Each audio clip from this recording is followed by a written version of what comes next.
it applies. It applies often, but in a moment like this, where we literally have representatives of parties, donors doing Nazi salutes, and Elon's not doing a Nazi salute to talk about getting Jewish people, by the way.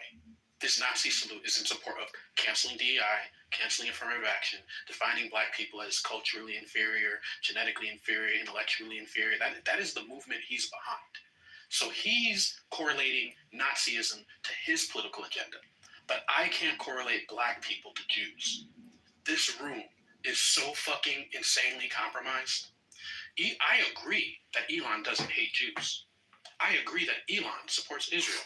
I also agree that Elon, for some reason, saw it to be representative of his agenda to do a Nazi salute in support of his political interests. But you black people in here are literally trying to tell me that I can't compare black people to Jews when people who use Nazi symbolism use it in support of harming black people. You're disgusting. Thank you. Shout outs to letting CEO get off the hook to be mad at me for being honest. Shout outs to telling me how to behave in the face of black people who deny clear fascism that seeks to harm them. You respectability, old ass Gen X Negroes are completely useless in this moment because you're too busy trying to impress people that don't give a fuck about you than you are trying to prosecute people who are seeking to harm. Fuck all of you. I just want to be clear.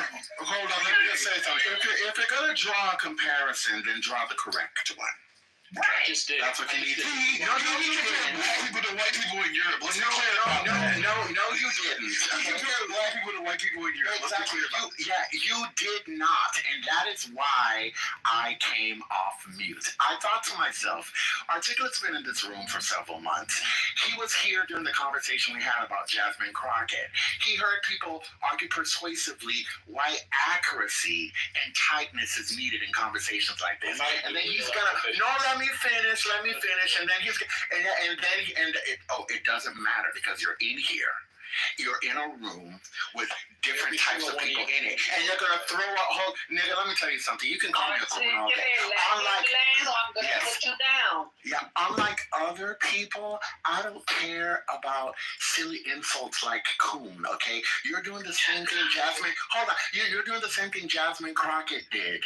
You're using shorthand, thinking that your shorthand amounts to persuasive, cogent reasoning. It does not. It does not. In the real world, you work for a white man and you get a check from a white man. Helping white people make money. That's what you do, nigga. What do? I don't do that. So the next time you think to call me a coon, come up with something else. Call me a bitch instead. Now that would be right. I am a bitch. But I'm not a coon. And I don't really care if you call me a coon because it's not going to make me a coon. All I said is that if you're going to make a comparison, make one that is accurate and useful. In this moment, the comparisons have to be useful. Don't rely on oversimplifications because you don't want to lay out your reasoning. That's all I'm saying. It was not a good comparison because it was an oversimplification of what's actually happened. We've spent the last year talking about how black people, and in particular your people, African Americans, have not been treated well by the United States, and that the United States owes something to them. And then you're going to say that your people are like some other people who've been treated differently in some key ways by the United States government? You shouldn't be making that comparison. I'm sorry. Not somebody who claims to know as much as you do about African American history. In other words, it has to be tight. You gotta be tight. You gotta be precise and tight in the language in which you use. Language is very important because let me tell you, the other side knows how to use language very well, and it will change definitions and meanings of words, right? So the thing about it is, I wouldn't have used that comparison. Why would I do it? That doesn't make sense. And I will also get tight on Elon Musk and say that he is a white nationalist who believes in an ethno-state. That's what he believes in. His family he comes from a Dutch family. That, by the way,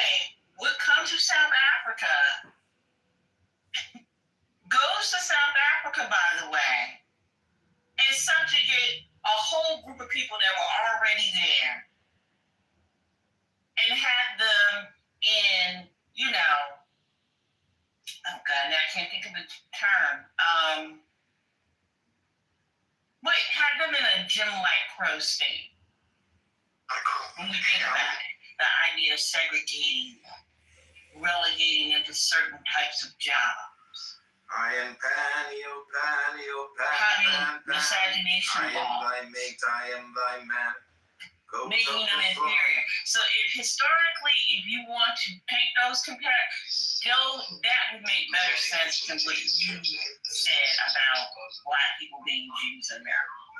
Yeah, but everyone is their own worst enemy. It doesn't make sense.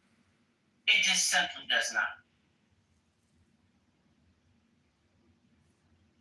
Can we get the conversation back to the ADL and Elon, because I'm misunderstanding or not understanding why they are basically okay with it. Maybe can somebody tell me, am I viewing that wrong? I mean, I read articles, so I don't know. It's crazy.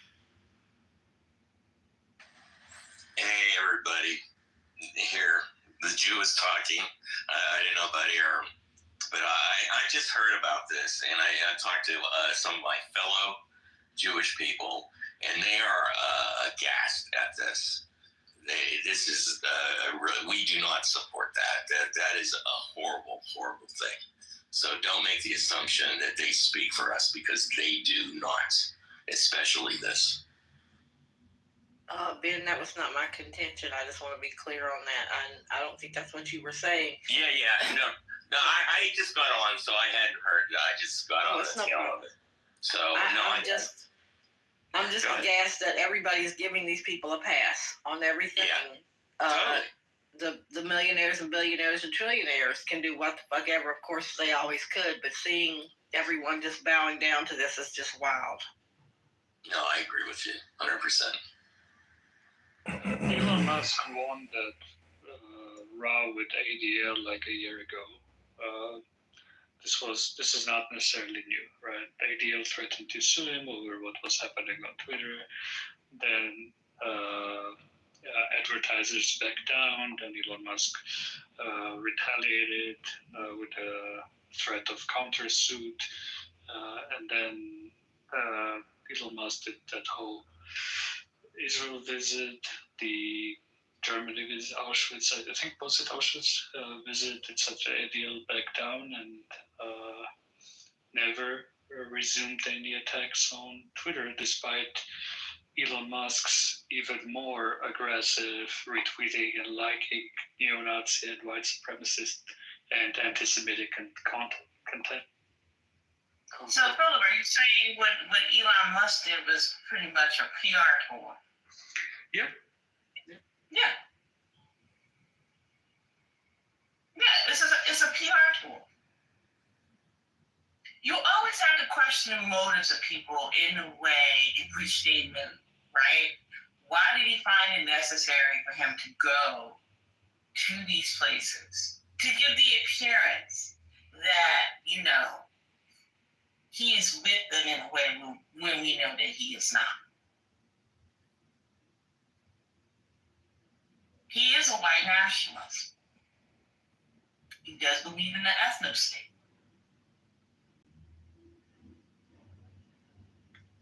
And he just happens to have $100 billion. All those things are true. The political winds are shifting. I just found a very R-rated one sentence. This is from 2023, middle of the year, I think. ADL John Greenblatt statement, same guy, right? That issued the statement today.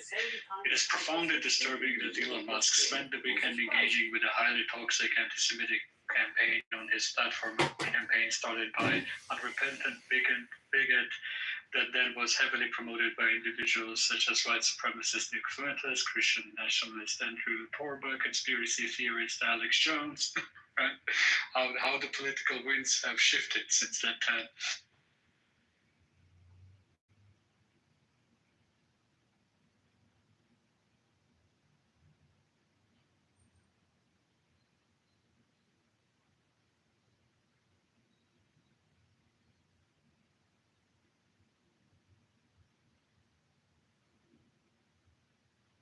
Elon was also, I don't know if anyone else saw it. I can't find the clip now since the news is about his salute he did twice. And if, CEO, you're back. I don't want to start this conversation with you again, but I would just say if you think that what he did was okay and that it wasn't anything near the Ohio salute, I would encourage you to do that whenever you feel moved emotionally and see how people react. But So Matt sent a video. I just proved him and wrong. I am now even. My perspective is now, evolving on it. Yeah, meaning I won and you It's the lost. whole thing. Chalk one up for Okay, Matt. we reduced it down to who won and who lost. Okay. Oh, I won, honey. I won the war of the words and the evidence. Honey, it's really something when you beat a coon, honey. It's like it's a championship tournament.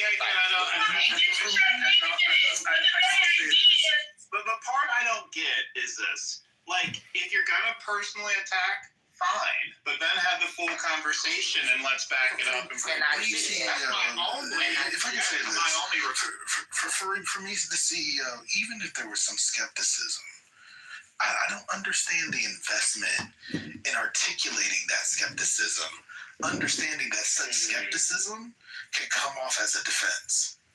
Like, I don't understand the need to want to call into question someone who has a pretty rich history of a documented history of being at the very least aligned with white supremacists. Amen. Well, that is my process for getting to truth. I question assumptions, want to get data, and it helps me grow. So that is my process. So what do you think after seeing what we were seeing? Yeah, where's the growth at? That's a fucking Nazi salute. There's some data. Oh, I'm not, but the growth is I'm on the fence. That's it. You're on the fence even after seeing. Did you see him do it twice? CEO? No, I didn't see the second one, though. He did it twice, but let me ask you again. This is a waste If of you were in a time. crowd of people or around your friends or in public, would you throw that up if you felt so emotional that you had to give people your heart? Would you throw that out there? I'm just asking. I just don't know if I've ever been in a workshop, like presenting, and accidentally made that hand motion. Okay, you wouldn't make it. You wouldn't do it because you know. I would never intentionally do it, of course not. Let's say here's the thing next year. But then we're talking about Elon Musk, right? And we know, well, you may not know because you still have doubts. Who he is and how he thinks and how he moves. Yeah, and I've studied Elon Musk quite a bit. I wrote a chapter about him in the book I put out in 2019. We know. Yeah, so I studied him quite a bit. And one thing I would say about Elon Musk is if today Wes Moore reached out to him and said, hey, let's do some stuff in Maryland together, right? They would be able to do some stuff in Maryland together. No, they wouldn't.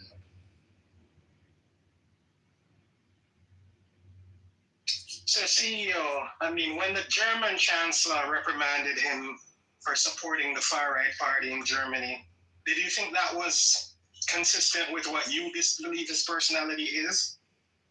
Yeah, I think that was obviously a really bad decision, and I think he makes a lot of bad decisions. So that's the thing. It's like, okay, so he's making bad decisions, and these bad decisions are showing a particular pattern. So is it just bad decisions, or is it intentional? Both. It's going to be both. Sometimes it's just bad decisions. Sometimes it's intentional. No, I understand that. But, I'm not having this conversation. Decision by. I know, I think CEO is good people, so I'm just trying to understand his thought process. Doing it on that channel. It's not going anywhere, and let's move on. Yeah, he's He just is a on the fence. Everyone move on with that. he's just the CEO first, you know. It's on the face of the Nazi salute. Where are we That's all. going?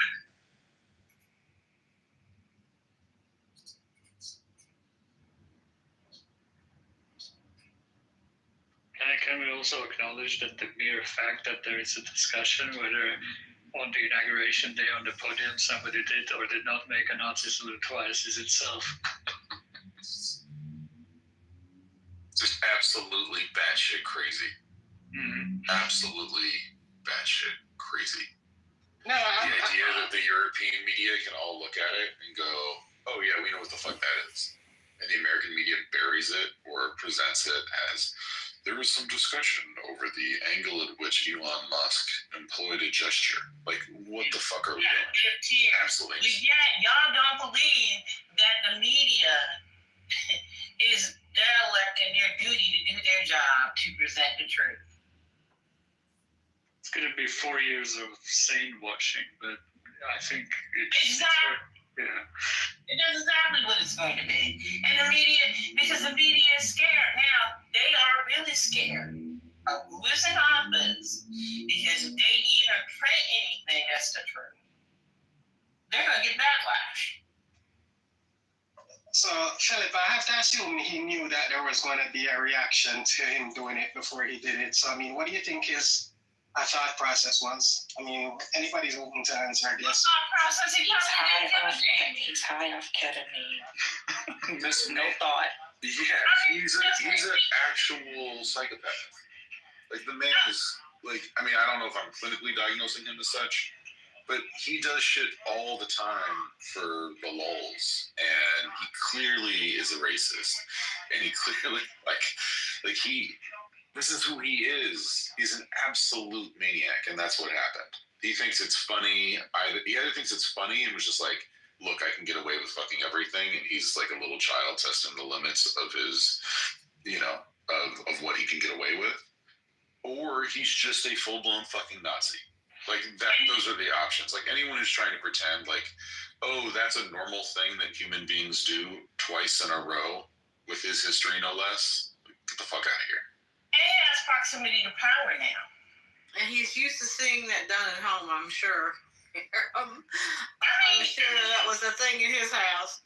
And disclosure earlier, he just met with the AFD. It isn't like he didn't just meet with Nazis. He literally just met with Nazis. Along those lines, just some quick breaking news. Washington Post, I'm looking at the complaint right now. Civil rights groups in 18 states sue to stop Trump's executive order to end birthright citizenship, which will likely go before the Supreme Court. Some of those groups include the ACLU, New Hampshire. I'm looking at the complaint right now. Number of projects from ACLU, Asian Law Fathers. NAACP, Legal Defense and Education Fund. Several civil rights groups. It's a 17-page complaint. So, looking forward to see how that plays out in court. But already the lawsuits are unfolding. So let me just say one thing. So one of the effects of the executive order related to the 14th Amendment birthright citizenship clause is the inability of the children of undocumented immigrants, children who were born in the United States, to apply for and receive passports. So that's one of the immediate effects of that, because the executive order tells executive agencies to abide by that decision, by the executive order, which says that if you were born in the United States to a mother who at the time was undocumented, was not a United States citizen, then you should be denied a U.S. passport if you request for one from their Department of State. So it's already a problem. Trust me. If you don't have a passport, Actually, that's probably your not a smart mother idea. was not documented when you were born here, you are illegal. You are not eligible for a passport. Doesn't mean that you're not a U.S. citizen. It just means that the executive agencies at this moment are forbidden by Donald Trump to issue you a passport. And I know that you all understand how that creates difficulties for people in America. This is going to get fast tracked to the Supreme Court, I imagine. I think the executive order gives 30 days, but like this is already going to have direct harm, imminent harm. Why do you think it'll be fast tracked? It's going to take. I don't don't see the court not taking this up, and because of the immediate harms that this is going to have, I think it's just going to work its way through. I mean, you think it's going to wait until the next term, guy? Oh no. When you say fast tracked, I thought you meant fast tracked. Oh, okay. So you mean once it makes it past an appellate? Exactly. Okay, yeah. But I think Because it's going to take a while. Yeah, Trump is going to fight it. He's going to say he has the power to do it. I don't know that he does. This doesn't strike me as an area where he has the authority to stop agencies from issuing government documents like passports, because I think, I'm not sure about this, but my guess is that if you are a United States citizen by birth, you are entitled to get a passport if you pay the fee.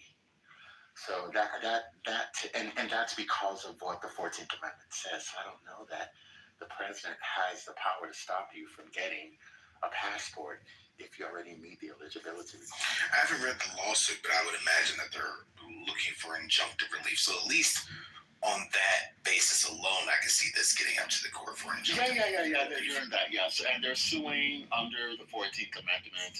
They're also suing under the Administrative Procedure Act too. Yeah, there are claims in the lawsuit.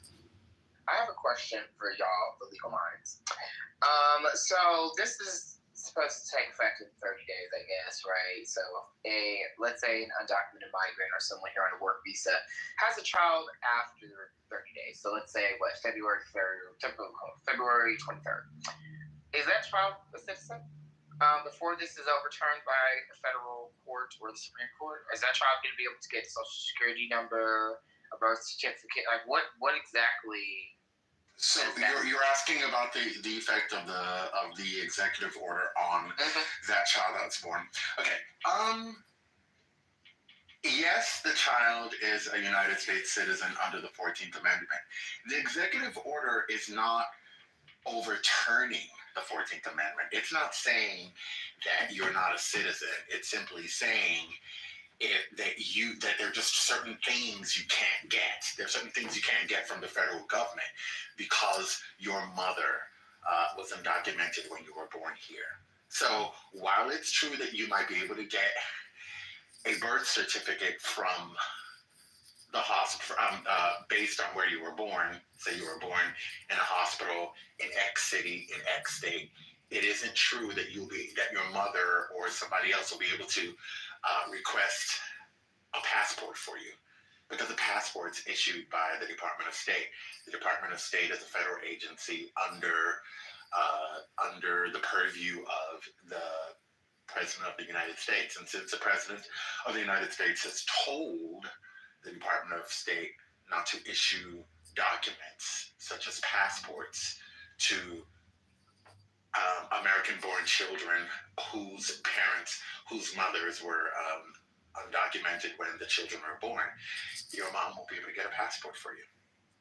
So it's just a passport, like it's not like government assistance or. So I don't want to say authoritatively whether it's limited to passports. I just know, based on my reading of the executive order, that documents that require U.S. citizenship and are issued by federal agencies can be withheld from people who fall under the scope of the executive order. And anything else that requires a proof of citizenship. Like a job. Possibly.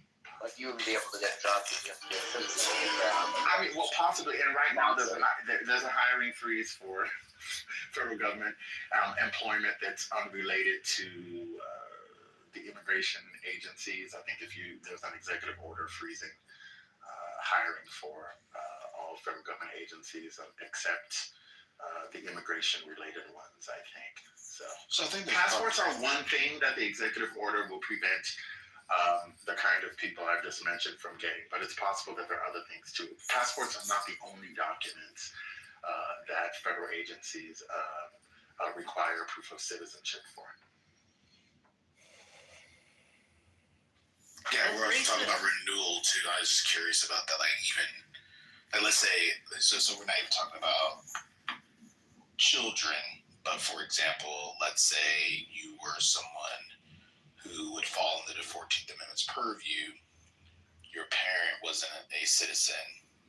You were born in this country. Let's say your passport expires, and we're seeking a renewal.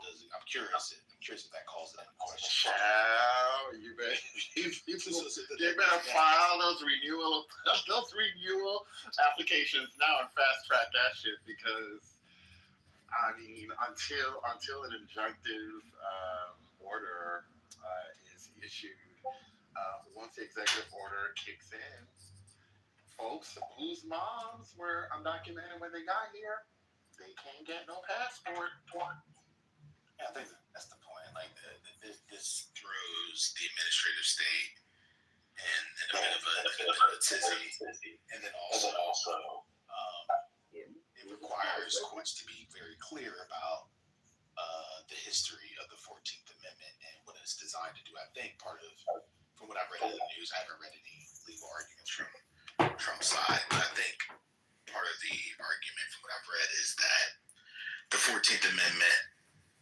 wasn't designed to go this far. And so the courts are going to be required to clarify how far the 14th Amendment goes, which if courts give a narrow reading of it and the Supreme Court upholds that kind of holding or that kind of reading of the 14th Amendment, it'll be interesting to see how that plays out. I wonder if this covers children of Russian mothers who came here as recently as 2018 to have their kids in Miami, and some stayed in Trump property. So I just wonder, because he seems to like those people, and they're not, coming across borders. I don't know. But like I said, documents issued by federal agencies, benefits issued by federal agencies that require proof of birth in America will likely not be available to the children of undocumented mothers. Based on some of the reading I've done, I think that Trump's lawyers are going to make an issue of the phrase "subject to the jurisdiction of" in the 14th Amendment's first clause. That hasn't been interpreted in a narrow way by the Supreme Court. The case that I'm thinking about that required the Supreme Court to decide who gets birthright citizenship involved people who had still pledged their allegiance to China. If I recall correctly, there might have been diplomats, correct me if I'm wrong, Black Freedom, but they were Chinese diplomats, and so because of that, they were subject to China's jurisdiction, not to the United States jurisdiction. They had their kid here in the United States, but because they were the ones who were subject to China's jurisdiction and not their child, their child was recognized as one holding American birthright citizenship.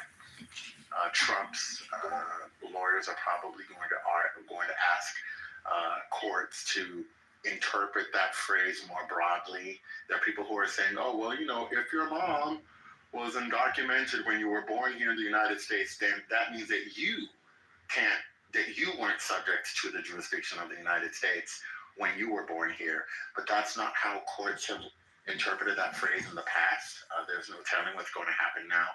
I imagine that, let's see, the lawsuit was filed, let me see where it was filed. It was filed in the District of New Hampshire.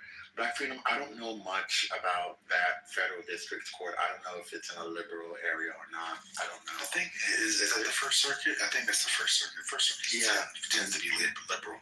Okay, yeah. So they filed it in federal court in New Hampshire. So it's possible that the judge assigned to it will be a liberal judge. To be honest, right now the law as it stands is not favorable to Trump's position. So I think that they have a good shot of at least getting what's called an injunction. An injunction is pretty much a legal order telling Trump to stop doing what he's doing. So once the injunction is granted, I think folks will be okay until the case is resolved. But given who we have on the Supreme Court now, there's no telling what would happen. I mean, these conservative justices have gone rogue, and the sky's the limit. They can do anything. I'd be curious, like, if this does make it up to the High Court, what the count will be. If it'll be unanimous, if there'll be concurrences. You mean a unanimous decision? I mean, what if there isn't? Right? What's the dissent going to look like? I don't know. I mean, so we know for sure that the 4 liberals are going to support the plaintiffs in this lawsuit. We know that. The question is, how many of the 5 conservatives will join the liberal justices? I don't know. I thought there were 3 liberals and 6 conservatives. Oh, I'm so sorry. You're right, Chad. I forgot. Brian gone. You count Amy Barry. Oh my God! Yes, it is 6-3. Right. So we've got Sotomayor, Kagan, and Jackson. Okay. Well, so 3 for sure will support the plaintiffs in this case, and the question is, are there 2 on the other side that would? I don't know. They're trying to say that Coney Barry is a mixed voice. I don't agree at all. But who knows what she would say, because they're trying to say now that she's on the court, she's showing she can be more moderate in her way she was in her. I just don't agree. But yeah, I don't know that Roberts will go along with that. But if I had to guess, I would guess that Roberts wouldn't go along with Trump's position. But all of that shit is now out the door because these conservative justices have they've shown a propensity for doing things that they claimed they would never do. So for a very long time, a lot of the conservative justices have said, when we're making decisions, we're not going to look to foreign courts for any guidance. Since then, they've done an about face, and some of the conservative justices have looked to foreign courts in determining how to make decisions. For a very long time, who's unmuted? Somebody's unmuted. I don't know what's going on. Okay. For a very long time, what is happening? It's Sherry. Oh, okay. For a very long time, conservative justices have said that they don't care about legal history when making decisions. Legal history doesn't matter. They're just going to look to the text of the Constitution or a statute to determine what the language means. Well, in the Dobbs decision, they relied a lot on legal history that they made up. In the Trump versus United States decision, they also relied on legal history that they made up. So they're not sticking to their guns. They're not showing a faithfulness to principles of interpretation that they've pointed to in the past. So there's no telling what they'll do. There's really no telling. I think anything beyond a unanimous decision makes things a little scary, especially if you're thinking about future administrations, any possible future challenge to birthright citizenship. So the problem with that observation, Black Freedom, is that in my view, it doesn't reflect the America we live in now. Gone are the days of unanimous decisions. We're not getting them. We're organized as a nation. We're not getting them now. The most we can hope for is a 5-4, a 5-4 decision, maybe a 6-3 decision favoring a position that we believe is progressive and more in line with the values of equality that many of us believe America should apply. But I don't see us having unanimous decisions on hot button topics like this for a very long time. But isn't it interesting? But isn't it interesting that when we think about Brown and the work that Chief Justice Warren did to get a unanimous vote because of the concern, or as much as folks try to say that Roberts is an institutionalist, I don't think he can whip it up.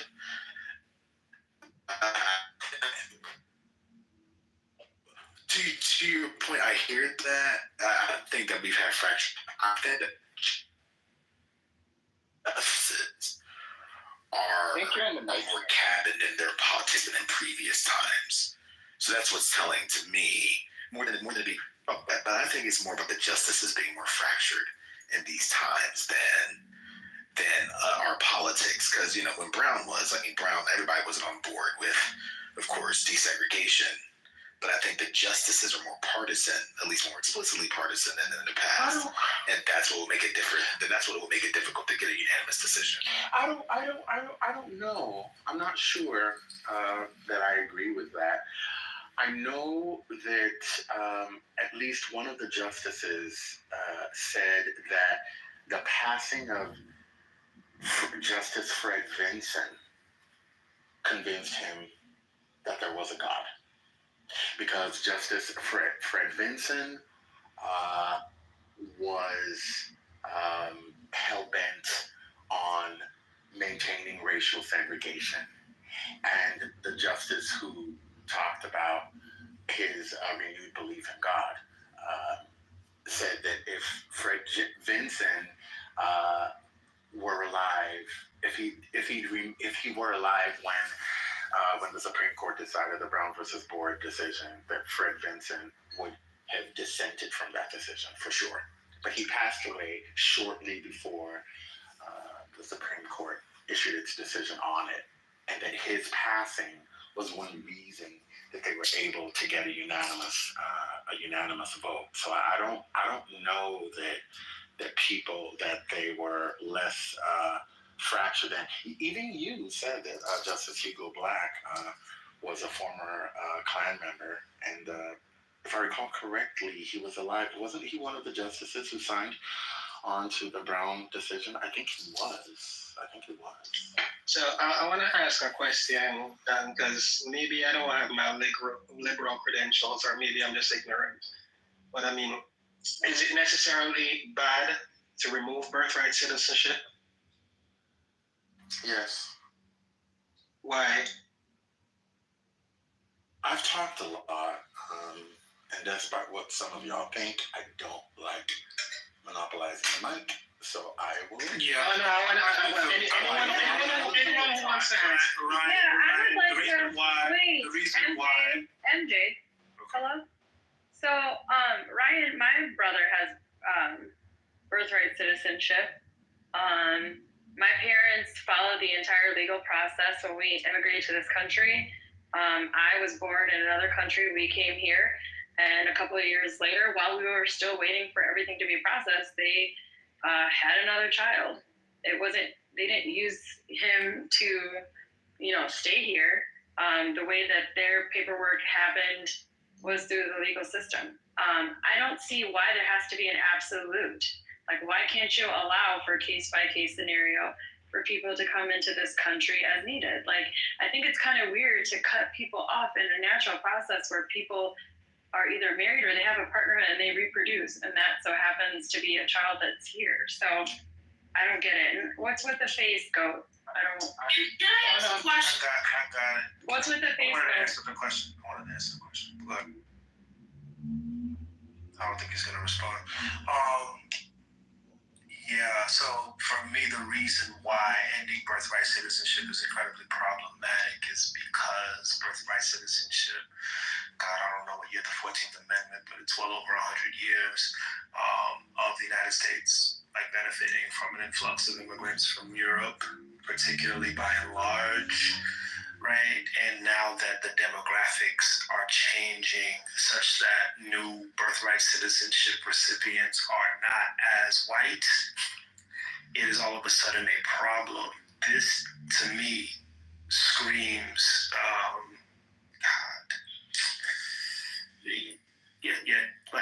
it's unjust. I think it simply has to do with race. It simply has to do with ethnicity, the switching of the demographics. And that makes it problematic. Why was it so good for Germans?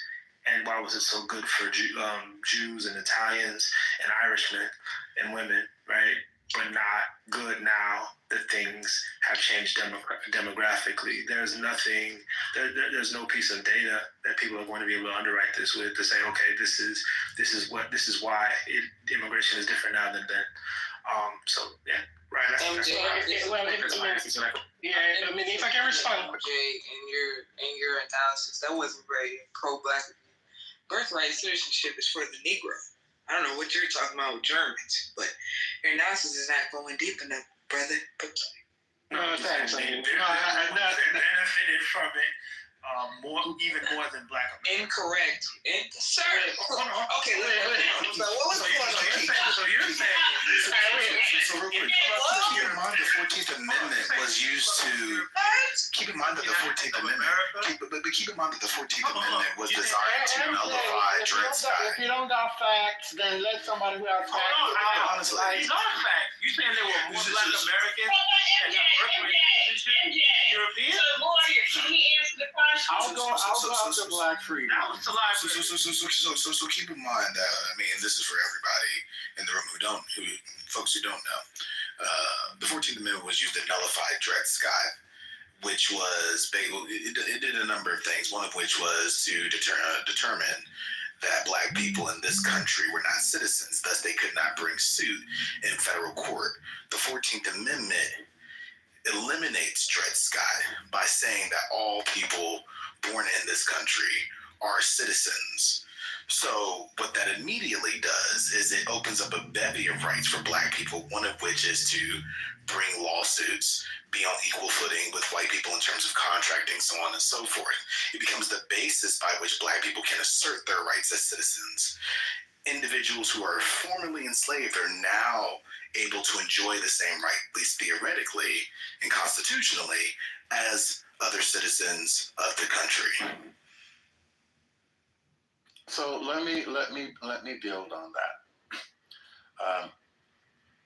A wonderful way to think about what Black freedom struggle just offered is to understand that the Birthright Citizenship Clause in the 14th Amendment was the great equalizer.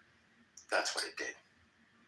It made sure that the government couldn't use some meaningless criterion to prevent people from becoming citizens and as a result being able to access rights that were previously denied to people who weren't citizens. So if you were born in the United States, you were automatically a citizen, no matter your religion, no matter your race, no matter your political affiliation, no matter where your parents came from. Everybody born here is a citizen. And that is really important since we know that as a country, we still haven't overcome our xenophobia. We still haven't overcome our racism. We still haven't overcome our bigotry. We're still dealing with that stuff. The Birthright Citizenship Clause in the 14th Amendment guarantees everybody who is born here a chance to access a panoply of rights that anybody who is living in the United States and wants to participate meaningfully in our society should be entitled to. Another reason birthright citizenship is important is that there's really no reason to even repeal it. I don't think anybody who wants the Birthright Citizenship Clause gone can show that a bunch bunch of undocumented people are having kids in the United States, meaning like there are all these kids being born by undocumented mothers. The number compared to the number of children born to people who are legally in the United States is still very small. So there's no need to even do it. The other thing is, if you get rid of birthright citizenship, then every American parent is going to have to show that their child is an American citizen. It's going to be expensive. It's going to be difficult. It's quite possible that the United States might have to create a national birth registry. It might have to create some kind of national ID that can be used to prove citizenship. I mean, I know we have the passport already, but passports aren't the sort of thing that everybody can get right away. They're expensive. They take time. And so there are Americans who are citizens who could be denied their citizenship rights because people mistake them for non-citizens. So there's no need to repeal it anyway. It's not as if people want to call them anchor babies. It's not as if anchor babies are being born here at an alarmingly high rate. It's not happening. And then getting rid of birthright citizenship is going to require us to come up with something to fill in the gap. And the process of filling in the gap is going to be difficult, and it's going to be super expensive. So that's why I think birthright citizenship should stay. And to your point, Gad, that's why the attack on birthright citizenship is really a much larger conversation, especially when you start to get into the culture wars or this like nationalist sentiment that's going to be loud during Trump's administration, because it's like you have to start to hear what they're saying it means to be an American citizen. They're starting to almost look to like values, right? Like to be an American citizen, you will have to be X, Y, Z. You hear JD Vance crazy ass saying like, when you hear them talk about birthright citizenship and attack it in that way, you have to contextualize it with the shit they say about people who are not Christians, people who don't have children, adults without babies. Like, these are the type of people they're starting to say should not have the same amount of rights. That's what the attack on birthright citizenship is going to start to look like.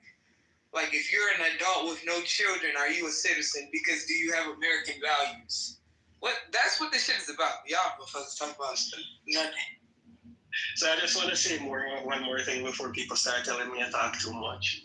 I mean, my question was actually an intellectual one. Because, I mean, understanding the reason why America has birthright citizenship, it's not something that most countries have, most developed countries have. So understanding the reason why it was actually created and whether it actually is the most beneficial for Black people at this point is the question I was, inadvertently asking. So, I mean, I think from what you said, it's when Black people benefit, MJ, that they have an issue with it, which I can understand, but that doesn't necessarily state whether or not it's actually good. And to what you're saying as well, Hurricane, what's your name now, guy? Is that you're saying it would be problematic, it would be challenging, it would be extremely expensive, and it could actually be implemented incorrectly if it were done. But that also doesn't answer the question. You didn't hear me when I said that one of the reasons birthright citizenship exists is so that meaningless criteria such as race, ethnicity, can't be used to deny people citizenship, which, if done, would prevent them from accessing a panoply of basic rights that people need to enjoy life in the United States. You don't think that's important? No, wait, hold, because I mean, you said I don't think that it's important. That is not the same as necessary, right? So I mean, what I was pointing to is exactly what you're actually affirming right now. Is that you're saying there could be a lot of challenges, it would be difficult. The implementation would actually be. No, you didn't listen to me at all. So the difficulty in implementation was the last reason I gave for meeting. I know. No, hold on, sir. Since we want to be intellectual, then let's recall what I actually said. The first reason I gave is that we need birthright citizenship so that meaningless criteria such as race and ethnicity and others can't be used to deny people citizenship. The reason we need to make citizenship available and not subject to such meaningless criteria is that we already have a history of such meaningless criteria being used to deny people citizenship who deserve it. Case in point, Black people and Dred Scott. The Dred Scott decision said, you know what? Black people, as a matter of law, are not United States citizens, and as a result, there are no rights that white people are required to give to Black people. Black people can't get shit. They are permanent second-class citizens in these United States, and as a result, they should be treated as such. It took a war, it took the 13th Amendment, and it took the 14th Amendment to begin to fix that problem. Actually, the 15th Amendment, too, if you want to add that, because that one said people, Black men, should have should be able to vote.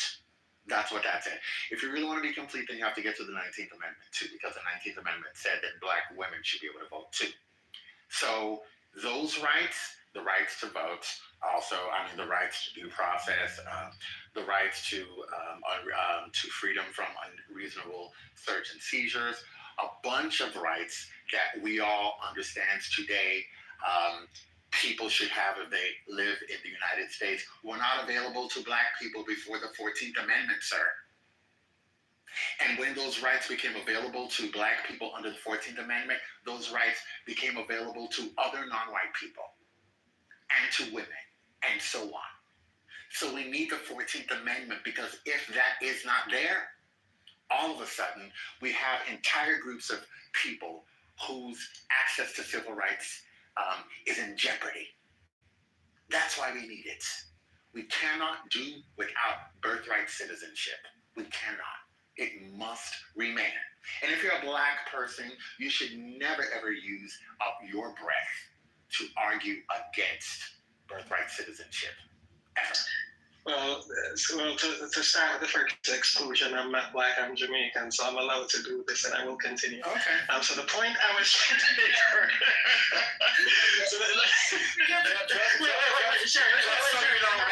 Just so you know, Ryan, this is not funny to me at all. I can't laugh about it at all. It's not a funny thing. It's a very serious matter.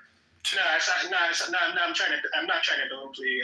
It's definitely something that you should be passionate about, and I'm happy that in the field that you're in, you are passionate about it. But I think one of the things that I do sometimes is actually become stoic in terms of my analysis.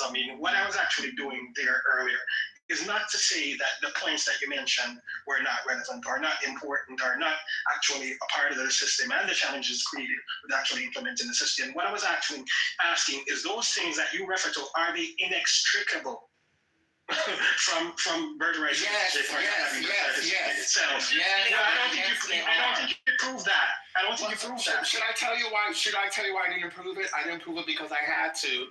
I assumed that people involved in this conversation have taken the time to read all 5 sections of the 14th Amendment, so that they know what it means and what it guarantees to people in the United States. So pardon me for mistakenly assuming that you understand how all parts of the 14th Amendment fit.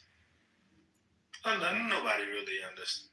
I do not, which is why I ask questions. So I don't take that as an offense.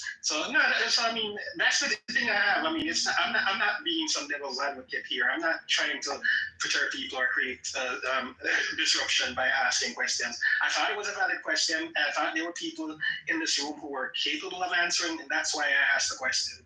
It's not because I'm Jamaican. It's not because I'm not Jamaican or Black or all of those things. I thought it was a question, and I asked. Thank you. It's not a question that you can answer in 30 seconds, Ryan.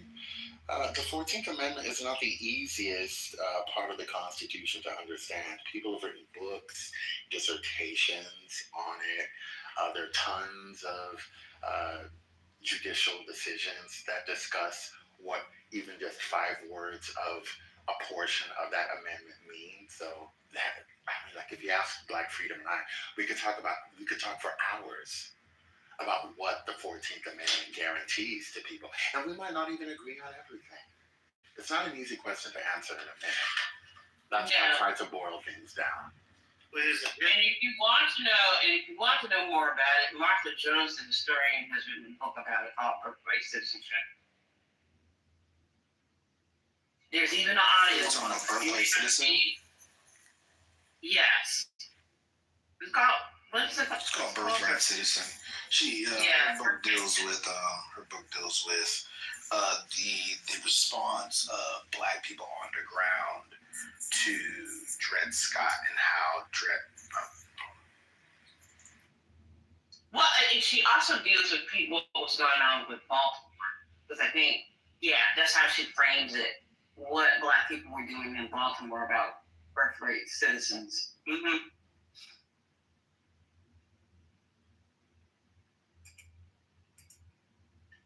For the people in the chat making fun about me saying I'm not Black, I'm Jamaican, it's a joke. It's a joke. It was obvious from the tone and the language in which they used it.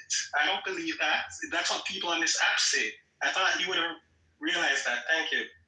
Hold on, Brian. Jamaicans are Black. No, I'm not Black. I mean, I get told on this app every day I'm not Black. and if I say no, it's an issue. Shout out to the Blacks, man. We know Black, we Dominican. I know that's right. And I mean that with my full chest. We're not playing this whole U.S. racial construct in other countries, applying that shit all over the world. That doesn't know. Fuck you. Whatever, Blackie. I don't know, your PTR is pretty black. Am I wrong? All right, that was funny. I'll give you that. Yeah, why are you playing blackface, mother? This is a meme, y'all. Y'all have never seen this meme before? Yeah, it's old. It's old. It's an old meme. It's old and tired. The Dominican conceptuals of race. That's old and tired too. It isn't. Well, now that I'm talking to my vacation friend over here, it is interesting that you didn't bring up the fact that Haiti doesn't have birthright citizenship in your conversation, right? And that is actually not the norm on the planet. I found that to be fascinating. The second thing was, it's like watching deja vu. Like when Dominicans got rid of birthright citizenship in 2013, it's a similar argument. These people are draining our country. We have to stop bringing them in. It's like, shut the fuck up, MJ. Your economy wouldn't have been Hold on a minute. I'm still talking. It's a similar argument being used in the United States to end birthright citizenship. Stop getting triggered. I understand. I'm not triggered. I'm just telling you the fact. It's okay. Take a breath. It's not that serious. It is. Take a breath. It is serious. Actually, go ahead. It is serious because you're picking up your own Black people and you're sending them to Haiti because you're only looking at skin color because you're a bunch of racist fucks. But, you know what I'm saying? Shout out to the islanders. But anyways, it's a similar argument, right? These people are drained. We need to stop them from coming here, yada, yada. You're watching the same shit happen in the U.S. 10 years later. The people that end up coming, or that end up, like, are they gonna, what's the plan for people who are born here after the fact? They're just gonna be classified as illegal immigrants? Nobody knows.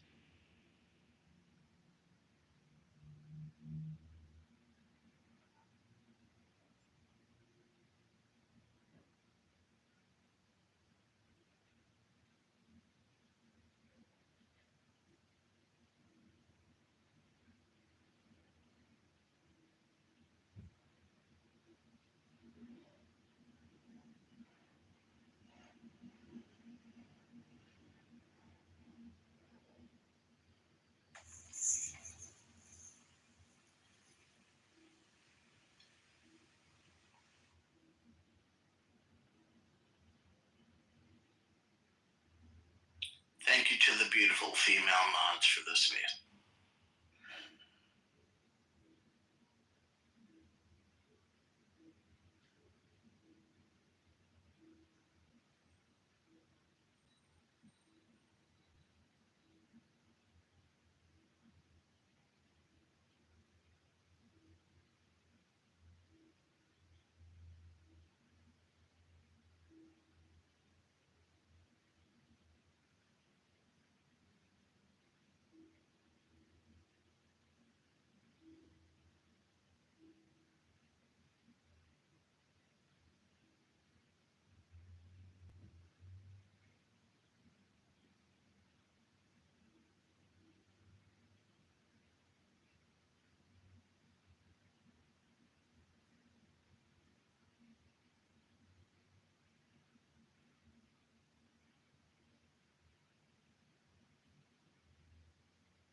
Hello?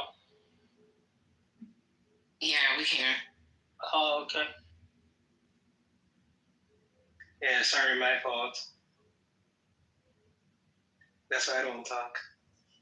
Who said I can't be racist because my last name is white? That's This is true. that's hilarious. I like that one. Yeah, my last name really is white. How the fuck I'm gonna be racist if my last name is white?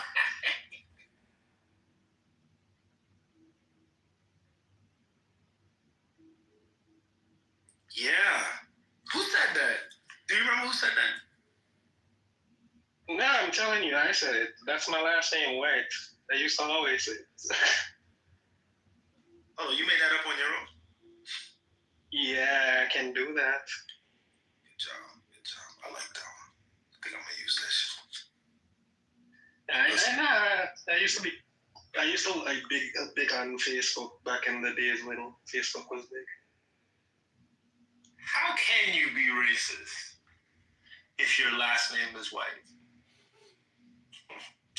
Yeah.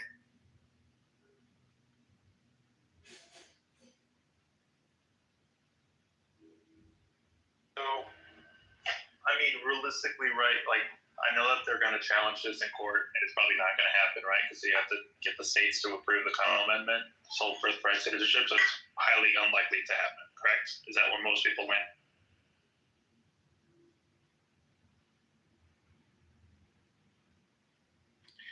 Yeah, that'd be a question for the guys. With this Supreme Court, what y'all think? For real or black?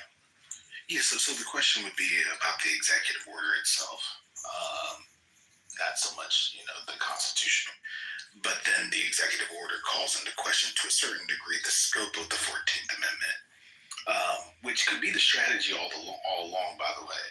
Like, the Trump administration may understand that this is a losing battle, but what it requires the court to do, if not in a holding, then at least in dicta, which is just, basically commentary that the court provides that may provide guidance to agencies. What it may require agencies and other entities to do is to narrow the scope by which the 14th Amendment is applied. So that may have been a strategy all along. Like, hey, guess what? We want the court to tell us exactly how broad the 14th Amendment should be interpreted. So in terms of the actual 14th Amendment itself, of course, that's Congress's wheelhouse. But the scope of the 14th Amendment's application, at least as it pertains to federal agencies, is what's going to be interesting. So yeah, this will probably lose in court, but I'll be curious about the dissents. I'll be curious about the majority opinion and how limited or how broad it is.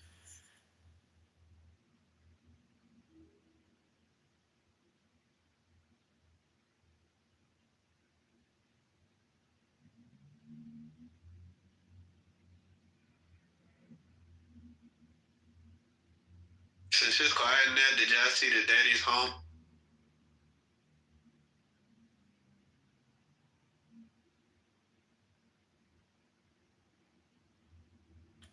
Oh yeah, shameless non-plug. I put non in parentheses. Put it in the chat. My co-clerk's on the complaint and my former classmate, so that's really cool. I'm gotta hit her up to get some tea without, of course, sharing attorney-client privilege information. But that's really cool. It's always cool to see people doing great work.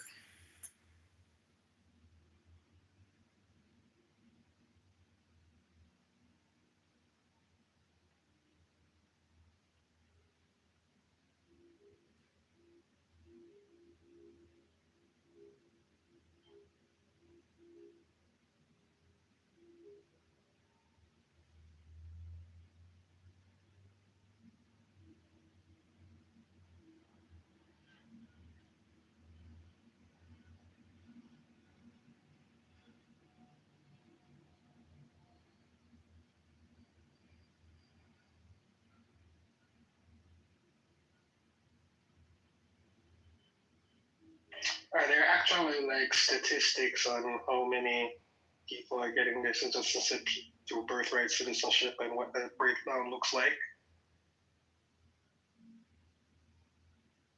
Because I'm curious if most of the key demographic benefiting from it currently is still Black people or people from Black countries.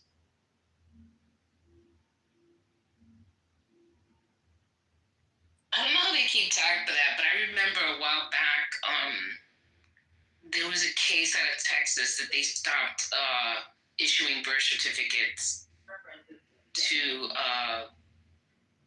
undocumented people that were having babies there. I think they would issue them some sort of paperwork, but they didn't issue them birth certificates. And then, that went up to the court, and they said that they needed to. I don't think it went up to the Supreme Court. I really don't remember, but I don't know if it's like hospitals, that had made like these decisions. Oh, we need to stop sending birth certificates, or what happens there? Like, does the state have to enforce this against the hospitals?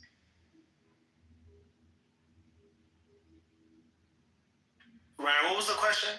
I kind of missed that. No, I was saying in terms, because you were saying that, Black people, it's not an argument whether Black people benefit from birthright citizenship. I was just wondering if we were the largest demographic benefiting from it, especially recently. What do you mean? So historically, if you count together all the people? Well, not historically. Recently, like last decade. I think that, in my original point, right? For me, the reason why there's even energy towards like removing birthright citizenship is the changing demographics, and that is important, right? To say, okay, this is what people should be doing. Like, this is the basis, right? Just because it's worked out for so long for all of these other groups, right? But now it's no good because the actual shift in demographics is happening. I would say that you would look at the largest minority groups coming into the country, and there'd probably be some kind of correlation there. Probably Latino, I would say. But maybe I'm wrong. I don't know. It may not.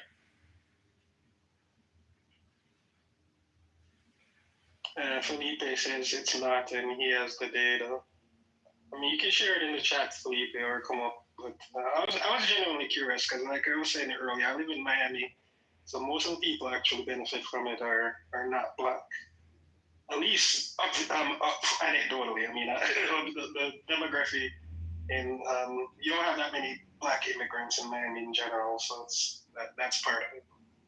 You got Haitians, Jamaicans, Caribbeans, and that's... There's some Black Latinos as well, but the grand majority of Latinos that are coming, even to a place like Miami, which is probably disproportionately Caribbean Latino compared to the rest of the country, it's still mostly white, which is...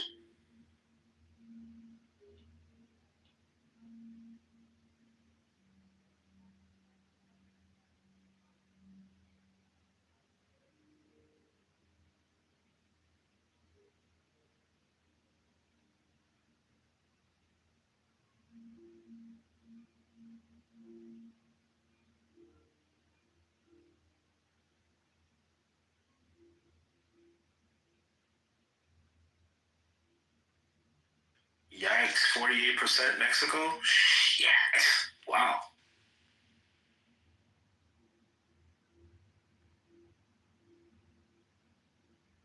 You see that link he posted? That Philippe posted? Yeah, I'm looking at it now.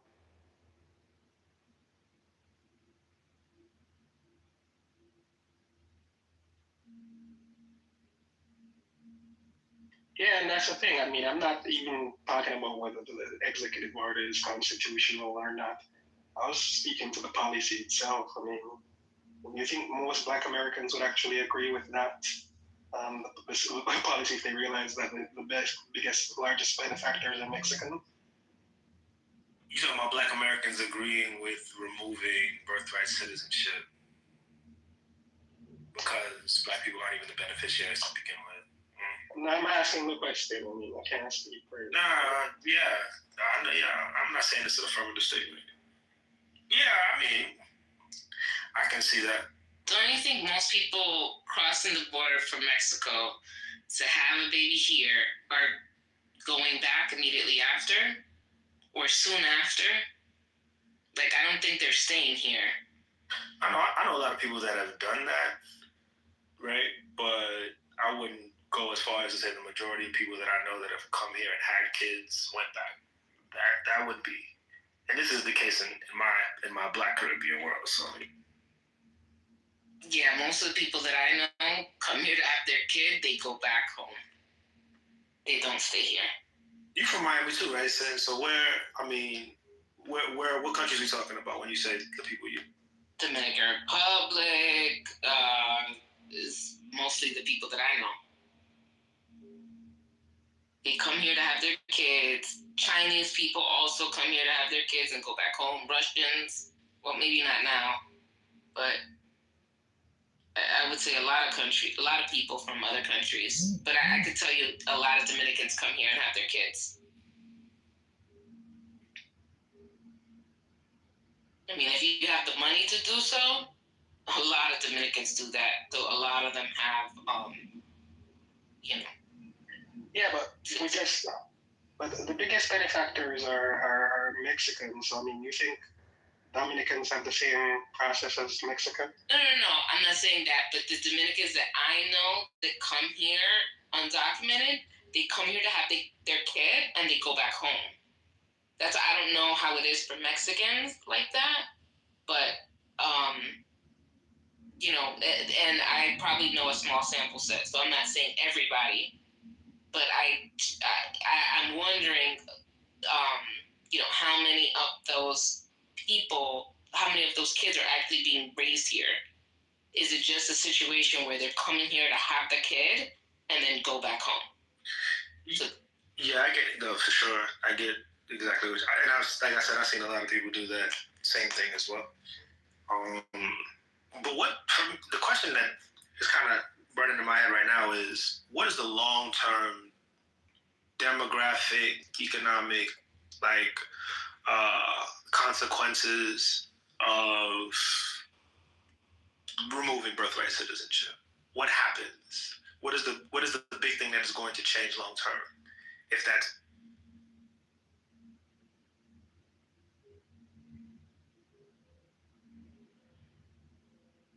we would have less Mexican Americans is the only obvious conclusion from the data. That's it. I think it's. I mean, what happens to people that are getting certain types of visas, right? We have a declining birth rate already. Yeah, that's what I'm talking about. Yeah, so people like to bring their kids when they're on a visa, right? Kid stays home one lot more often now, which means what? What does it really mean? Because decrease in population is decrease in GDP. I don't give a fuck what anybody tries to tell me. Your population's going down, so is your growth. And I think this country's addicted to perpetual growth. I don't see it working out in the pockets. I don't know. Somebody give me an argument. So, Big Sister, you're asking, Richard. Again, Big Sister, again, I mean, from these conversations, I mean, I have ideological perspectives and biases, but I don't find them adhering to them because I believe them to be useful. So, I mean, if I'm in a situation where I can ask people who actually challenge my opinions or create justifications as to why they believe that their ideologies are actually correct, I'm always, yes, it's just a conversation. I mean, I don't have an agenda. I'm not trying to impose anybody's beliefs. I'm just asking questions with the hopes of getting different perspectives. And I think it's very useful because, I mean, in this particular situation, I mean, Donald Trump obviously has a reason for creating this executive order. I mean, I don't even know if we know whether it's actually a popular policy or belief or not. It's popular. Because, I mean, yeah, so that's what I'm saying. I mean, it doesn't matter and that's the thing with Donald Trump. I mean, he doesn't matter whether he actually gets it done. He says he's going to do it, and I mean, the base cheers, and even at the end of his administration, if he doesn't do it, they forget. But he said he was going to do it, and so I mean, that's the thing I realize is that I mean, he doesn't even have to deliver on his promises. He just needs to say what they want him to do, and that makes him, their hero. So I mean, those are the things I'm thinking about. I mean, but if you look globally, and this is an icky take, but globally, there's the sentiment of our country first. There are a lot of refugees that are being bandied about. People, for whatever reason, I'm not saying that it's right. Of course, it's just their opinion. They don't want it. And a lot of other major countries, if you're not a citizen, you can't go there and pop out a baby and the child is automatically a citizen. So I think the United States was rare in that occurrence. The conversations I've had with people have actually disappointed me. But I guess most people aren't really going to have an opinion one way or the other if it doesn't impact them, which is pretty much how everything else works. So there's that. I think we're gonna end up like Spain, like Japan, like Italy. All those countries are begging for people now. Did you, right? Man, I went to Cuba and I saw the line because what Spain is doing is it's saying like if you can prove some kind of descendancy to Spain, like you're automatically going to be allowed back into like I think, man, I want to say full citizenship, but you can't don't quote me on that, but. Yeah, they're begging like former colonial citizens to come back because economies need growth. I mean, Switzerland did that too, MJ, and now you know what they're doing? They're paying people to leave. What? Good little sum of money. You mean the Muslims? No, just immigrants. They're paying them to leave. Volunteers.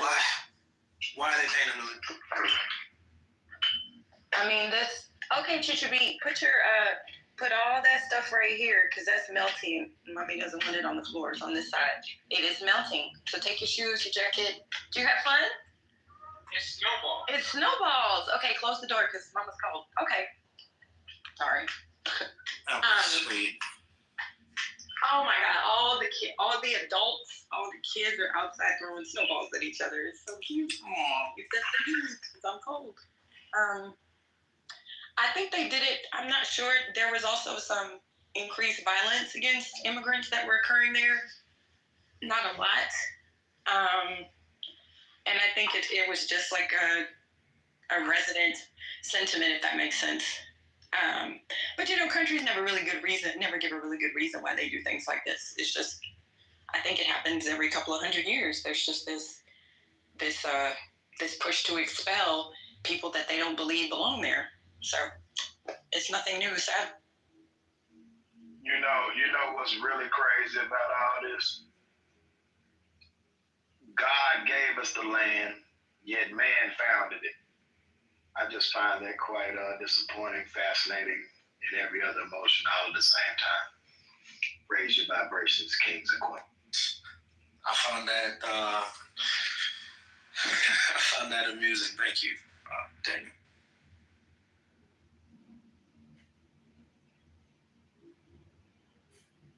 So what was the consensus with if this would benefit the Black populace in the United States?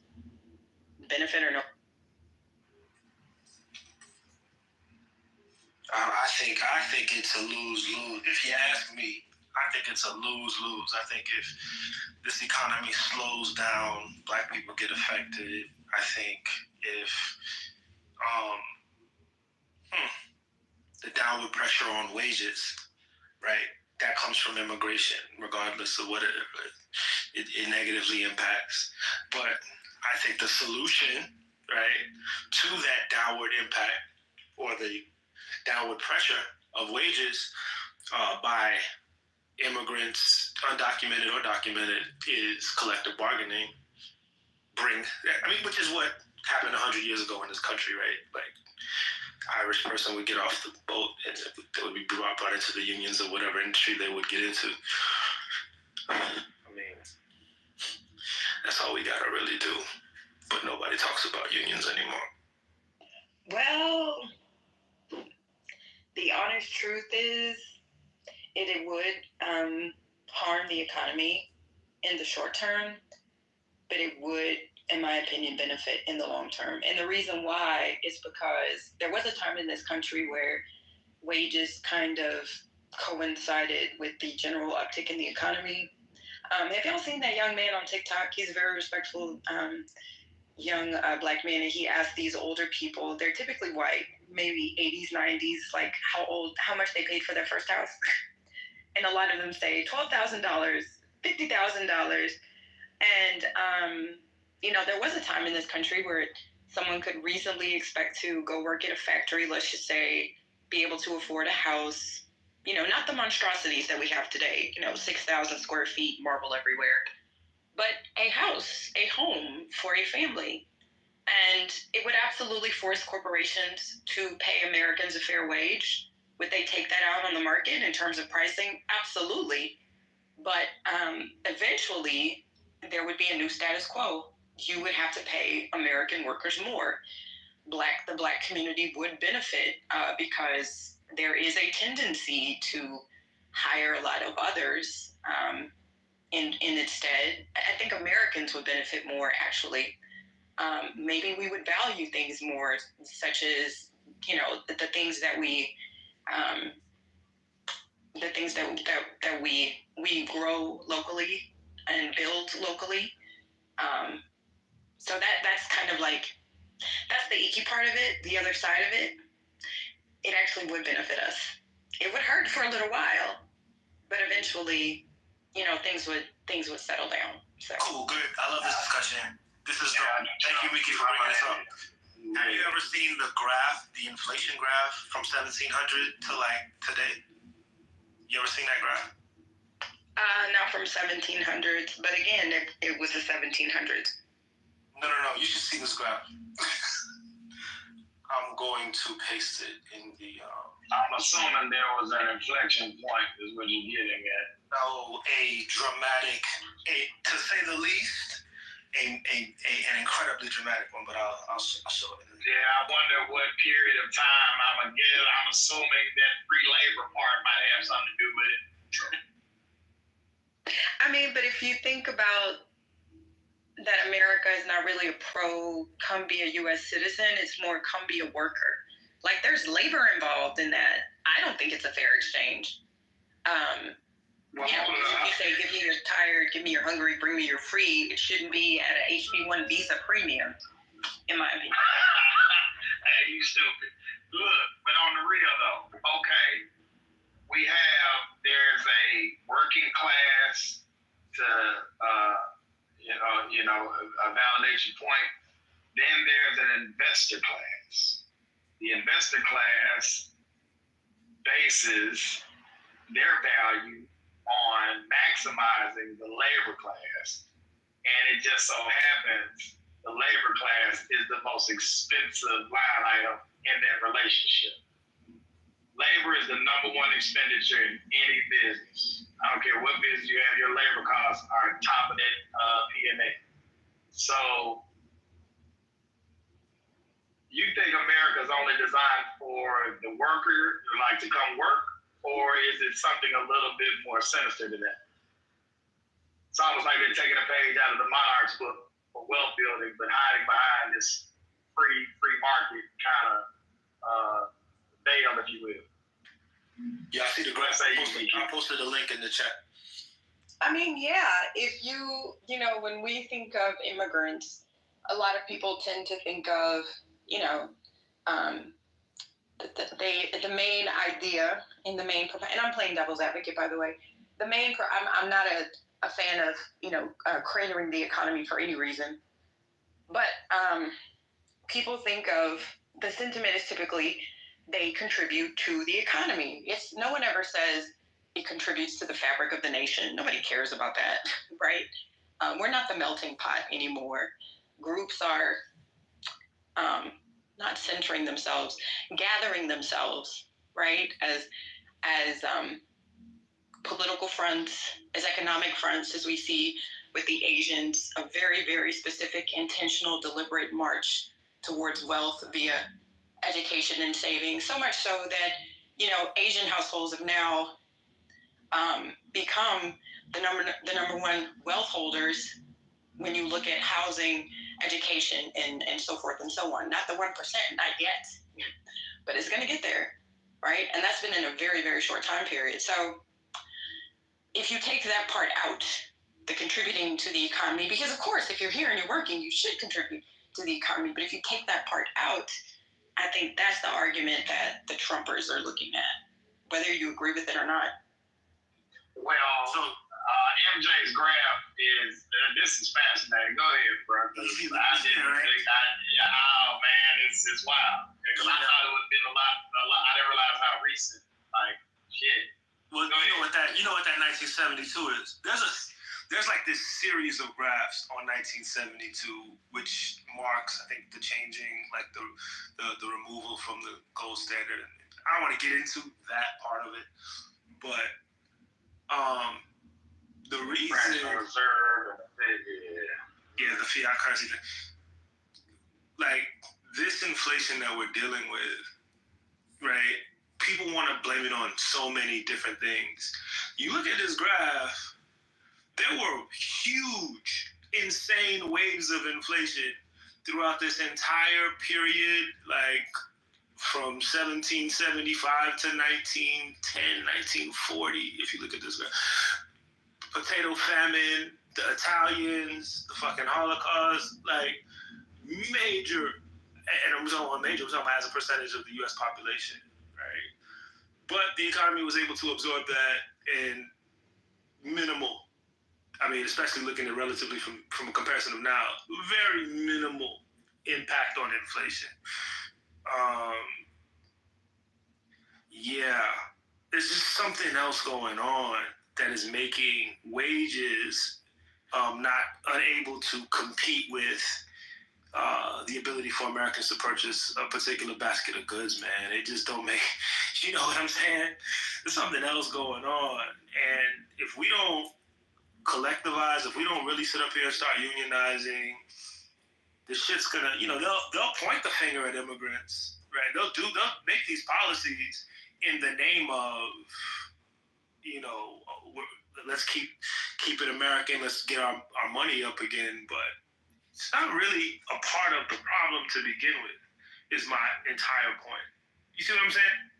No, I'm saying that people believe that it is, and you have other countries that are following this model. Or if anything, the U.S. is finally following this model. That's what I'm saying, to play devil's advocate. People want, and we know why, it's a lot of icky reasons, they have decided to make a new target. I mean, we've seen this played so many times throughout history. And unfortunately, it's usually very successful. It doesn't matter if it kills the country that does the expelling after a while. People want it to happen.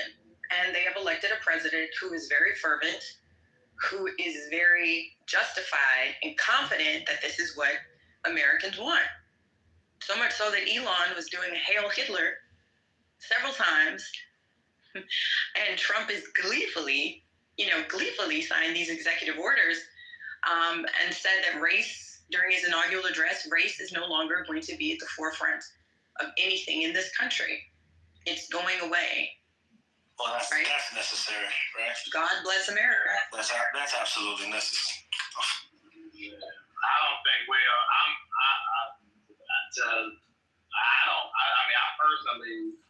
I accept race. I love my black skin, but I don't believe race is a figment of man's imagination. It's a social construct.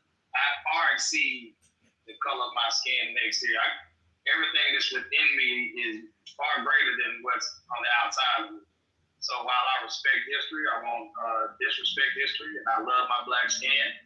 Yeah, race is literally one of the most non-productive. It's divisive. Throughout history, it's done nothing to help uplift the whole. I don't know why we even even acknowledge it other than the fact we have to because of the pain associated with it. But I transcend race, but I'm not gonna, be naive to the history and the realities that we're facing. So that part of it, I'm okay with. But I'm also looking at this through the lens of, I think because race is a thing, the only thing that helped to kind of bring a collective front that is associated with, I guess, optimizing the whole is to getting to know your neighbors better, like not becoming this tribal, using tribalism to separate each other and justifying, I guess, your stance on whatever issue you may have a hold your position on, but really getting to know the people that you share this land with, because obviously, to MJ's point and Graham, there's something else happening, and I don't think everyone's at the party.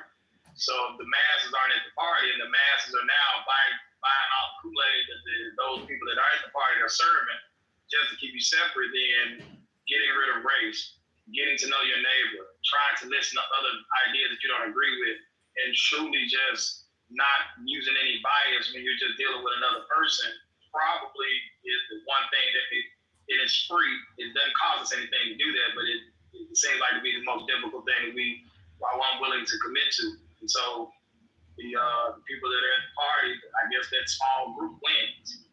And, you get rid of race, that's one huge barrier that can hopefully get us back to that point. But, I know people probably not going to want to subscribe to that, but I think it'll help.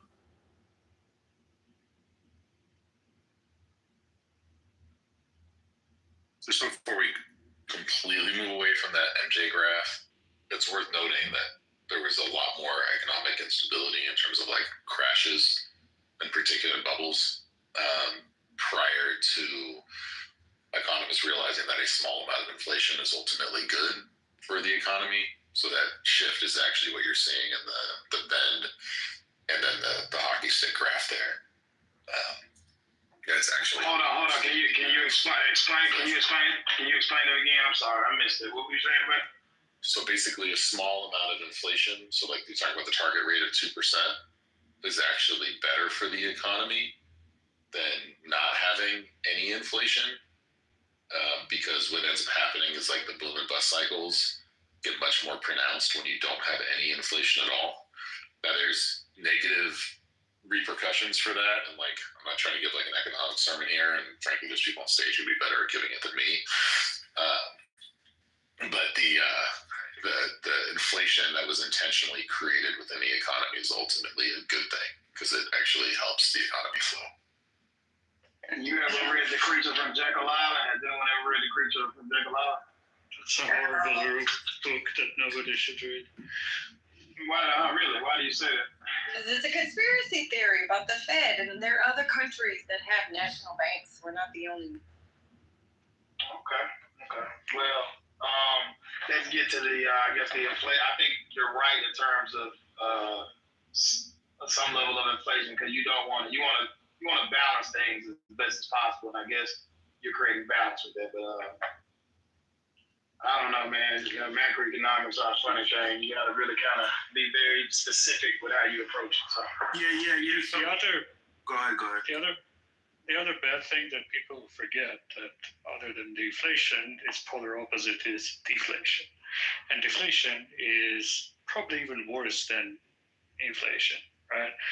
Inflation, other than obviously contributing to price instability, and if it's really high, it is really, really bad and people hate it and the economy cannot function properly, right? But the polar opposite of it is deflation, when the economy just stops functioning altogether, right? Like think Great Depression. There is inflationary spiral, right, where prices go up higher and higher, but there is also a deflationary spiral where basically money doesn't circulate in the economy. Nobody buys anything, nobody sells anything. So on balance, it is better to run the economy just a tiny bit hot, right? Not to risk going into deflation, but also not to risk going into an inflationary spiral. That's what the Federal Reserve is tasked with, right? Two mandates counterbalancing together. One of the mandate is price stability, right? That the prices are relatively stable to the extent that people can do business with each other, thinking about long-term and planning for hiring, for expansion, for investment, all of those things. That's price stability mandate of the Fed. And the other mandate is full employment, right?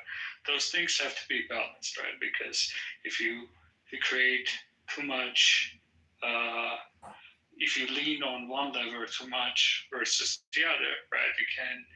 You can put the economy either into deflation or deflationary spiral or an inflationary spiral. And those things tend to fly off the rock during crises, and that's why Fed has this task to manage these things. Yeah, I'm not necessarily against fiat currency either, Philippe. You know what I'm saying? Or Your Honor. Like, I'm not really necessarily against it. I understand keeping inflation at a reasonable level, how important that is. But if you look at the other graph I posted, where it talks about how around that same time that you see that great increase in inflation, that 1972 marker, you see GDP, right, leave unskilled worker wages behind. So something happens when there's so much more productivity, right, but yet wages just stagnate, and they've been stagnant. We're talking about for the past 50 years, right? Unskilled wages, and this is the battle cry, right? Why are our wages stagnant? Everybody wants to know why, and the scapegoat is immigrants right now. Yeah, sure. Well, Piketty wrote a whole book about it, right? The answer to that is deregulation during, Carter partially, but mostly, right? Reagan, the whole neoliberal era when inequality skyrockets, right? And check out Piketty's book or read a summary of it. It's really good. Basically looks at a lot of data, economic data, and proves that the return from capital is growing faster than overall growth of the economy, which contributes enormously to inequality, right? And then creates this type of stagnation for, let's say, bottom 50, I think, or bottom 40% of the economy in the United States, while everybody that has exposure to capital investment, equity, stock market, and stuff like that benefits enormously from it. So basically, the amount of investment in people's labor is having less return than amount of investment in equity, property, whatever, all of those things, right? And this contributes to this type of a stagnation. And a lot of crisis responses in the United States, like during Obama, while necessary, didn't go far enough and kind of contributed to the problem farther and didn't go far enough to account for this thing. It's a whole story. But yeah, the growth rates also, technological growth rates have, the IT economy has kind of stopped around 2006 also. So, and there is nothing new to replace it yet, at least maybe AI, but who knows? Yeah. So And that's why I talk about collective bargaining, getting better deals from your corporation. If the value of your corporation is increasing so exponentially, but the value of you're still keeping that corporation running with your labor, right? So how come that value, you're not feeling any of that, as much of that value, right? There's something needs to be done to fill that gap. Like that gap shouldn't be exponentially increasing, right? Because where's it going? Where's it headed? You see what I'm saying? So so basically you're gonna need some regulatory arm to kind of create this certainly this perfect scenario, because how are you going to tell a company that they can't pursue maximization of profitability without infringing upon their right to the freedom market? By collectivizing their labor. Like saying, look, we are your employees. Right? Unless X, Y, Z, right? And this doesn't necessarily even have to be like increase my wage, but you're going to maybe have to match me a mandatory match on the 401k, like at the bare minimum. Okay. Well, because we're talking about the value of equity in capital markets increasing at a higher level, right, than wages in particular. And there's a huge gap in productivity, right? GDP per person versus the wages. That's what is going to take that gap away. You see what I'm saying? No, I'm with you, but you're not accounting for the variable of how does that labor respond to what it is you're suggesting is a greater. I think it's better for them, but we don't know how the labor will respond relative to the obligation of their corporation to their shareholders and those who have a vested interest in them maximizing their profit. When you say the labor response, when you say that labor responding, how could it?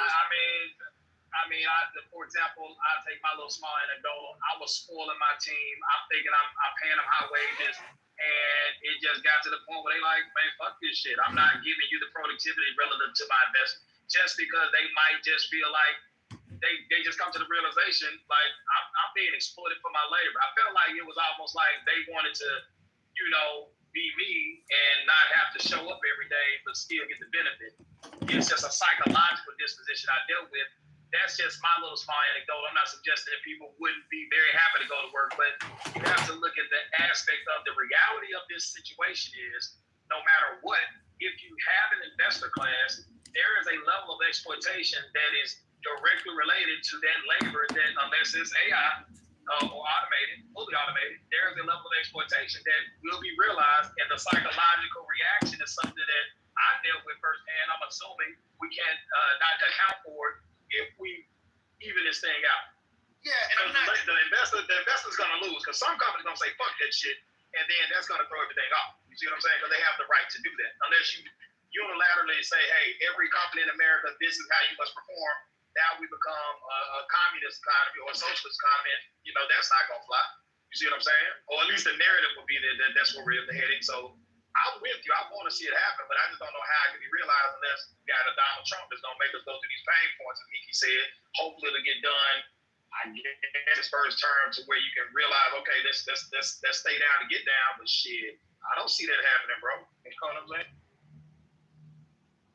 Yeah, I feel like I'm dominating the conversation a little bit. I feel it can be done. I feel like there are ways in which the labor or the laborers, right, can benefit from the rise in equity in the companies that they work for. In a way, yeah, they got co-ops. They got co-ops, but that's a choice of the company to become a co-op. You see what I'm saying? Yeah. I don't know, bro. I don't know. I put it like this. I want what you are suggesting to happen. It's just because of the nature of our free market, man. Look, I've talked to some people that will tell me to go fuck myself, talking about doing something that they feel that their employees can do for themselves and for them. That's all the while enriching themselves. And that's I'm the little guy in that situation. And they tell you go fuck off, and what you gonna do? Argue with them while they continue to run their company making whatever they're making? It's just and that's just my small little circle. Imagine these big players that are in the Fortune 100, Fortune 500, and they ringing that bell a couple hours ago, a few hours back, and all of that, man. Shit. It get real. I'm sure you're well aware this shit is a shark infested environment. I know it's real, but these things happened already. Like, you know what I'm saying? Like 100 years ago, when the unions was like literally people was dying, fighting in the street to unionize and shit. It happened. You know what I'm saying? I hope it doesn't come to that again. I think there are things that can be done before the shit gets to that point. But I don't know, bro. Well, we have AI in the gig economy, so it won't be like it was in the 70s. Because you actually have a lot of adults, working age adults that are physically able to, that are not participating in the labor market by choice, which is unprecedented. So you have people doing other.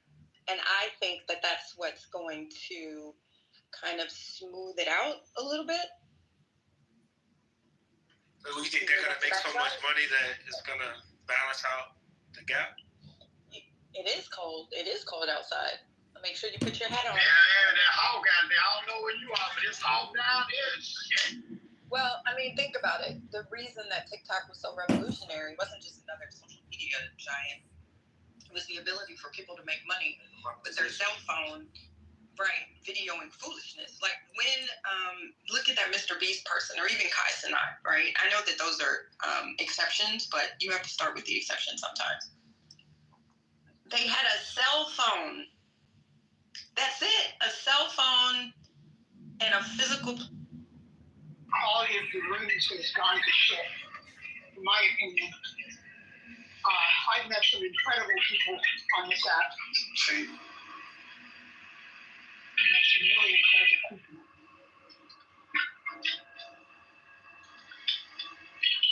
And they're worth it. They are worth it. So I still keep meeting people every once in a while, you know.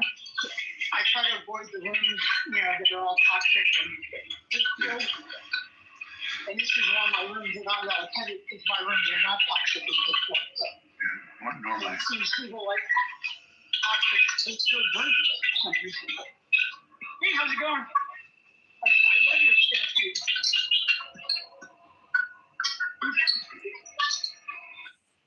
I have no idea. To that question, because my thing is this.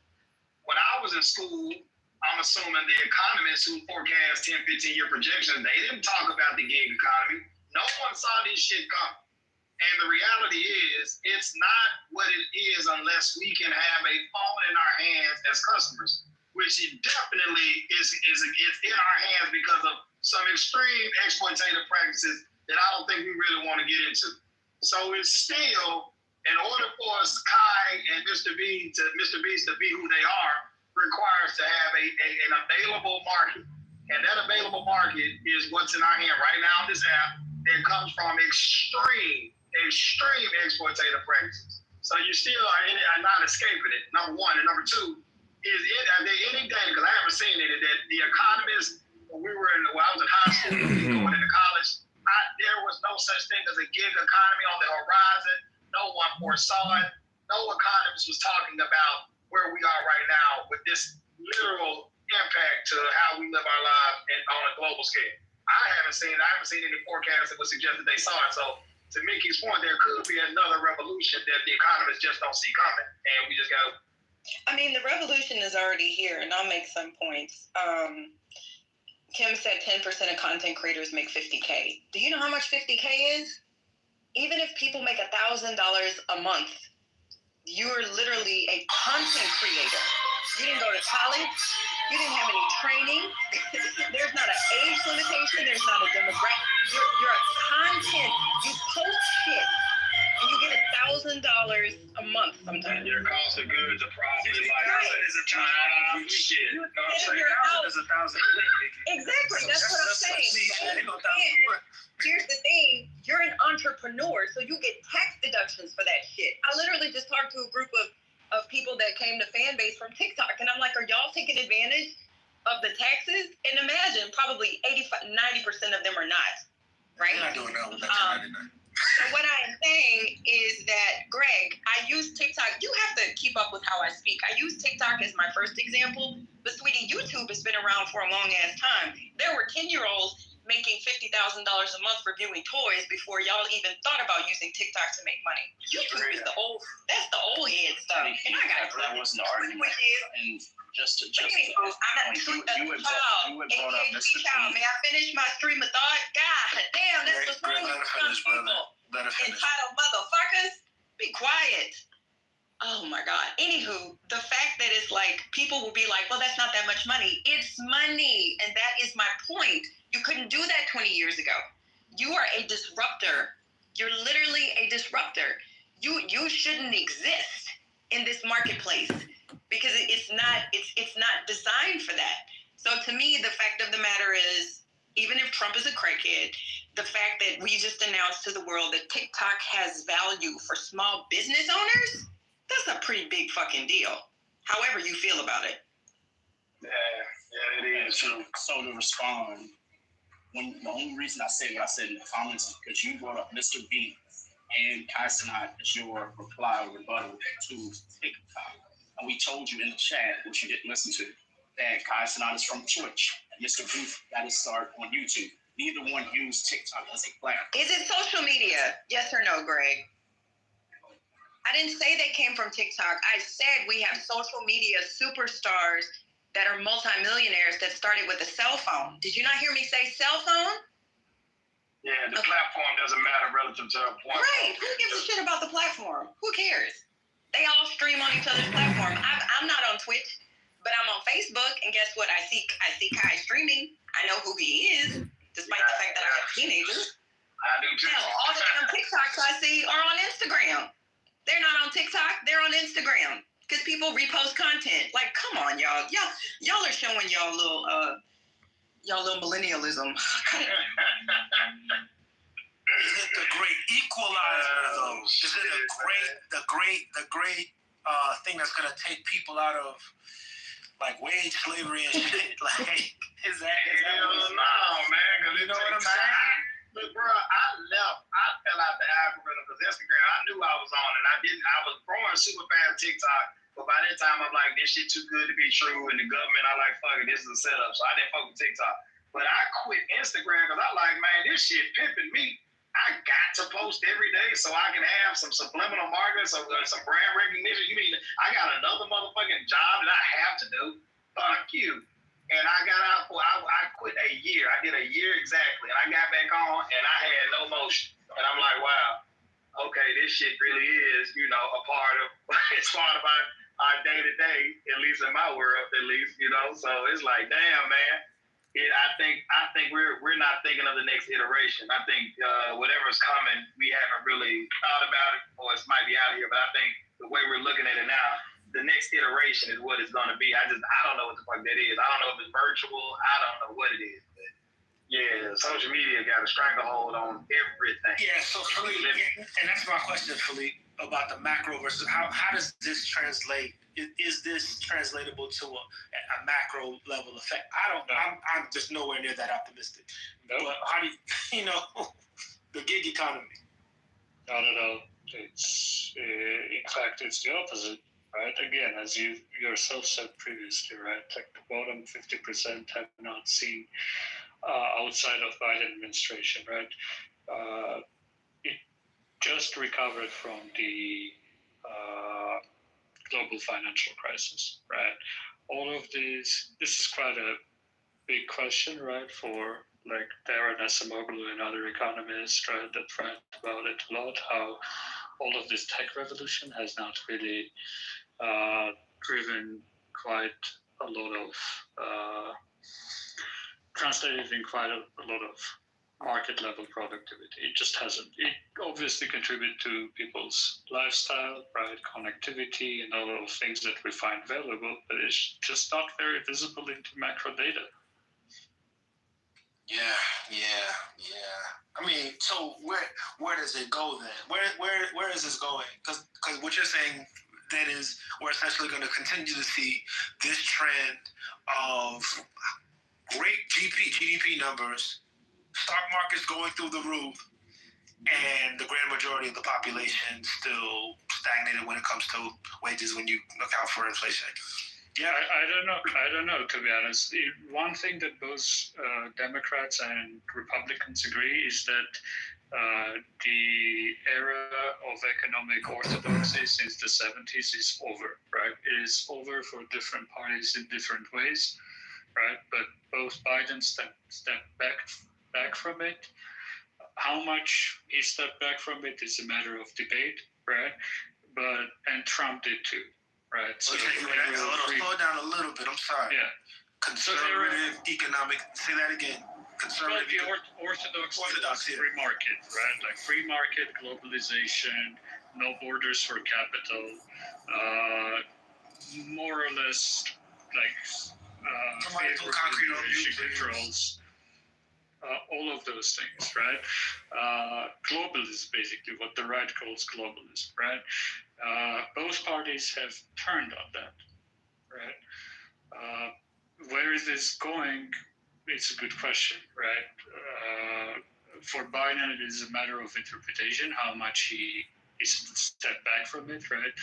The industrial type of policies like CHIPS Act, like Inflation Reduction Act, like the biggest climate investment, this is heterodox. Like, you don't do this in neoliberal regimes because industrial policy is for neoliberal economists.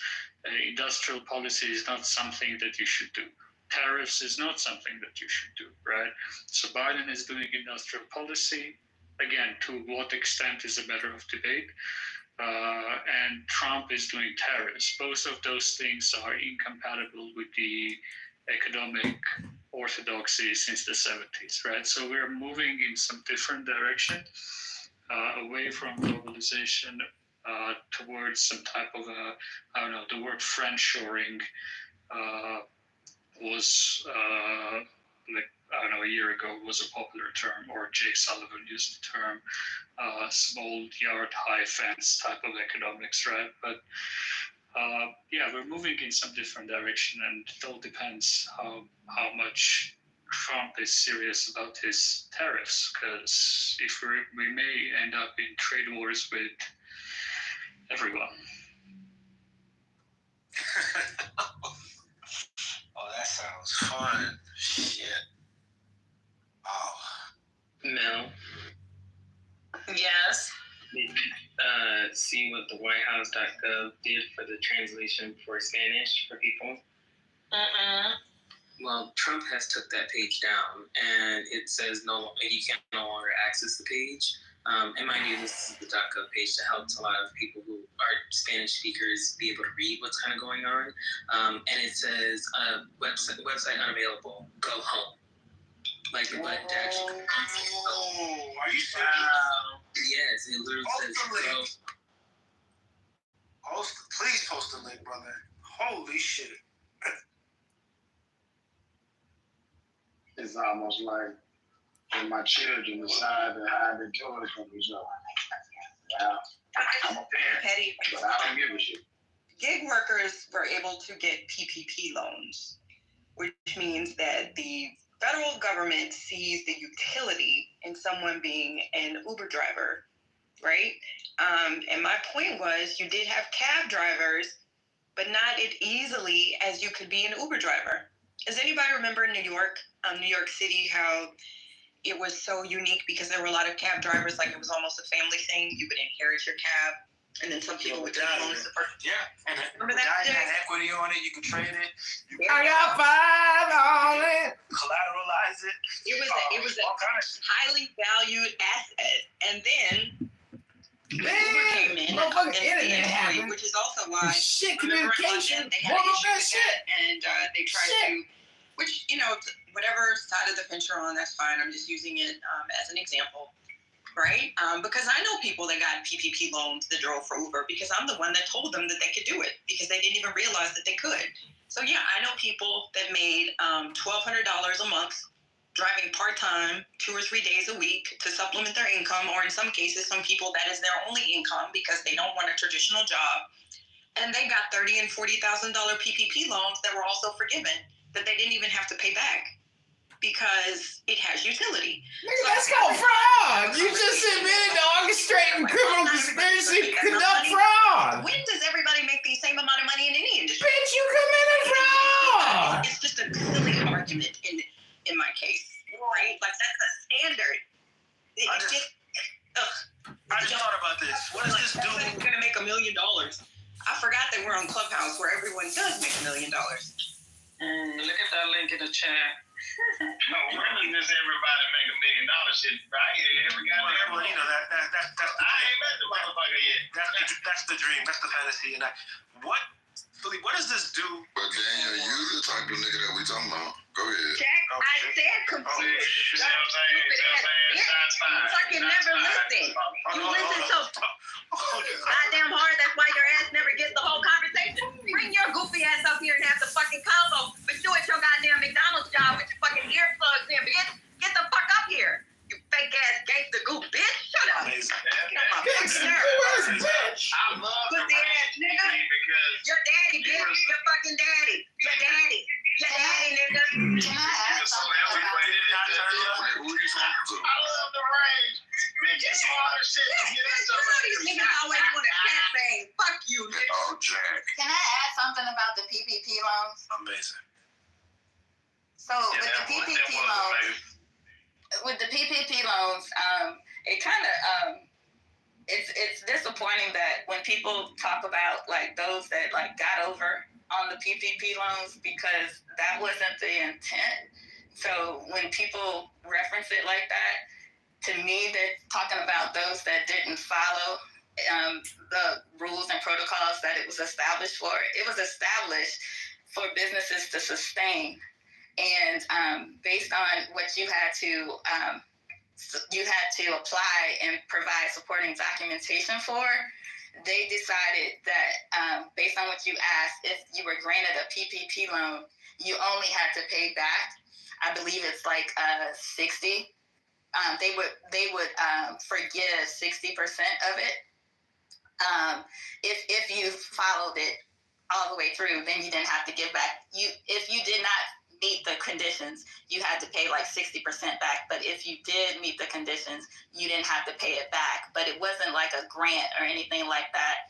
So it wasn't meant for people to get over. Those that got it, that kind of touted it like they got over, they made this money on PPP loans. Those were people that created a business overnight and doctored documentation so that they could get a PPP loan. Because one of the businesses that, the nonprofit that I work for, we got a PPP loan so that we could help.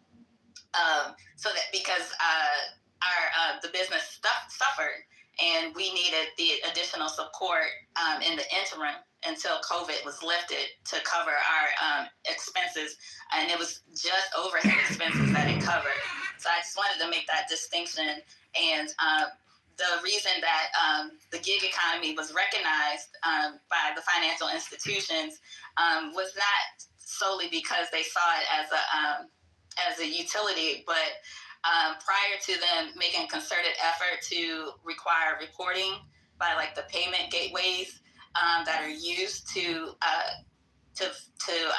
execute the transactions, they were missing, like the IRS and the Treasury, they were missing significant amount of money. But I had put in the chat, if you scroll up, that there were consequences to the emergence of the gig economy. And one of those consequences was, as a buyer, and I'll use like the influencer market as an example, because so many people realized that that was a new source of income, it flooded the market. And now you had overnight influencers that were building their following and now making it a more competitive market. And at the same time, your traditional jobs, they were reducing their workforce, they were reducing their pay or reducing the hours, that also made people who were dependent on a certain level of income go into the gig economy. So then the gig economy market got flooded. And if you're on the gig economy side, regardless of whether it was Uber doing the influencer marketing thing or whatever, now you're competing with a new crop of people that have flooded that market. So the payers or the buyers of that service, it becomes a buyer's market for them, and they can negotiate down how much they want to pay because there's so many opportunities for people to buy it. So I just wanted to tie that all together. So in theory, it was great in the beginning, but the market got flooded on the back end. And that kind of speaks to that macro and micro level that Philip alluded to. Yeah, that's market saturation happened. Market saturation happened. I think that's everybody in my industry got it. And most people, as a barber, most people were able to get it forgiven. Like they even had people that came around like before they actually made us close all the way down. They had like people that came around, taught us how to apply. Then there was I forget, Blue something. There was a company that just like basically taught people how to get the PPP loan. Yeah, of course, if you're qualified, and taught you how to get it, 100% forgiven. I don't know anybody who's had to pay it back, and every barber I know got one. Every single one. Yeah, to Janice's point, though, it was strictly for barbers. You're self-employed, so it didn't apply to you, but it's for I think a month and a half worth of payroll, 3 months worth of payroll. It was strictly related to payroll because it was for your employees to keep them employed. So then what Janice just laid out wasn't as the saturation wasn't as pronounced as she just laid out. But what happened was, you know, I guess, hey man, I ain't judging nobody, but I know I didn't get my second round of PPP, and I know I needed it for my team, for whatever it's worth, and a lot of people take advantage of the system. So the saturation, as well as companies, you know, companies are gonna make sure they maximizing their profits. They're gonna do things to cut hours or limit the expenses of overhead, and it all kind of created this storm where you had to put out this huge stimulus package to kind of stabilize things, which Biden got, you know, persecuted for because coming out of it, you know, we dealing with inflation and all the realities of trying to stabilize the market. And yeah, man, it's macroeconomics especially in this day and age, requires way more nuance, and you got to be very specific. And I'm not offering it now, but yeah, everything everyone is saying is like all part of that enchilada. The gig economy is at least in part like attack on labor rights. There is kind of no way to evade that discussion. Right? America, again, and this is back to the previous part of the conversation, right? Since the 70s, there is the decline in unionization, union busting, all of this type of policies, attacks on labor rights. This can be seen as just part of that history, right? For people who like the one before gig economy that was attack on labor rights was the franchise business model. Franchise as a business model that is very popular in the United States is the previous iteration of attack on labor rights, right? And it's just tech, right? It's shiny, it is convenient, everybody uses it, but it is functionally works as a way to squeeze workers out of their rights, out of their share in the economy, right? And again, to the previous part of the conversation, if you do that on a macro level to quite a large swath of worker population, that's why in the charts you see 50% or bottom 40% workers, their wages not catching up with the growth of the economy and remaining stagnant since, 70s. So is it a matter of it just like with tech and with these industries that are advancing, they're introducing a level of efficiency that I guess via productivity can't be justified based on output. It would only be able to be justified based on some moral standing or some regulatory standing in order to create a balance that we obviously see. And the machine is doing better outputs than the actual human. So you have to kind of artificially kind of create the scenario to balance things out. Is that what it is, or is it just? It's all of it combined in one. That's what he's saying. He said, like, look, they're fucking up the unions. You're not going to be able to collectively bargain. They're going to make a fuck ton of money on this. Right? The profits are going to be through the roof.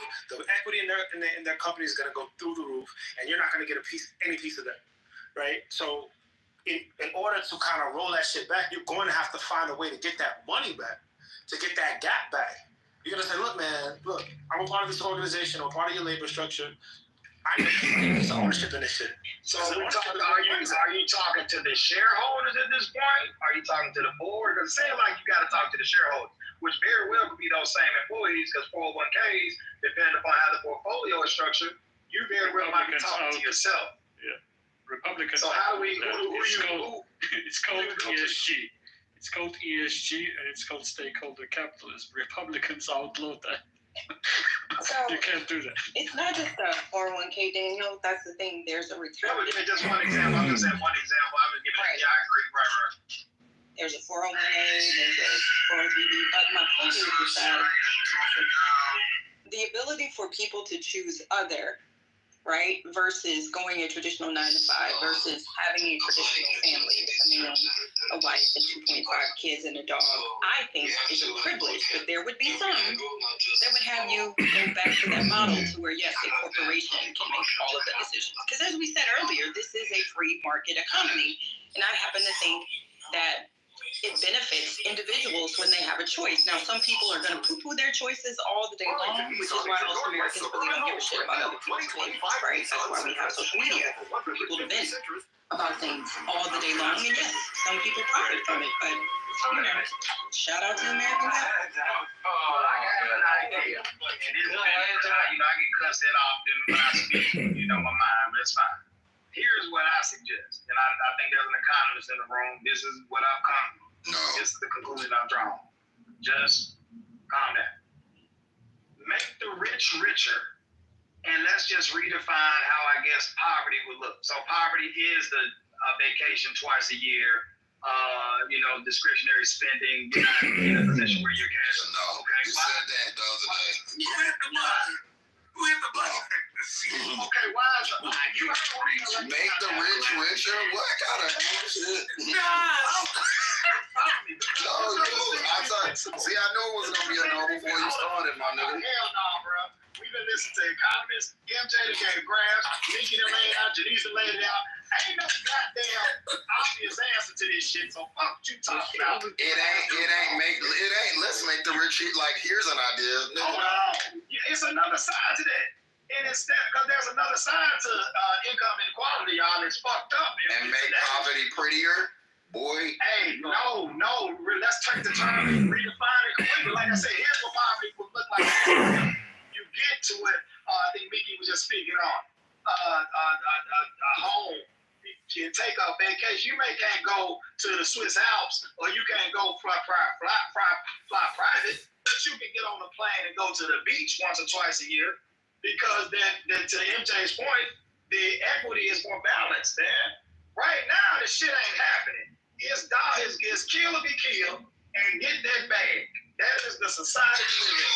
So let's change it because everything is laid out.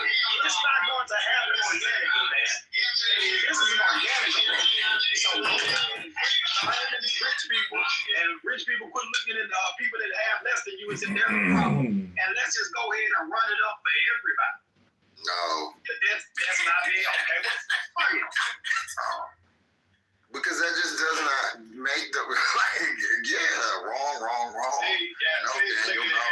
talking shit, but it's not me talking shit. That doesn't make sense. Elon Musk is a trillion or about to be a trillionaire. For one, it's almost impossible to make that motherfucker richer. And secondly, they don't need any help. You're getting rich enough. What do you mean? And then I don't really care about nobody getting more money, but to then to say, let's make poverty look different. No, nigga, no. Let's make it not.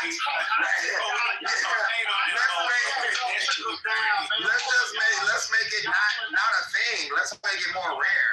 No. Yes, that's it. I'll let you. I'm not. But that's what you said. That's what you said. Right, and that doesn't make. And I'm telling you, that don't make sense. I'm holding on, and I was talking. You gotta add clam chowder to the thing. Make two types of government. American and shark government. Y'all just laid out to the left.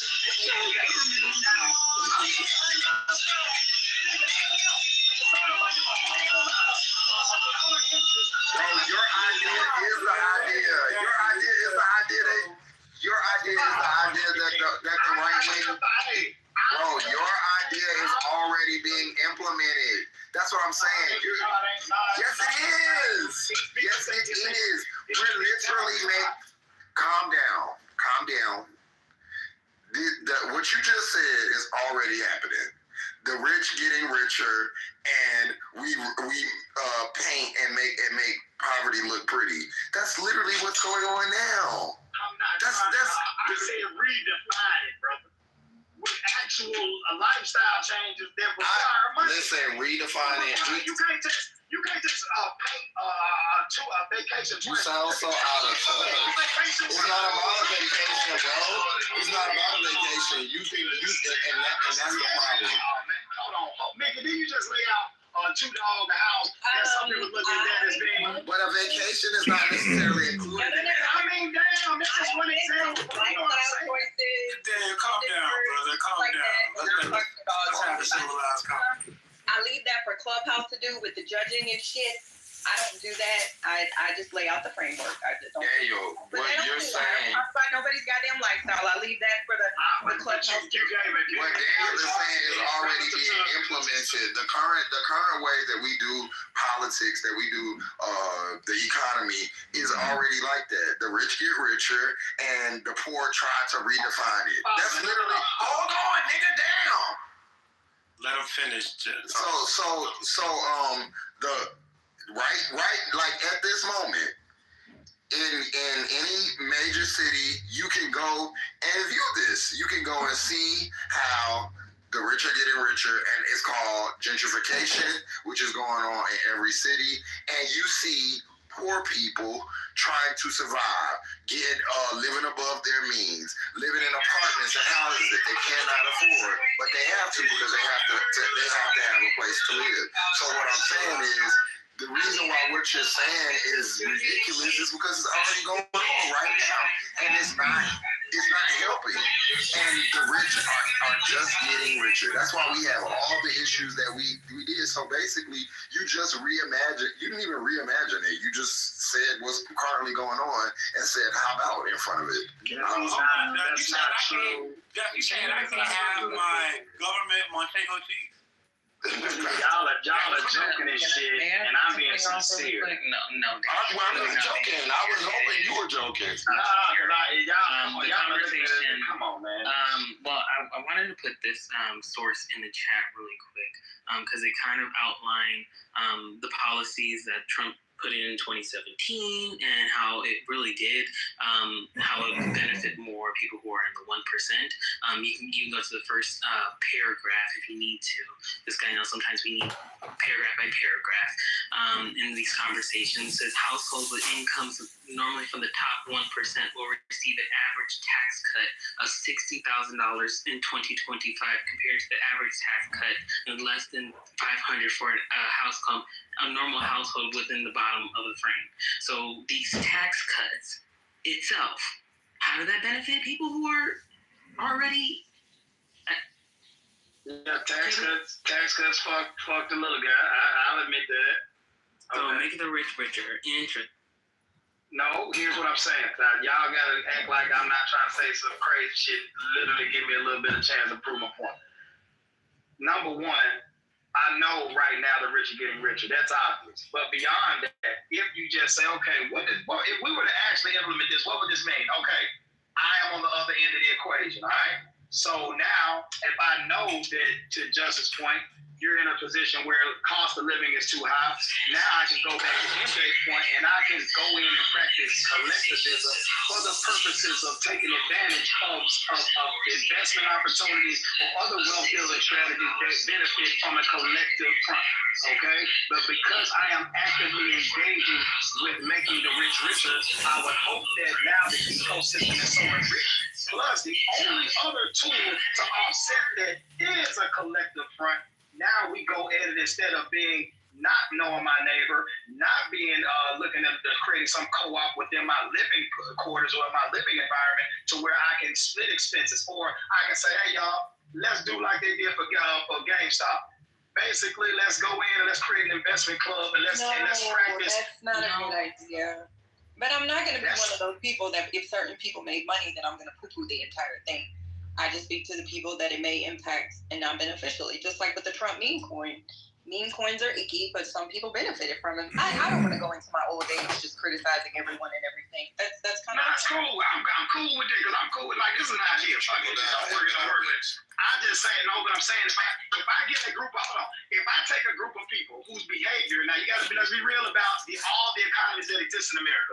You You have an investor class, you have a worker class, you have a hustler class, you have an illegal class. All of that shit plays into this entire economy known as America, okay? So now we try to peel away from the areas that don't necessarily benefit you from dealing with the living reality that you laid out. Just let's be in touch right now, okay?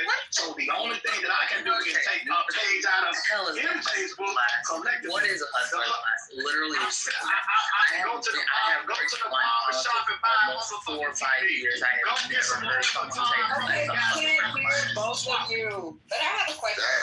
That's a necessity. But that's a class that's being created out of necessity, and what you're describing, bro, is true. It was described in 1981 by a man named Ronald Reagan. It's called trickle down economics. That's what it's called, bro. So the flat screen at the barber shop is trickle down economics. Do y'all think? Yeah, absolutely. That's a great example of it. Well, MJ, fuck collectivism, man, because they gonna do some shit that's gonna disrupt all this shit. Because how the fuck can you really have a succinct plan if you playing by the rules when you go to work? You taking your ass to that job and then getting that out your ass, but when it comes down to your own individual experiences, you buying stolen shit. You buying the dope. You buying the shit. Oh my God. Oh, now you mad at the people that buy. I want what you You would have been a great overseer. No, I'm keeping it real. You sound like now you're lecturing us about buying stolen shit. You know about the hustler class more than anybody. Yeah, and I don't have a problem with it. But when we have an economic conversation, that hurts the whole point of this conversation. How the fuck the hustler class is really the rich people? They just got you thinking that the people that sell TVs at the barbershop, those people are making ends meet. Please stop, Daniel. Please stop. So when that company reports shrinkage and it hurts the investor who's invested in that company because now their stock is able to get the return. But when we're talking about economics, bro, your feelings are out of it. This ain't a feeling conversation. This is a numbers argument. So yes, it is a feelings conversation. There is shrinkage within the company. Now, I am not able to profit off of the goods that I purchased because when they're, the company. I don't care. But we're talking about a way to try to deal with what we do care. This is not gonna help. None of this is helping poor people. This is helping poor people. Hey man, I think it will. Fuck it. I'll put more meat on. Well, you don't have any proof to it. That's you just saying stuff. I get cussed out about that. It's not about saying stuff. You just talk like you're so out of touch and you talk a lot. Man, bro, come on, man. I don't know who you out of touch, bro. I'm not. I ain't shit. So I'm a land, and I'm gonna get some data that can be supported by fact. There's no data that would support that. We're telling you that it's already been tried for the last 50 years. Daniel, how did you get to TVs in the barbershop from gig workers? I don't understand. No, I'm talking because there are multiple economies. There's a gig economy. There's a hustler economy. There are folks out here that don't do shit. Economy. Jesus Christ. Can you? Was it in the 70s? That was the last time we had a hustler. So I guess all these legal marijuana facilities losing out to the private. All these legal marijuana facilities losing out to the street dealers. That ain't real. Okay. What? Hold on. Let's move forward. Hold on. Am I wrong? Yes, you're wrong as fuck. You sound stupid. First, be quiet. Let's every inch of this motherfucker. I'm gonna put you down so I can say, or you want to be quiet. All right. You just said, what about the legal marijuana dealers, i.e., the government, losing out to the street niggas, i.e. the people that have been selling weed to the people who smoke weed for the last however long weed has been sold.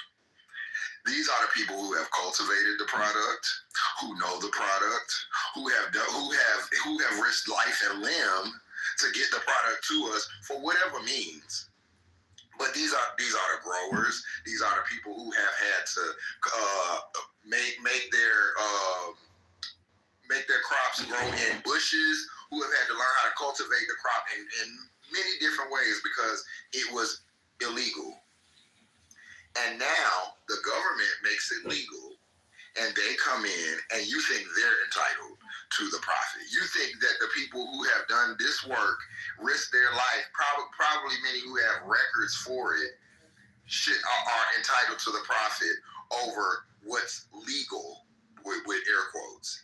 This is the type of stuff that make me think that you don't understand and that, niggas is stupid. Because it's no way that you can have a mindset that is that trained to suck up to master's teat, that everything that has been said, you turn it around on the common poor man or on the person who has done the actual work. You are the epitome of an overseer, of what Massa would appoint to keep of a house nigga. You really, really are. And with every story you tell, with every little input you give, you show yourself more and more coon-like. And that's sad, Daniel. That's sad. You need to get it together. You need to go read. And you need to take time and let that shit sink into your head, because this coon shit is not a good look, honey bun man. It's not. I'm simply stating a reality, and you acting like I'm advocating one way or the other. You are. You just did. You just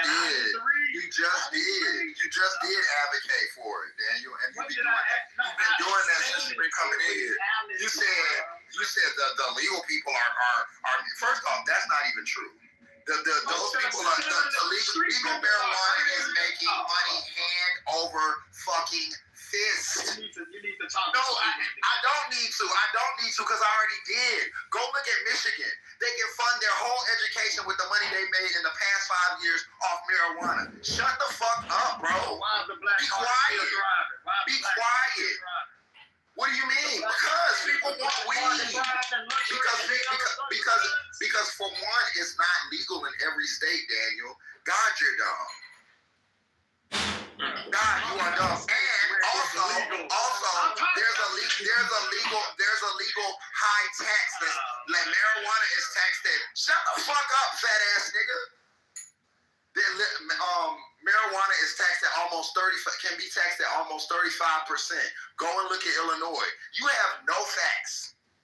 You are so uninformed. All you do is talk about motherfuckers you know with who you don't. You do not know about. Shut the fuck up, fat ass nigga. Okay, I don't know. Yeah, shut the fuck up. That's I'm for real. Shut up. Cause you are adding nothing to this conversation. You're making everybody dumber. Just shut up for a minute. Let somebody else talk. I'm a blessing in this room. I'm a blessing. Shut your country coon ass up, please. I know your wife and kids really dislike you. That's why you be on here. You are draining and annoying and uninformed. And you leading a group of people.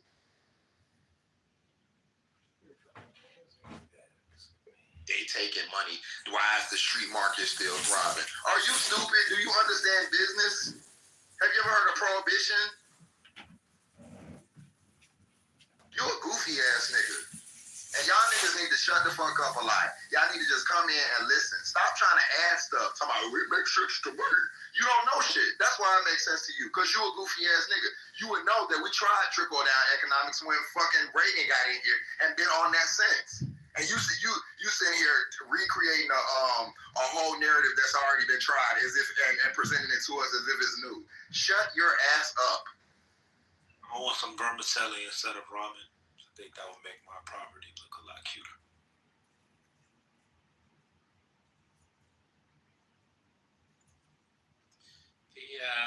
The comparative videos of actual Nazis saluting is coming in, and some of y'all. You saw the one that was posted earlier, right? Articulate. You saw the one with where he was like the same timing and all that. You saw that one, right? Yeah, that's from one of my favorite Nazi movies, American History X, I think. No. There were like protesters outside. They were dressed in. It was crazy. Oh yeah, I saw Somebody that posted too. them. Yeah. The ones that with the neon Nazi flag. I was watching a documentary from I don't know if you guys like Louis Theroux. It's my favorite documentarian, because all he does is find people that are abhorrent and try to spend as much personal time with them until they're so annoyed that they crash out. And he did one about Nazis, and they all did the same salute. They touched their heart. They touch the heart, and then they do a straight shot. And it's funny because Aquarius pointed it out in the chat. People on like social media were trying to be like, "Oh my gosh, you guys, no, it wasn't a Nazi salute. It was a Roman salute. He was just simply doing a Roman salute. He wasn't doing that." Bitch, what the fuck? Why are we? Even if we are doing that salute, why the fuck are we wanting to do a Roman salute? We don't even like the Romans. There was a whole battle. Their whole country, their whole government was destroyed. The hyper-normalization strategy really works. If you just crowd the market space with enough things that are terrible, most people are too stupid to know they're terrible anymore. Most people build their moral compass around what they see versus what they don't see. And if they see something they don't see, they're more likely to scrutinize. But if they see it a lot, they tell themselves that it's perfectly fine. I don't know if it's a defense mechanism or not, but black people shouldn't be doing that. It'll get you some genocide. If you're a marginalized population, you can't be basing your normative claims around like how many white people think they're acceptable. And that's one of those things that, goes back to telling people you can't be Black American and compare your experience to that of German Jews. That didn't come from Black people. I'll go back on mute. And we gotta stop like doing this like rich white people dance, like, cause it's never gonna benefit us. They're never gonna pick you, bro. Like, I don't understand the logic behind that. I thought like that as a black, young black boy, that's like the first thing at least my friend, like, don't be tap dancing. They not finna pick you, G. You don't gotta do that. You know what I'm saying? Find your group and do that. But like dancing for white folks or reinforcing they shit is never been a good look. It just is not. It's such a horrible look. I really want us to just not do that. Like, you don't even have to can we not do that as black people just for the next 4 years? Please, that shit is exhausting. The hyper-normalization is a good point, and I don't know if anybody has read Peter Thiel on occasion of Trump election wrote something in Financial Times. It's like a creed or manifesto. It's very weird read, but he kind of gave the game away. And they're doing what Russia was doing, and the strategy is called hyper-normalization.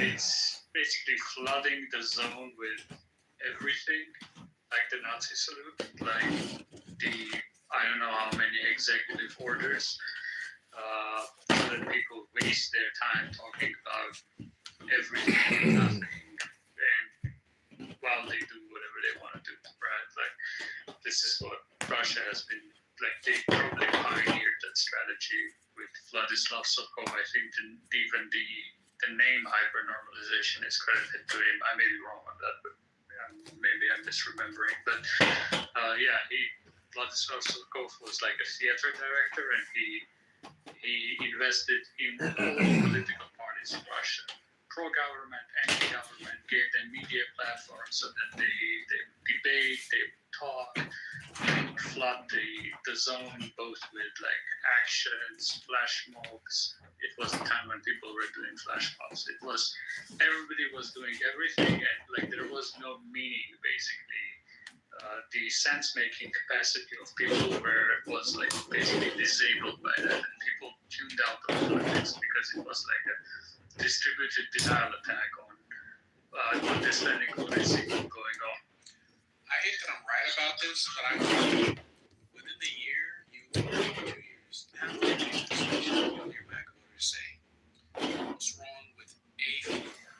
I get that Führer was bad, but maybe there could be a good Führer. We're going to Führer back. It'll be that type of argument. Not all despots are bad. Some despots have good ideas.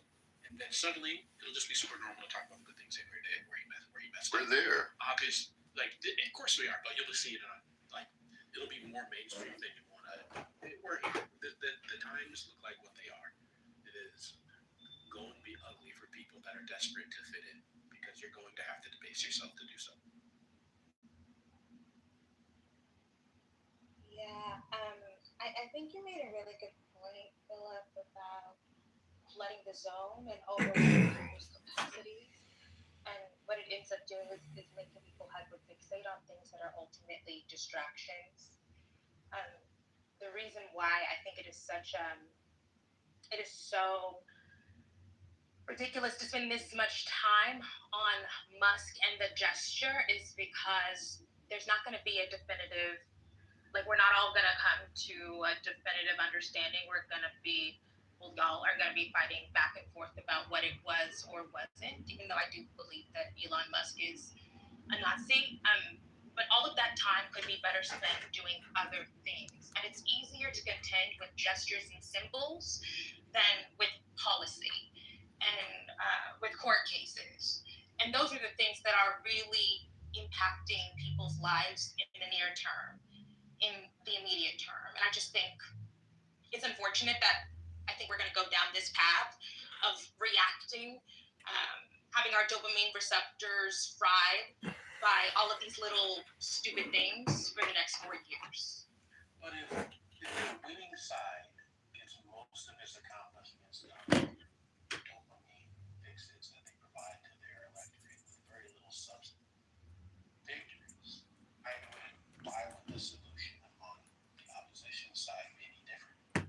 We have to activate the body politic and make them feel motivated in ways that aren't necessarily attached to policy wins, especially when you don't have any of the major offices in government and under your control. Like, isn't there going to have to be, whether it's tiresome, fruitless, or material, you do need that. You do need people doing that. And I just feel like sometimes people who may be in better positions, maybe they're in direct power of influence, maybe they move in the right circles, it's easy for them to be like, well, let's not miss the forest for the trees, y'all.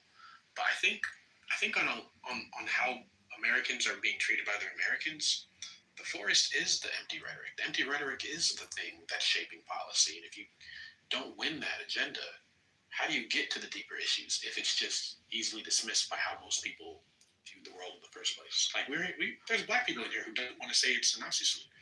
You can't see what's done in a climate like that. You get policy wins done by winning elections. You get policy wins done by organizing. And that is not happening when you are arguing with the ADL about whether or not they recognize the Roman salute / the Nazi salute. I agree. We can, Dr. Articulate, I partially agree with what you were saying too, right? But I think we can compare, right?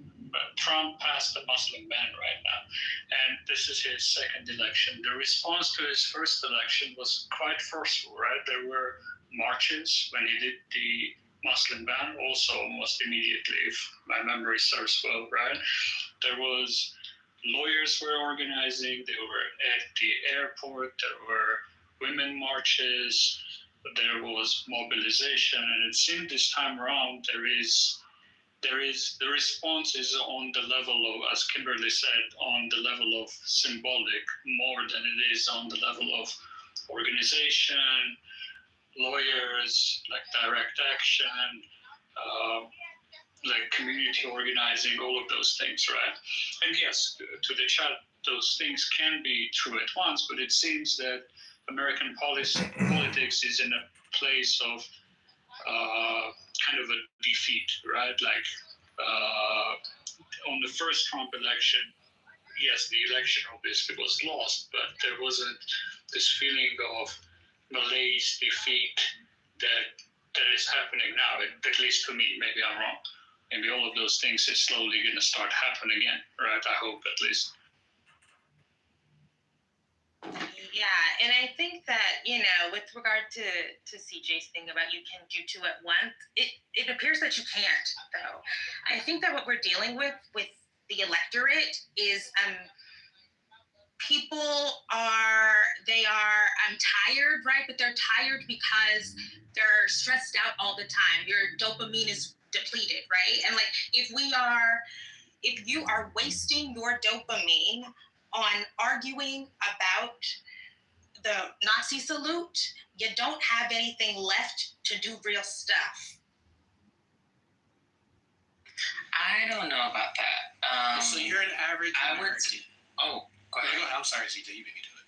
Well, I was going to say, it's just because I have mean, I think that my sentiment of two things can be true at once. I think it's just relevant in these conversations, because you would have to remember that Elon is pushing for far-right regime who are pretty much on the Nazi scale as a party in other countries as well. And Germany is one of the main people who they're trying to overcome these kind of things. So it is something we have to address, because the normalization or not speaking about it causes that normalization for people.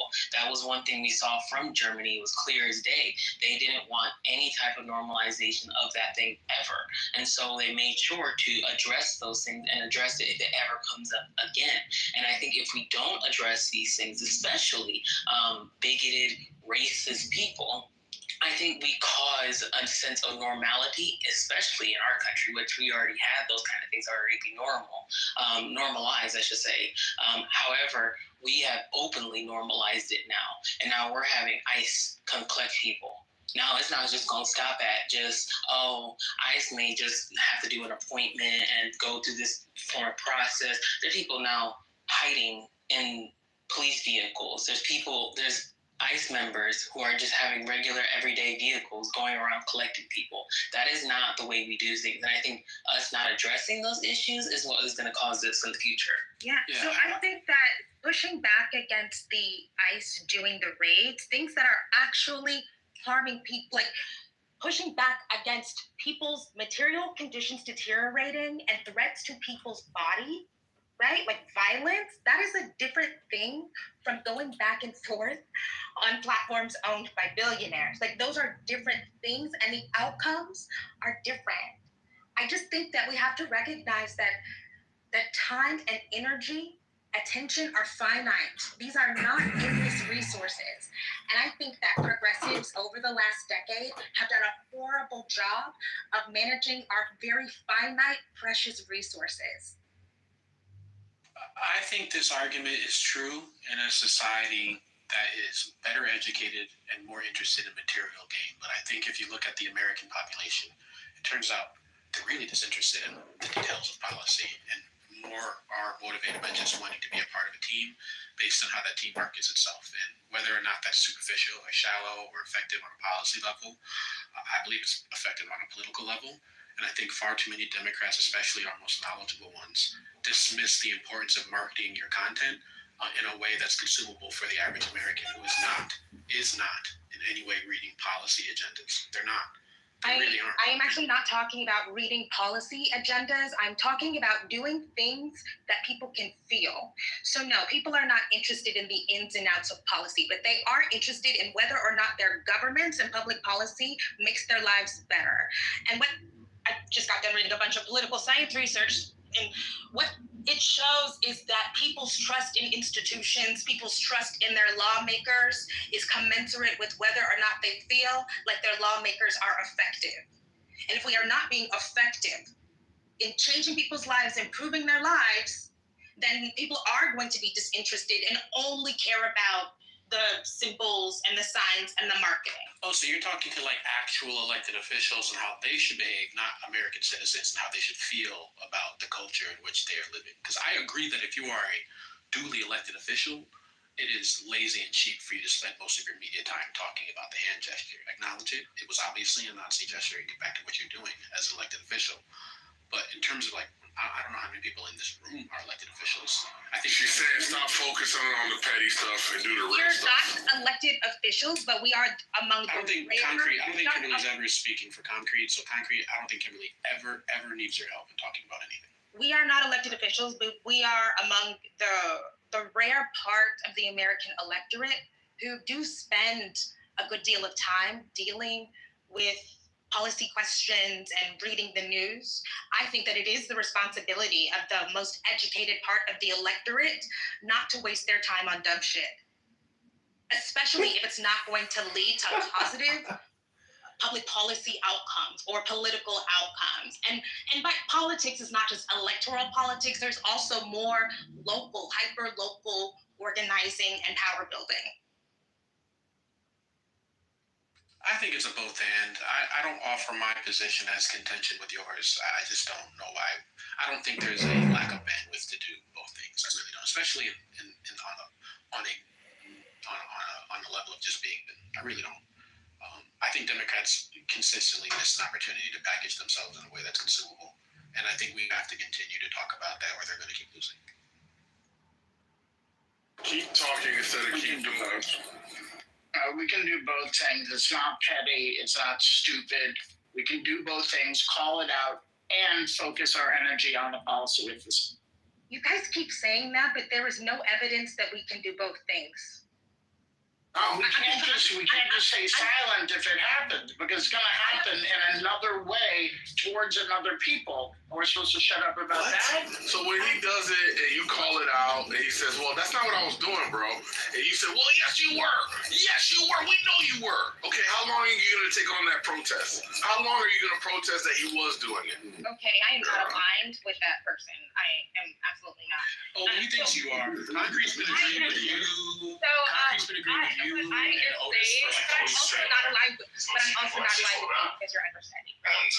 So what I am saying is that you don't ignore it. You don't say, oh, this is totally fine, but you don't waste 48 or 72 hours going back and forth about it. That's what I just said. Yeah. At the end of those 72 hours, what have you done? That's literally what I just said. Why did you say anyway? No one wants to be aligned with you. That's fine. I don't care. Okay, well, you asked why. You asked why. She undermined her own. She undermined her own point by saying your ass anyway. Fuck up. I choose my allies very carefully, and I'm not choosing you. Oh, but he chose you, and that's because you keep beefing with me when I'm making perfect sense just because you hate me. And you should like me more than Concrete. I don't hate you. I think that you are more knowledgeable than you are, but I don't hate Then you. who? I don't care about you. Don't do the thing you just told us not to do. Don't do it. Don't do it. Yeah, you're not even told us to tell me how I'm stupid. Okay. I'm more dangerous than Elon, apparently, to these people. Okay. But you're right, Dr. AJ. I'm not going to do that. Hey, Justice, I'm back, motherfucker. Phone went dead, but I ain't dead. Oh, joy. I think there were two conversations. One is about the value of packaging in a good marketing, and the other engaging in petty conversation, right? And I don't see a conflict between the two. I think the left or Democrats should have a good marketing and good communication, and it's a worthy investment in all of those things, right? And also not engaging in petty fights, right? That's perfectly in line. Hey, Philip, are you an economist, brother? I'm assuming that you are. Hey, Daniel, we're talking on this right now. I just want to say before I go back inside, I don't That's believe. okay.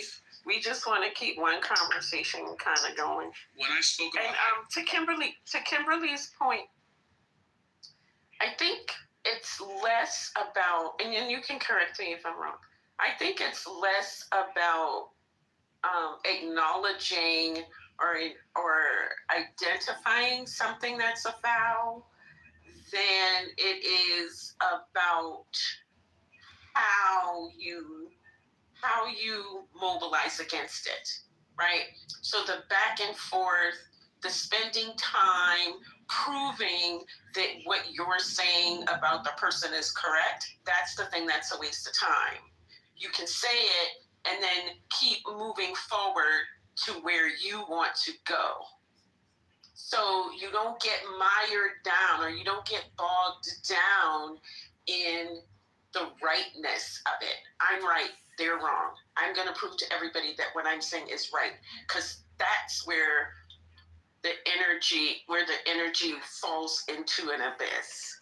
I think that's the point that she was trying to make. And you can say, Kimberly, if that's not correct. Yeah, I agree with you. Elon Musk is disgusting. He is despicable. He is the scum of the earth. Okay, let's mobilize around getting rid of him, like taking down his power, taking the Tesla stock. Like, that is a tangible thing. Like, there has to be focus. Wait, what? A locus for the action, for the energy. I think that all of this back and forth is not a good focus for our energy and attention because it doesn't produce anything at the end of it. Take down Tesla? Take down Tesla? Okay, see, that's again. Yeah, you gotta start yelling on here. That's a point of example. No need to spend 20 minutes on it. Okay, but just to be clear, when Bro, can you get off my nuts, man? Thank you. I'm not talking to you. When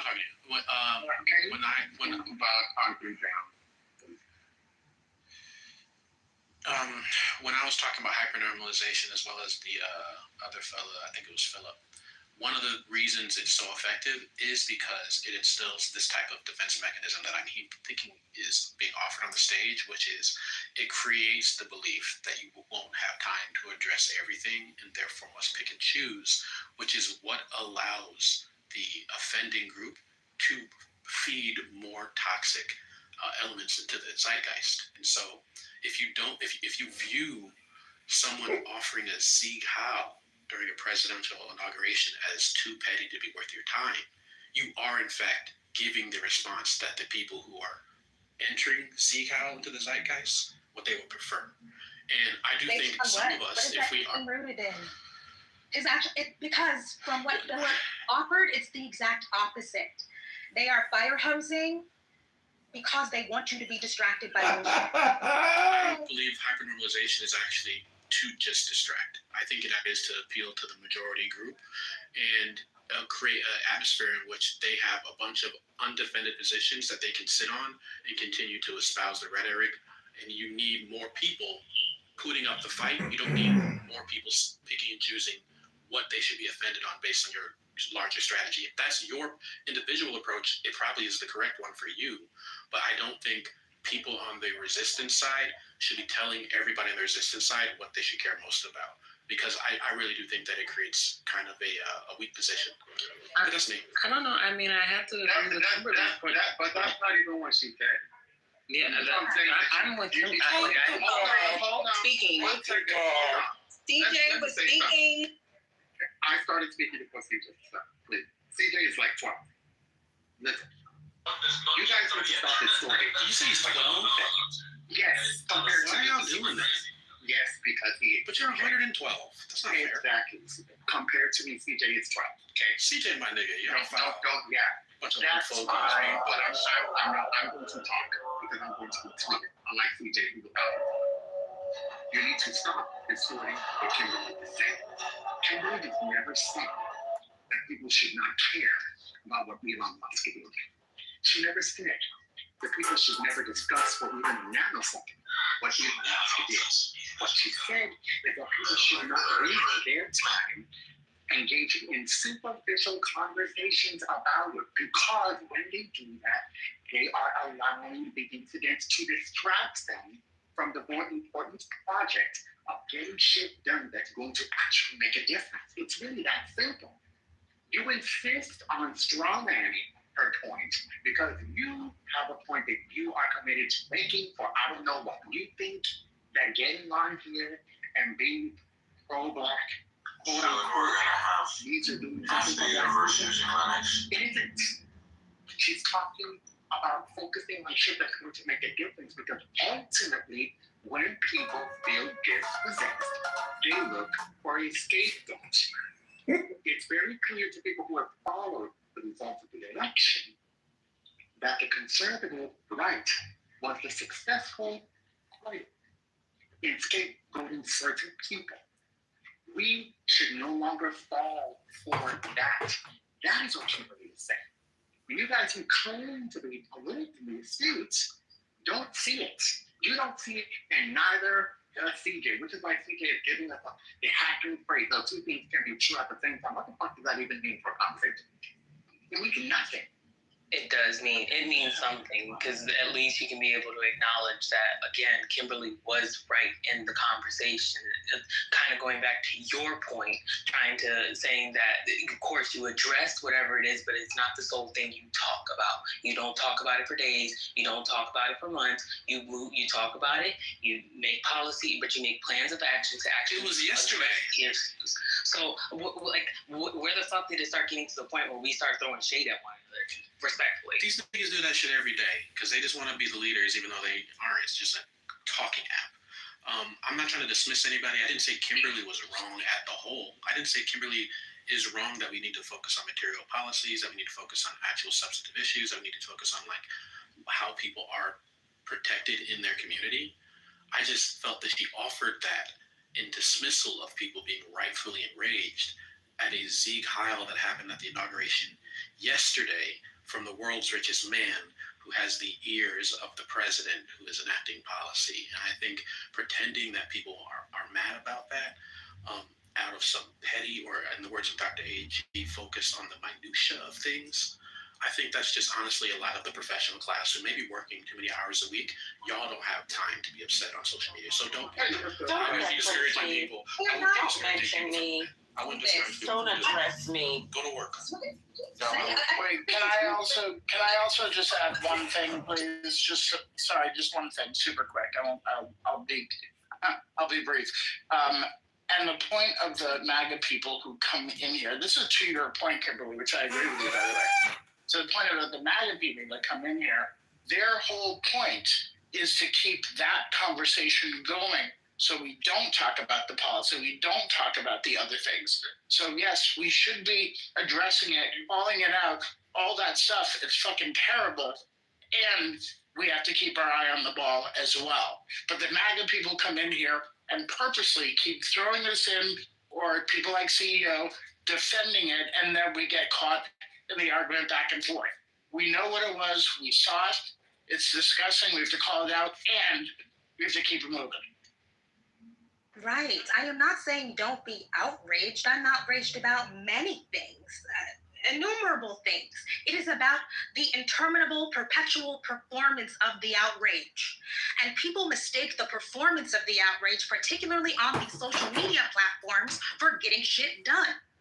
And you say that we can do multiple things at once. You literally cannot. As I mentioned, all of these resources, time is our most precious resource. The thing that you cannot get back, it's limited. It is limited. So you have to choose. You are making choices about where you spend your time every single day. Everybody does it. In fact, the professional class people, the people who are most well off, they have more time to play with. They have more opportunities to waste their time on bullshit. People in the trenches don't. You got my vote. You got my vote, girl. You run a bomb. Kimberly's so upset that Concrete and Daniel are giving her vote. Maybe you should just take it to the left, Kimberly. You're not getting support from anybody you want to be around. Let's be honest. So we're gonna Kimberly. Hold on, Kimberly. Hold on for a second. Sorry, Kimberly. I almost did it again, Right. Dr. AG. Exactly. So we're gonna just move along. Because the personal attacks and the personal side eyes, we can do without them if they're not productive, and that one wasn't. So let's move along. More practically, in a few days or whenever, right, they have, and again, if you read that Peter Thiel's FT article, he's laying it out, right? Trump is going to start slowly declassifying like this assassination of documents that government has, like on this assassination attempt, that assassination, right? Different conspiracy theories to flood the zone. This is going to become conversation after conversation, right? Fuel for conspiracy theories. And yeah, prioritization is hard, especially in organizing. And where do you invest your time is a hard question to ask. And given that there is an administration that's going to be set on doing this stuff, both through this declassification, through their media appearances, and through their legislative actions, right, as they did today with the executive orders, it's going to be a hard thing to navigate. Yeah, and that's the reason why I came back up, so because I think we got to the point, which is what I was trying to suggest earlier as to why he did the high. I think it was very intentional, and it's, I mean, like what you're suggesting, a lot of it is actually strategic too. So how we deal with it is a different question, but I don't think assuming that it was random or it was just because he's an idiot or a Nazi or white supremacist made sense. I just want to step on this point. Good afternoon, y'all. Also, I've heard people trying to blame his autism diagnosis as the reason why he did that as well. And I, as a parent of an autistic neurodivergent child, you know right from wrong, and that ain't have no reason to why he did that. He understood what those things. Yeah, he's the richest man in the world. When I see people trivialize him and say, oh, he doesn't know what he's doing, I'm like, okay. And you're the same people who are on the other side will say he's a genius. I mean, is he or is he not? Is he the most powerful or just the richest? He's powerful. You can't deny the fact of what he's been able to do with multiple countries. His SpaceX and the different things he's done is not just money. Yeah, he doesn't need to be the most powerful. He doesn't need to be the most powerful. They're trying to say he's some savant who doesn't understand certain social things, but he's a genius at making money. Silly ass argument. He understands social things very well.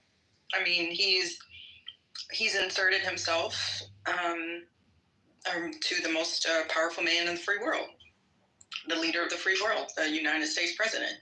I mean, Elon is not awkward. If you listen to him on X, he's very articulate. He's been on this AI space thing for quite some time. Now, there are other people in this space that sound cuckoo, like Kathy Wood. She sounds insane to me. When you listen to Elon speak about, like, in that Elon voice or the, whatever you want to call it, no, he gets his point across extremely well. Extremely well. Like, this man speaks to world leaders. Elon is articulate and what more? In the shareholders world, you want to look at that Tesla market cap? That ain't no awkward shit. Y'all did this shit with Bill Gates. Y'all tried to say he was autistic. The shareholders, baby. Wait, the opposite of autistic is quite clearly. I never said the guy was not effective, but saying that he's articulate yes. when he's incapable of expressing himself clearly when in public spaces on TV is strange. Maybe we just define articulate differently, but y'all need to stop giving. Because the fact that he makes lots of money doesn't mean that he's skilled in every single way. Wouldn't you call him he's financially savvy?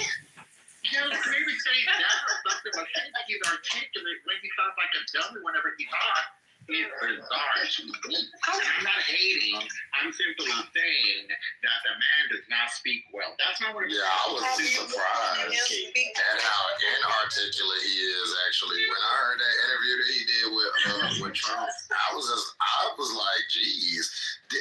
He comes off as dumb to me, and I know y'all say he did all this stuff or whatever, but to me, I was just surprised at how stupid he sounded and how like he couldn't even like formulate like a full. Yo, it's snowing. Hold the fuck up. Yeah, it's snowing in Atlanta. Yeah, talking to Trump, that sounded. Oh my God. Goddamn, it's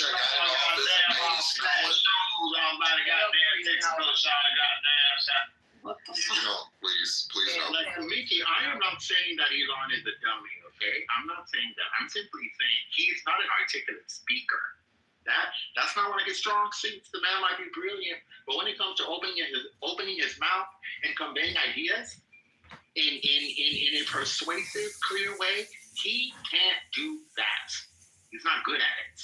I mean, when I'm not talking about that. I'm talking about when Elon is speaking to his specific skill set. That's what I'm saying. When he's in that element, he communicates his stances very well. Like before he turned crackhead, I was a huge fan of Elon just because he was very futuristic. He just seemed a little bit more open to exploration. And then all of a sudden, or maybe not all of a sudden, because I'm only familiar with this public persona, I don't know the man. It seems like there was just this huge shift. I mean, he's been popular. Weren't you a Republican back then? Weren't you a Republican back then when you supported him? I didn't think. You don't think about political parties when you think about. And then him using. You may not. May I finish? May I fucking finish? Is that? You know what? Go ahead and argue about something that's insignificant. Fine. Say the man is stupid. Say the man is dumb. Say the man is inarticulate. Whatever. He's next to Trump right now. But I say, Mickey, I would say this. A lot of people, excuse me, a lot of people were fascinated with Elon Musk, and a lot of people respected his business savvy. No matter how many things have come out now, we can just talk about of what it was. We understand that a lot of people loved Donald Trump at one point because they seen him with a golden fucking toilet, and he had all these places and buildings and golf courses and things with his name on until the actual man started to show himself.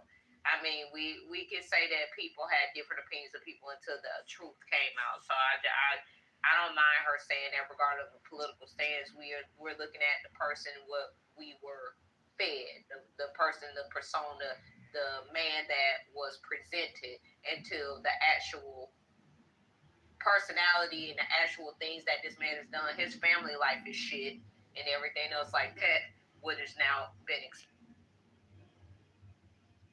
His child don't even like him.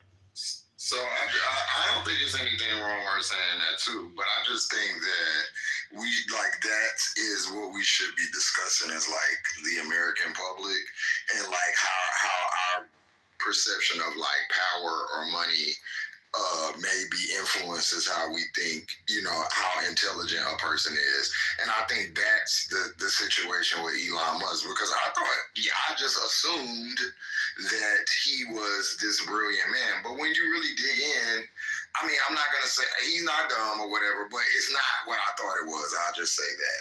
And I think that's a conversation that Americans, we should have. I'm not saying that. I feel like Nikki has a very American viewpoint of that. A lot of Americans just think that, these people get in these places or whatever. So, and it should equal that, but it doesn't always equal that. So that's more of I feel like a lot of people think he's like have that opinion of him. I just don't anymore. I mean, it's just that's the way the American world works, unfortunately. We have it to where money is power.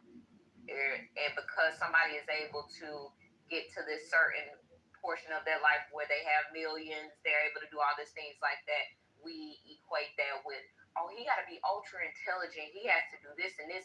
Because look what he's been able to do and what he's been able to accomplish, not understanding some of the things that go along with that. But I mean, that's just the way the world works.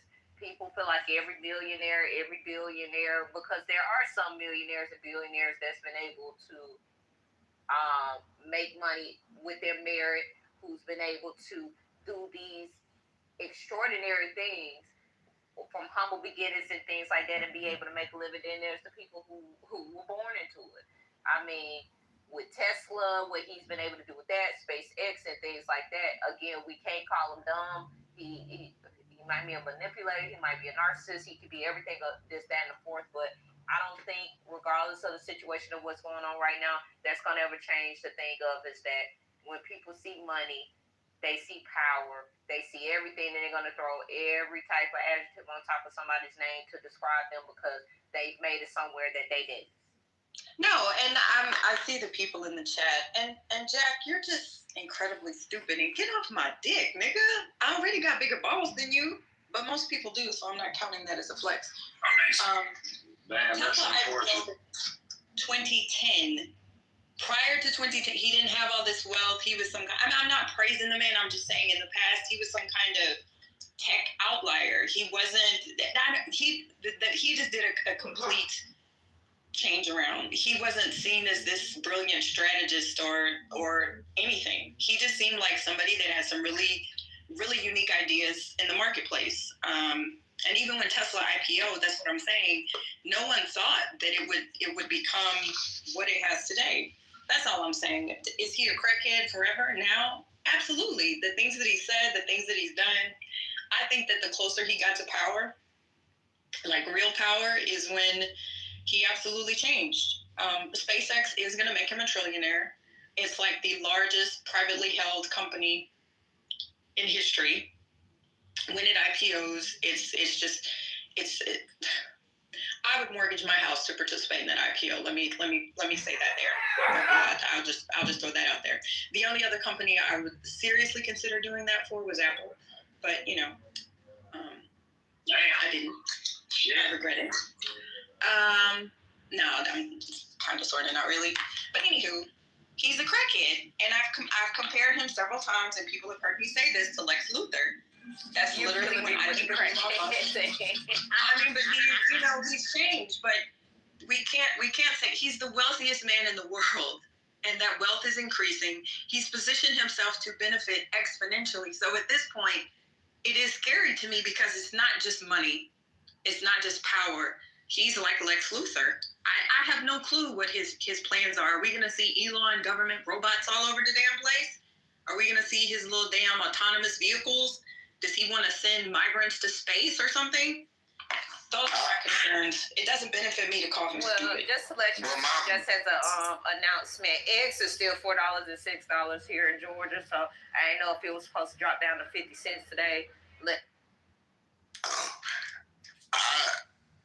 I see what you're saying. I just think that it's important. I think we're at a critical time that, even with him, with Donald Trump, we have these people that are figures that people just assume. And I'm not talking about you specifically, but the public just assumes Donald Trump, he's rich. We heard, the stories about Donald Trump. It's just like we almost live in like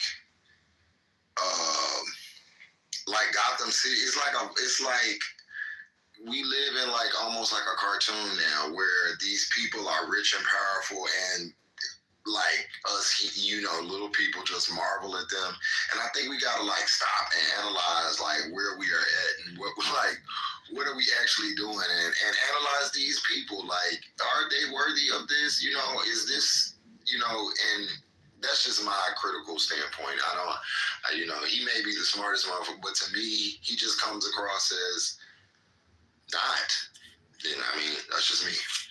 I think what I like about the conversation over the past 2 hours is it's very strategic. It's discussing how we should respond, how we should react, and what the plan of action looks like, right? So, to me particularly, I don't really have a bias, an interest in whether he's actually intelligent or not. Same thing for Donald Trump.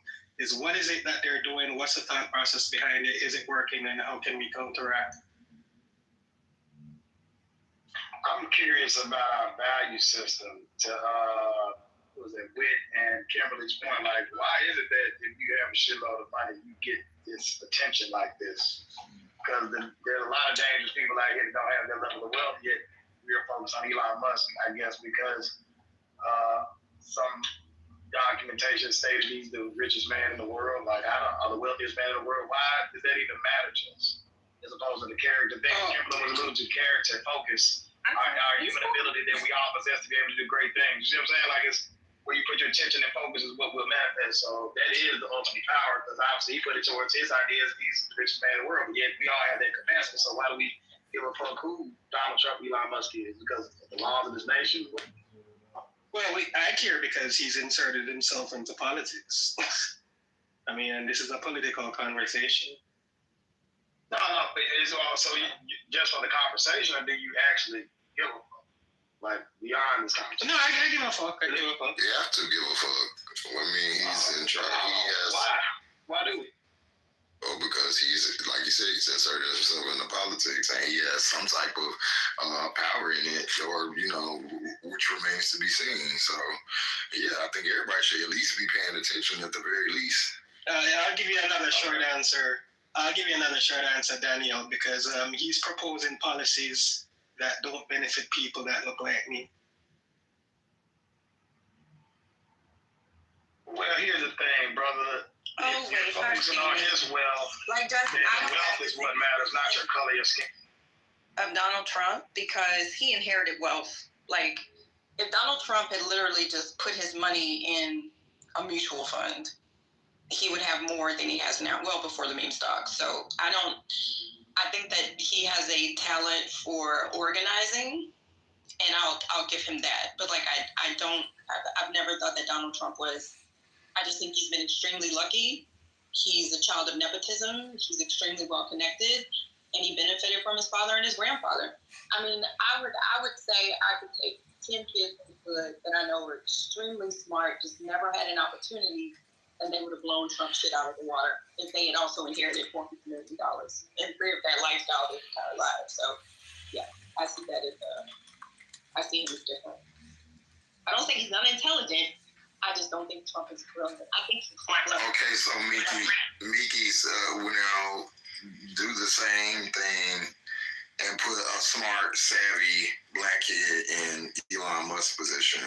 Do you think that, you know, what do you, or just somebody with that, just, you know, act with actual, because Elon Musk had, you know, a little help too. He didn't just pull it, you know, get it out the mud.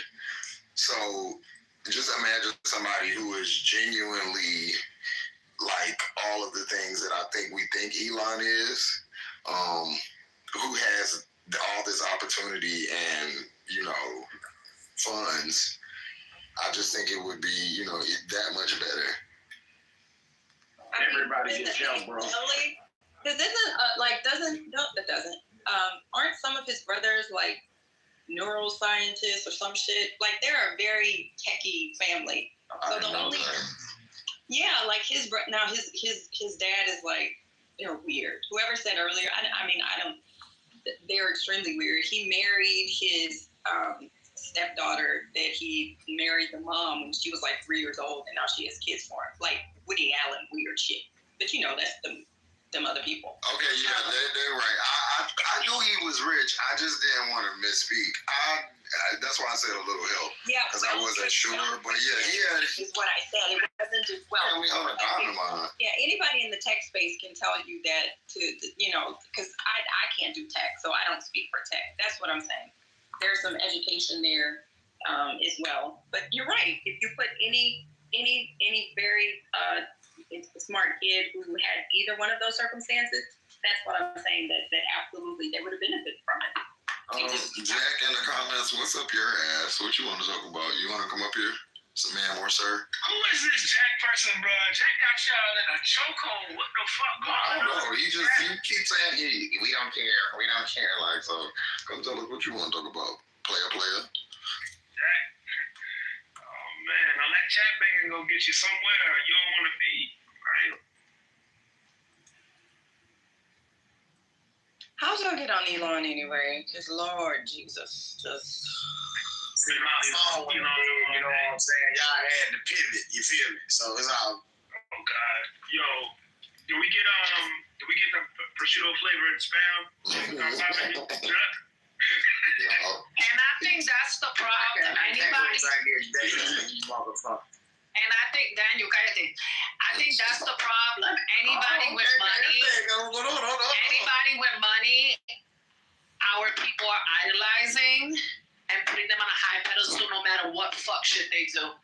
As long as they have money, it's like, oh my God, I don't care if he's white. I don't care if he's going to take our rights away. He has money. He made it. I'll end. Yeah, and I never gave a fuck about that. Money is cute, but that just doesn't, like, if I'm analyzing your intelligence or if I think you're smart or whatever, what you got in your bank account is not going to come into play. And that's just, to me, when I hear Elon, I know you can't, when I heard Elon Musk really speak, he was trying to explain how they beat up that person, I guess, in New York. I was like, this bitch can't even talk. So, like, I don't know. He seems dumb. And then when you follow the line, like, none of the stuff that he has did he actually create. He, bought it. Now, he may be savvy, clever, those type of things. I just think when we start throwing genius and all of that shit around, that is like a little extra to me because he really like. Who do you think is a genius? What was that man that was in what was that man that was in that wheelchair? Stephen Hawking. Stephen Hawking. Yeah, he's a genius. I'm impressed by that type. Like, what's my man name? The black man who always be talking about space. Neil deGrasse Tyson. A genius. That Elon Musk. Just don't. He don't you. Which, by the way, is half Puerto Rican. I just wanted to add that. Neil?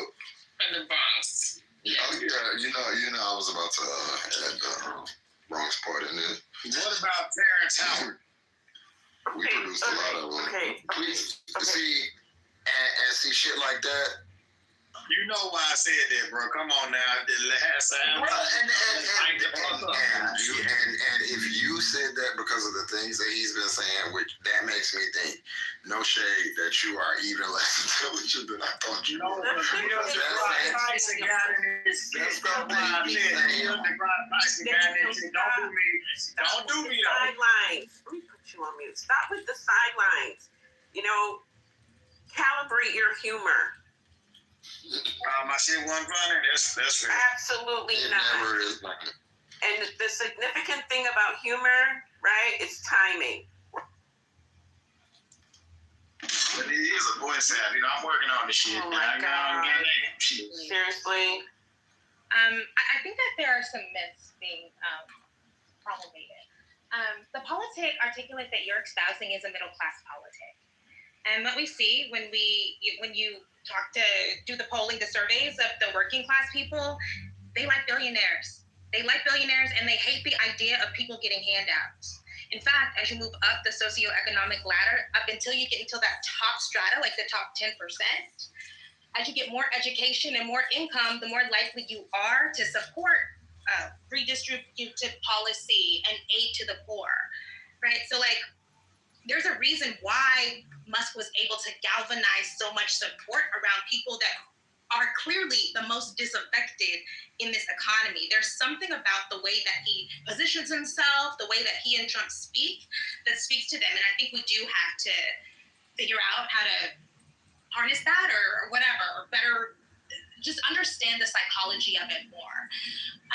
But the other thing I wanted to say was that from 2016 to January 2021, the hashtag resistance spent their time reacting to every provocation.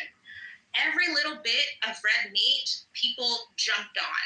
It was the social media and the hashtag and the marches and the TV shows and all of that.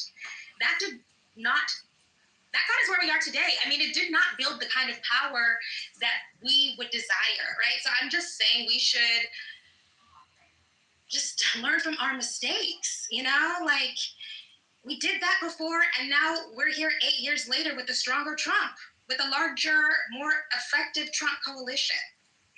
The appeal of these billionaires, these unsophisticated billionaires, is the anti-intellectualism that they espouse, right? They're telling poor people, you can be just like me, don't listen to these intellectuals. See what I'm saying? Just work hard. You can get exactly Can you be specific, MJ? Can you specify what billionaire you're talking about? Donald Trump. Okay, so I think you should specify. I'm not intellectual. I don't say anything smart. Look where I am. I'm a billionaire and I'm the fucking president. Stop listening to these intellectuals. They're stupid. They're not really smart. This is the energy. Y'all don't see that? Yeah, but well, it's on both sides. All billionaires, but because that's all I wanted to clarify. Because there are some who promote education, so it's necessary to. I'm not gonna say all anybody. But you said billionaires, though. Sure. As a class. Because Kimberly was referencing a group of people that are inspiring a certain level of behavior and politics. Right, and so I was describing not so much as billionaires themselves, but the ways in which they're appealing to these poor people.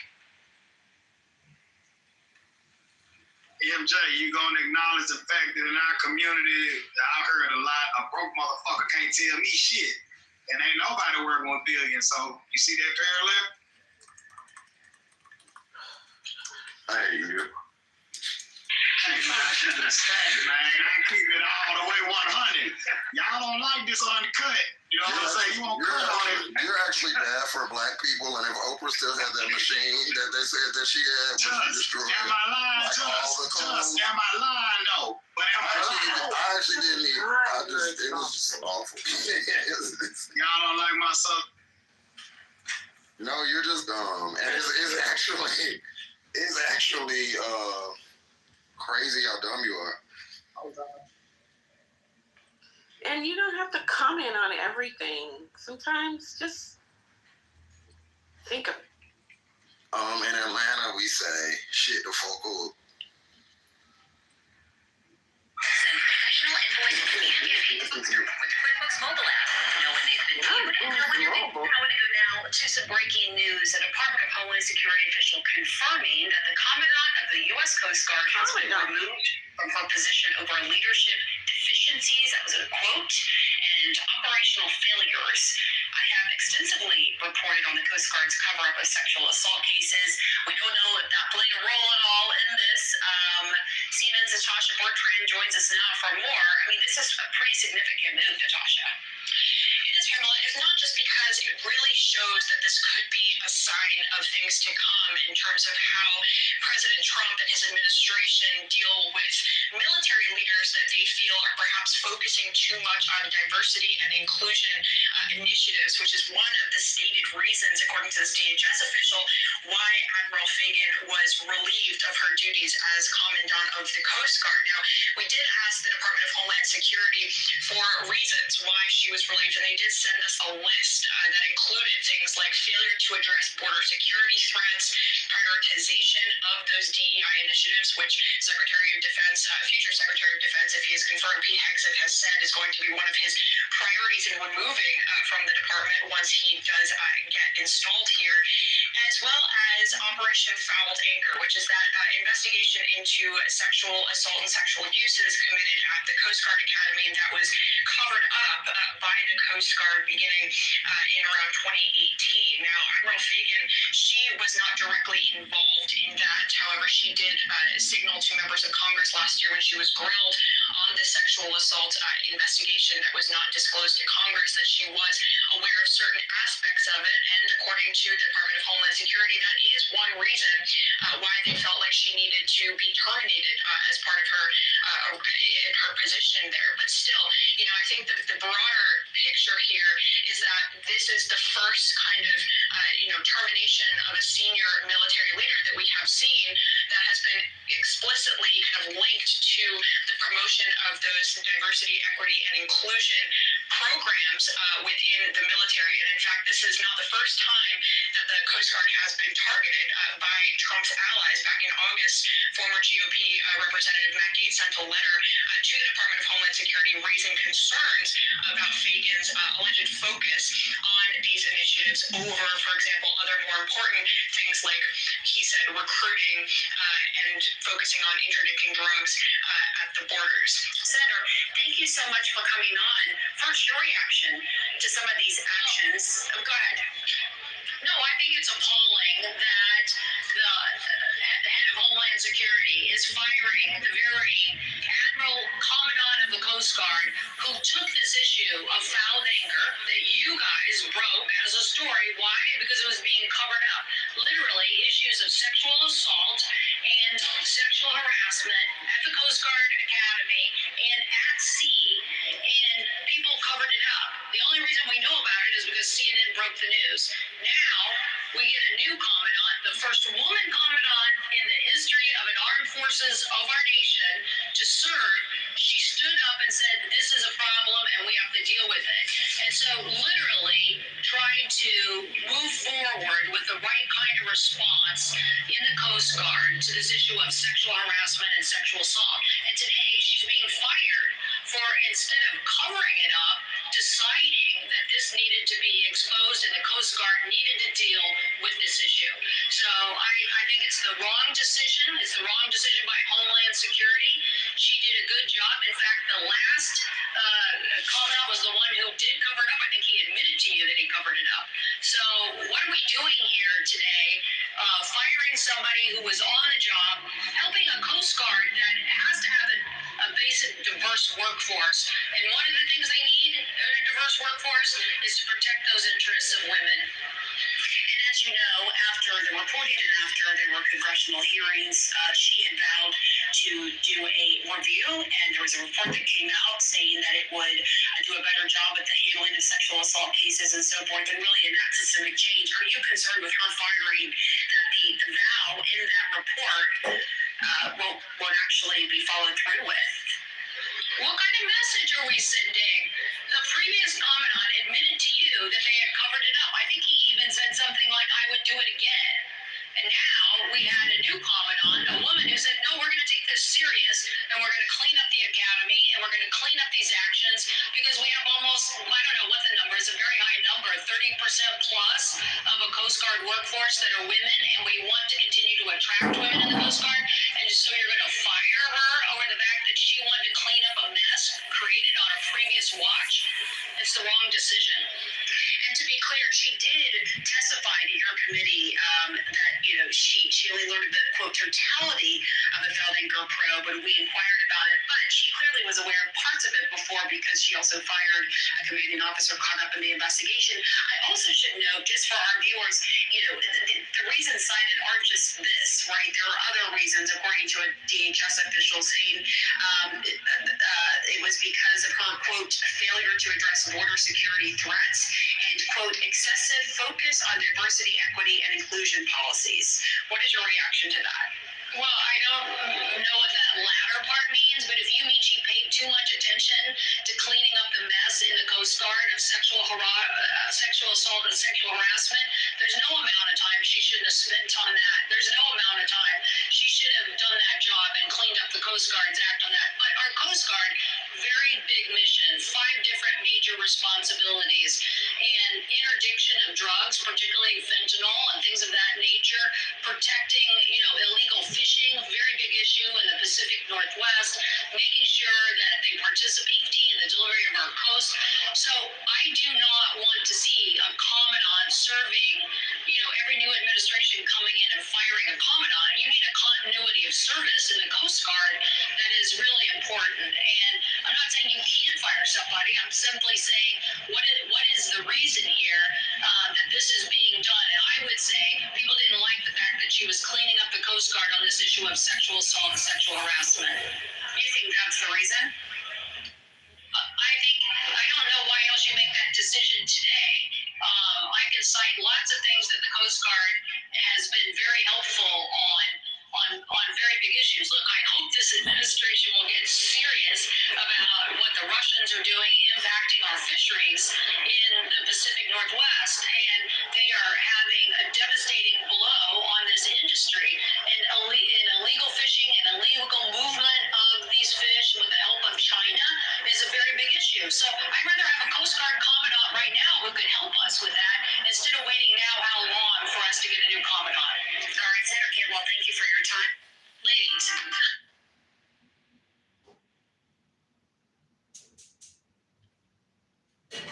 Someone sent me that, CJ sent me that actually, to play that. I know there was other people that were let go. I mean, one person that resigned. Let me just get her name real quick.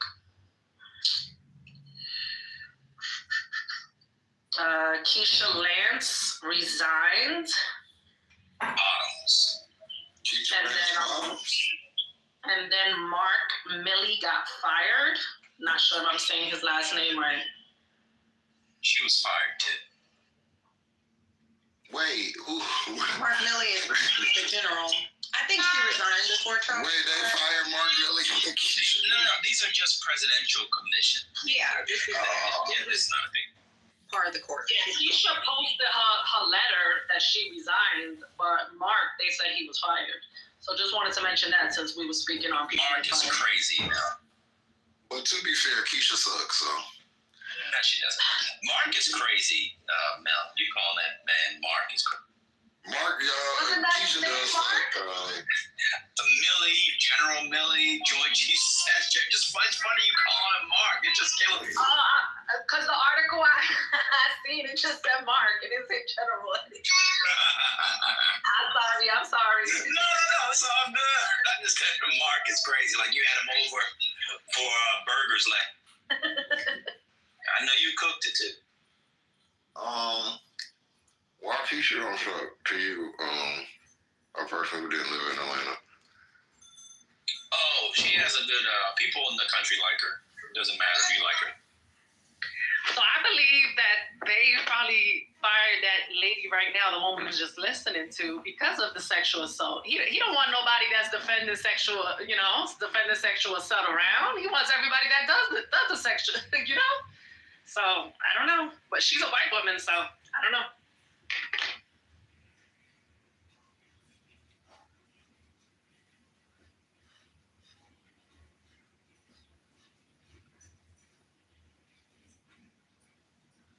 All this goes to show how petty little man that. It's okay. Y'all don't care about it. I'm like, regardless of why would you take that man picture down, like in the Pentagon, like that's childish as shit. No matter if you don't like him or not, or what he said against you, he's still a part of history. It's alright, Whit. You come from a strong people. He'll be okay. He's rich. Oh, of course he's rich, but I mean, it is what it is.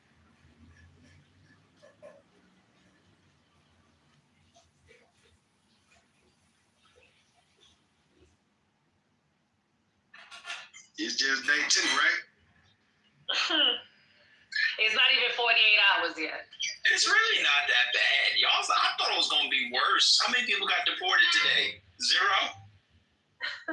So what do y'all think about Jewish businesses being considered now part of the minority class for the purpose of government contracting? TC will be so disappointed. Man. Dang, is that an executive order? Yes, it was. It's about. What does it say? A news channel did something on it. Let me pull it up. See, let me go back on mute. On the top, I'm gonna put the link of a list of everything he signed off on yesterday, if you guys want to check it out. See, Kimberly, now everything you're stating is even more important because you got to circle the wagons in this environment and you can't be dealing with trivial matters. Salute to your mindset, Queen, on some real shit. You know what I'm saying? Thank you. I still can't believe the Gulf of America is still something you sign on. What's wrong with that? So irrelevant. It's just irrelevant. Exactly. There are more things you could have picked. But Gulf of America. Well, I like geography, so it is relevant. Why are you changing things? We do that all the time. It's not. Well, it's not the Gulf of America. Your name used to be Umjobo. Now it's just. And I'm still mad about that. So it's not the Gulf of America, it's the Gulf of Mexico. Literally. You can't just rename shit like that. You know that, girl. Of course you can. Ain't Trump for it. Ain't nobody gonna recognize it though. It's gonna be it's Gulf of Mexico. So is this an opportunity? We can sell some maps or some shit? How this gonna work? Like geography books are gonna change? No, geography books won't change. It's just it'll be recognized in the federal government. But as soon as the next president comes in, we'll be back to Gulf of Mexico. Y'all can't take the small stuff. Gulf of Mexico don't matter. The shrimp suck. That's what matters. The shrimp from there suck. But what matters is a Gulf is a particular thing. And it is literally not the Gulf of America. It's the Gulf of Mexico. because it's an inlet of a large body of water, and it's the Gulf of Mexico. So when you change, things do matter. I guess people don't. I know people hate geography and don't care about shit like that, but I don't like that. Why are you changing it? That's not how it works. No, he's just changing it for how they'll refer to it in federal documents. We'll still call it the Gulf of Mexico. Oh shit, it's Biden. That's what the fuck it is. Y'all, my bad. Oops. It's what? It was Biden's administration. The Department of Commerce is recognizing Jewish businesses as minorities. So, sorry, Donald Trump. What's the executive order? But wait, where's the executive order on this? No executive order. I assumed that it was Trump that would do that. Not. I misread. I followed someone else that said it was Trump, but it's not Trump. That was Biden. Interesting. But wasn't Biden? Where's his executive? No, it looks like the Chamber of Commerce made a change. Let me. The Biden-Harris administration, the Department of Commerce, and the Minority Business Development Agency, which I thought was struck down from just helping minorities, are committed to ensuring Jewish businesses and entrepreneurs have access to the resources and opportunities needed to grow their business. This is an agreement with the Orthodox Jewish community. It's a tremendous honor to work with leaders like Deputy Secretary Don Graves, My apologies, y'all. Shout out to Biden here.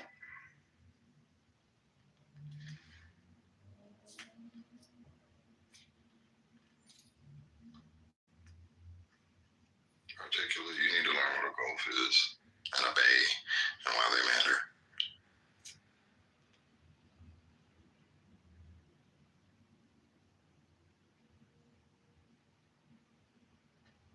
I didn't listen to Lou. I listened to an anti-Semitic Black person that does government contracting. But thank you very much. He's a Dojan. I should have known better. Oh, they're going to love this. They are going to love this. Oh, well.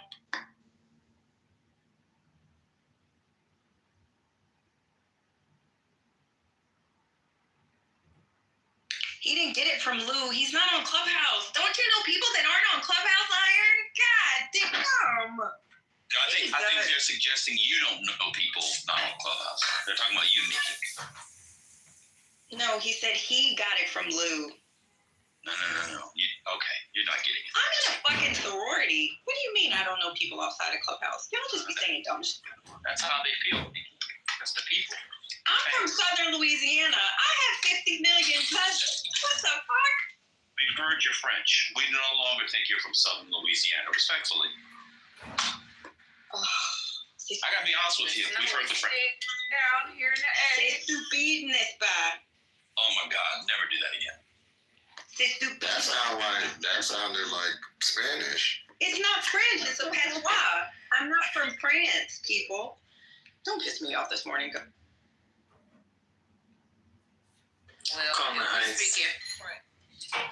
Oh yeah, ISIS reportedly giving out $100 per tip, per successful tip. Hey, I have work to do. I'm about to call up a whole bunch of these Trump supporters. Scotty crying. Stop, Just. You guys should have. Everybody better keep it real copacetic over here. That's the thing. We don't know who's undocumented. You don't know who's not a citizen, right? And what's keeping people on Little Trump? And what's keeping people from asking for yeah, get out the fuck out of here. I want to ask for a friend. It's different. Like if you've spoken to them before, so you know their situation, so that you know what's their fucking, But people gonna be asking for people papers. Watch. So, I mean, I've been called dumb 20 times today, so maybe this is just how it works. Which part of the Gulf of Mexico is the Gulf of Mexico? Because I view the Gulf as including Florida, Austin, Louisiana, and then also Mexico. That is part of the Gulf, but the Gulf what they usually name the Gulf after what the bay is. So Monterey Bay is in Mexico. That's the Yo, opposite they're not end trying of to the be Gulf. Mexicans with The inlet comes in from like South America, Central America. So they usually name it after where the bay is, and the bay is in Mexico. There's no bays in Florida, Austin side. There's no bays there. Yo, they took Cali from Mexico. They took Tejas. Just go look at Monterey Bay and how large it is. It's the opposite of where the bay, where the Gulf ends. That's usually how they name it. Just look at the Persian Gulf. Look at all of the other Gulfs, and then you'll see what I'm talking about. Florida Bay is on the Gulf side. I mean, I just think I don't care. The Mexicans can have the Gulf. I just don't think that we should put it in. I said that most people don't care about geography. I do. I mean, I don't do it like and that matters I care. That's why I'm asking you. When you teach history. Let me tell you, if they didn't fight for Cali and Texas, why are they fighting for the fucking Gulf of Mexico? It's just red meat. And to be honest with you, it's just a tactic designed to make Democrats go, it's the Gulf of Mexico, so Republicans can say we hate our country. So, like, I think if there's anything we should do, be like, yeah, you know what, I kind of like it. Gulf of America. Just pretend you like it. I just don't think you should lean into that one, to be honest. I'm taking the Kimberly position on the Gulf of America on that one. I'm like, that's petty. We don't need to focus on that. I think that's performative. But are we going to cover the 200 executive orders? Perhaps.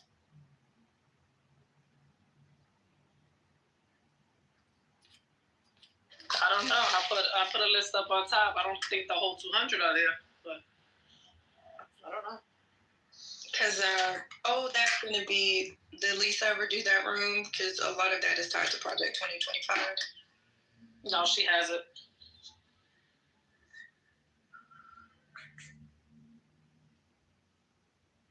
No, I'm not gonna complain about it per se. Notorious. I really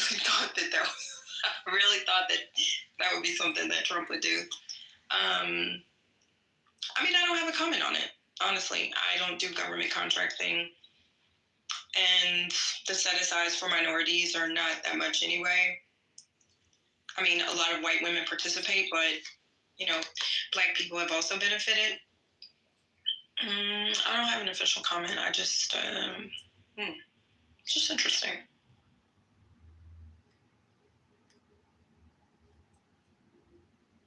Is there any federal workers that work from home that ready to go back to work?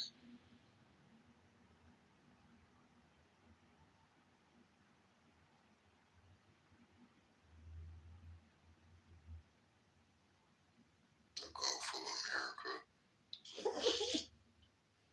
Just go with it. Go with it. We need them. We need them states across the Gulf. It doesn't make fucking sense.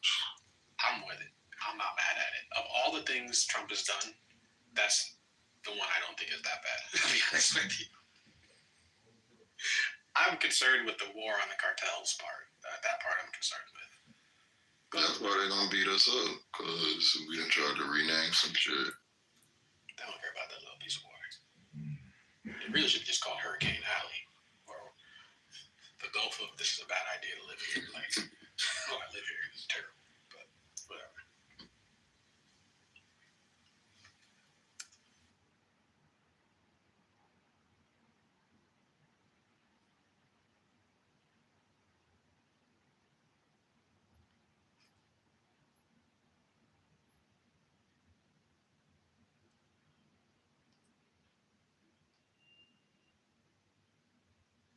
Jack, your opinion doesn't even matter to you, so why the hell do you think it would matter to me? Seriously, boo-boo?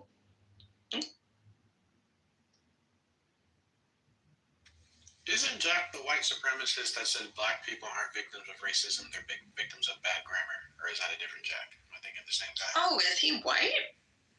Ain't Jack the same guy? Is that a different Jack? That's why I gotta stay out of the chat. I think that was a different guy. The chat's fun.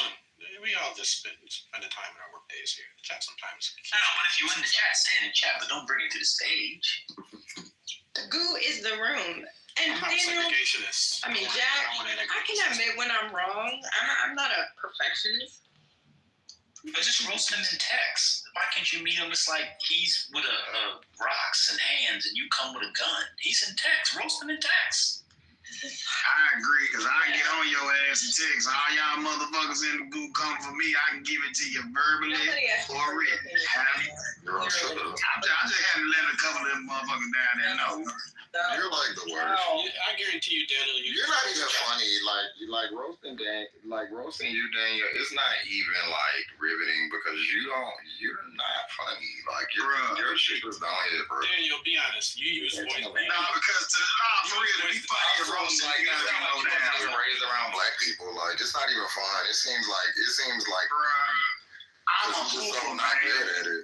Y'all both got the same voice. Y'all both got. You know what I'm saying? Let's stop lying. That's Y'all not both But no, to be good to roasting, you gotta kind of slick me low down because you constantly looking at fucked up shit about people, and I'm not a low down person. I'm a lover, not a No, it's fighter. not. You can roast. I roasted Manfinity just on a snippet of an outfit yesterday. Oh, And I did you still- screenshot I still that have a outfit? Yeah, and I was like looking at it when I woke up this Send it morning. to Like, I Lisa. have so many jokes on that. So it doesn't. That's not low down. You don't have to be low down. You're just not clever. You're just not. All right, then. So if I fire your ass up, then I bet we'll find out. I would love for you to do that because I'll be to your Instagram and I have like a load of jokes. My Instagram shit ain't it? You know what I'm saying? It's nice and eclectic. You know what I'm talking about? Let me go get my children. Let me go be a responsible I parent. wouldn't read your If I need children. growth. I don't really read children unless you say something, to Oh no, you come for my kids and the gloves coming off. Fuck all this comedy shit. that I don't care about either.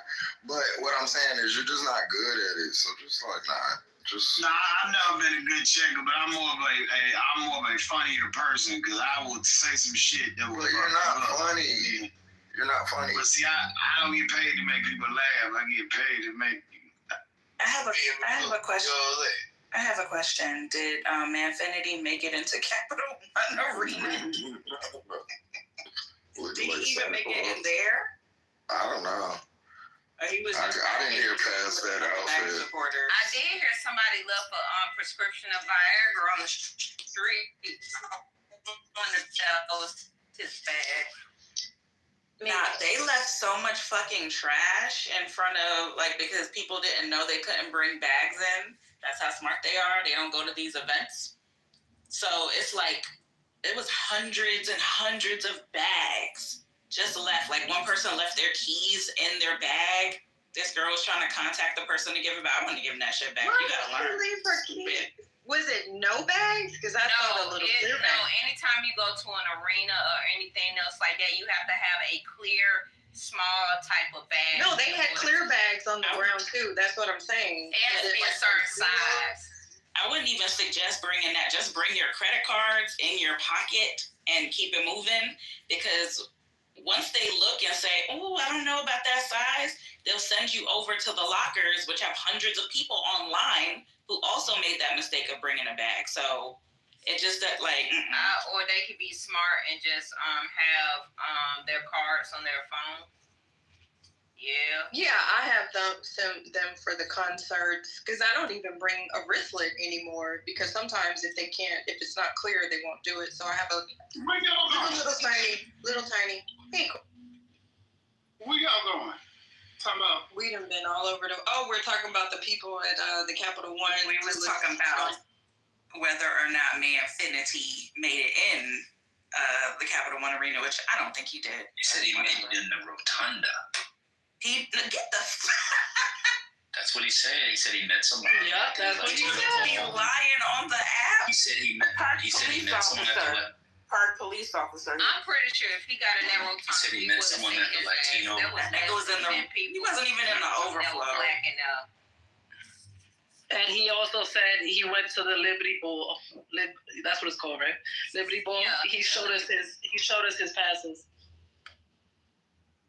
I about to say, what category did he present in since he went to the Liberty Ball? Was it best face?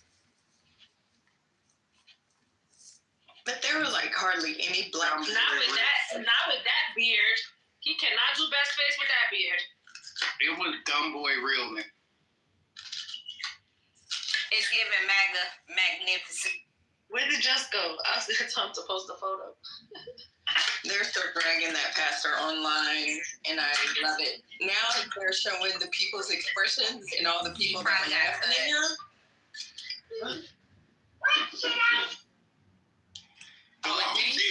The one who did the Dr. Julio impression.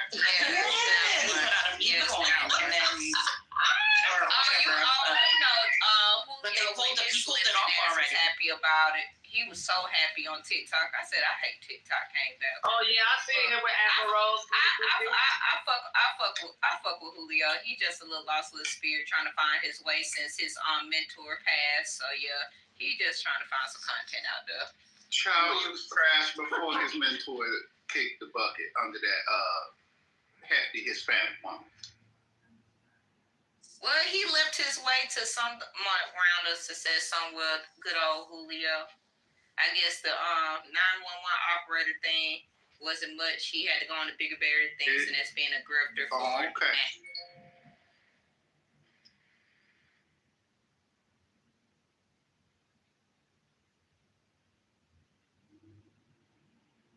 Oh yeah, we talked about the executive order, but he basically repealed the caps on medication. Yeah.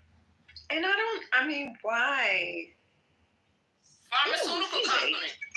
He's trying to get that money on. He's about money. He's about pleasing all these people that was loyal to him. And if he wants a cut of it, just like he now wants a cut of TikTok, even though he's the one who suggested the ban in the first place. That's actually pretty good strategy, though. To tell China that if they don't sell half of TikTok, then he's going to put the tariffs on them. He's probably just bullshitting, but it sounds good for optics. That's a nice picture of Wes Moore, CJ. Future president. Anybody that's in Atlanta, please be careful because this snow is sticky. I don't get what is the Biden executive order on drug? So they announced they would negotiate prices. Medicaid, Medicare, they capped their copay for insulin to $35 a month.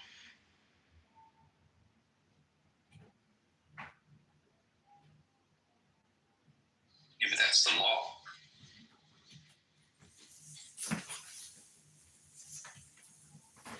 I think I'll go and look at the executive order, but I believe that it caps some other drugs too, and the other ones were ones that were being negotiated. Yeah, that's right. But that hadn't gotten to phase 2. It's EO 1408. EO 1408. My guess is okay. Yeah, this. Yeah, whatever Biden did, he rescinded it, and. No, I understand that, but what I've read today is just stuff that's already in the law from the Inflation Reduction Act. It says new healthcare payment delivery models that will lower drug costs. Yeah, I don't. Negotiating drug prices, Medicare, Medicaid, that's in the Inflation Reduction Act. Yeah, I don't know. I have to read more into it.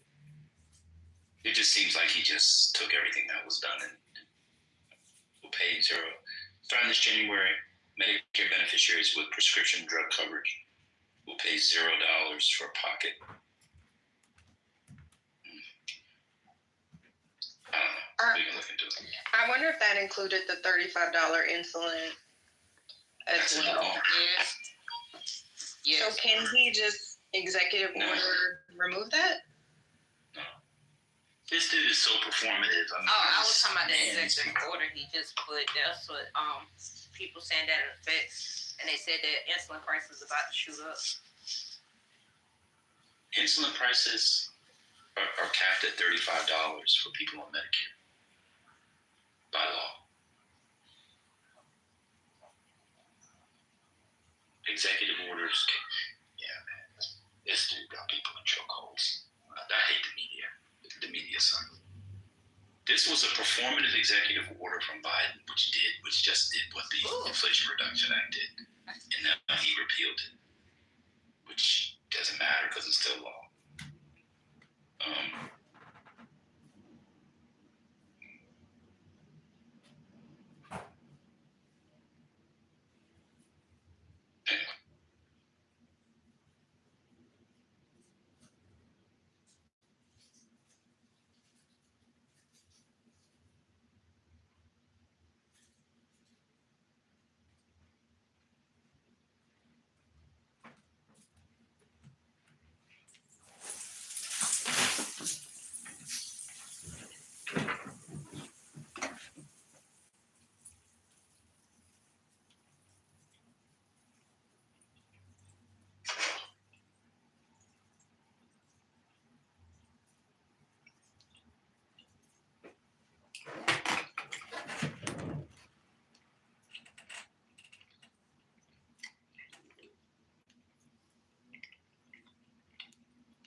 You have 6 new voice messages. New message. Hey, fuck you, John. To replay this message, press 1. To delete, message mark for deletion. New message. Hi, John, it's Mommy. I went to the hardware store today and I asked him about a key fob. He opened his up and he showed me the battery that goes in there. It's one of those flat ones. You have to use the same number that's on that battery to get the same one. So anyway, maybe that's the answer to your key fob. Everything else is great. Wait, what? It's very cold here today and just a little dust of snow. I'm having a yogurt sundae and doing a crossword puzzle. Call back if you can. Bye. Message marked for deletion. New message. Hey there, saw you made an inquiry on the Boxable website. Please reach back out with any questions or head over to the order page on our website to buy a casita. Of course, the mission is to make housing affordable. Lots going on. We have now built over 603 factory buildings and are upgrading. We welcome you to visit our factory anytime in Las Vegas and check out our social media where we post costs and updates. Shoot me a text 702-500-9000.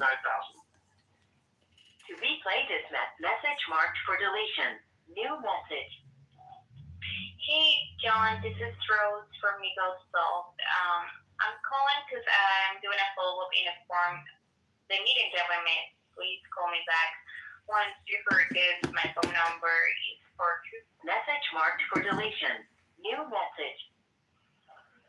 Why don't you just run over here and we'll have a smoothie and seal oats together.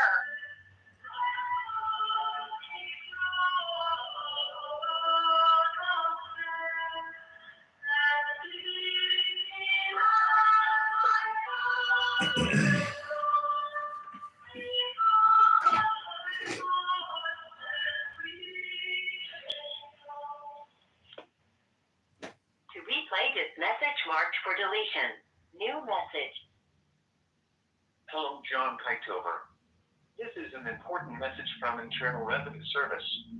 To retrieve your message, please call 833-405-4260 and use temporary PIN 7437.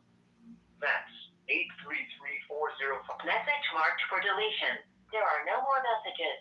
Main menu. To listen to your messages, press 1.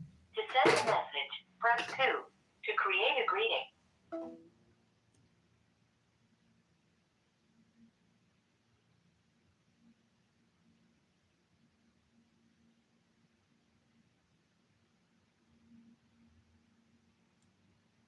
Okay, Ms. Divine Georgia, I hope you've enjoyed my recording. This is AdrianDetman.com. Hope you guys have a great day.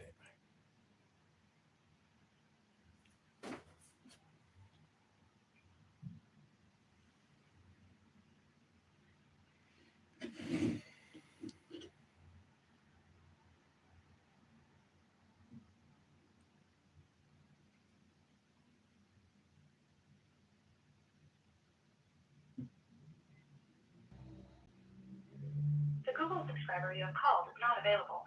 Please leave a message after the tone. Yo, what up, Paul? It's John. Give me a call back. Bye.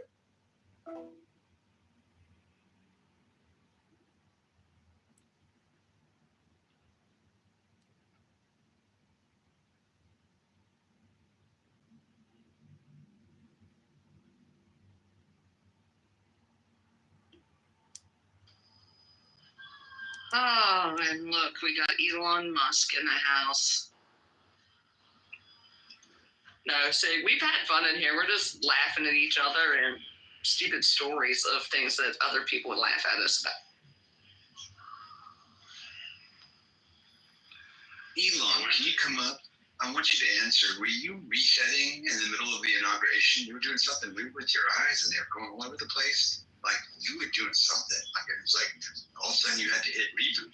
Could you speak on this? Because I saw that. I was like, oh, Elon, damn it. I tried to invite him up and he left. You were asking too many questions, Sean. I scared him. You kind of had to go reboot again.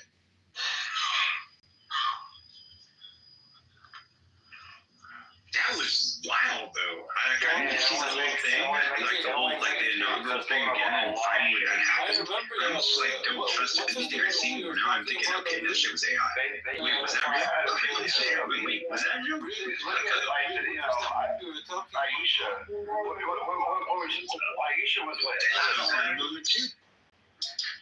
Yeah, I don't know. Jazzy was trying to get me to believe in the fact that all of the people that were there are all dead, and they were all just AIs.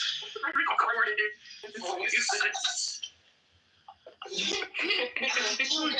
I swear to God, I thought I saw you there. I actually literally went to like see if you were posting that guy in my beard did not roll it. I swear to God, I thought I saw you there. I was like, yeah, I didn't know you were going. Yeah, no, I was not there. And I was invited to a party, but because my foot hurt so bad, I didn't want to have to stand with people for so long. So, fuck. They're having another party this weekend. But, yeah, I'd be hobbling and then all of a sudden I fall over. No need for that. That'd be enough comedy for everybody.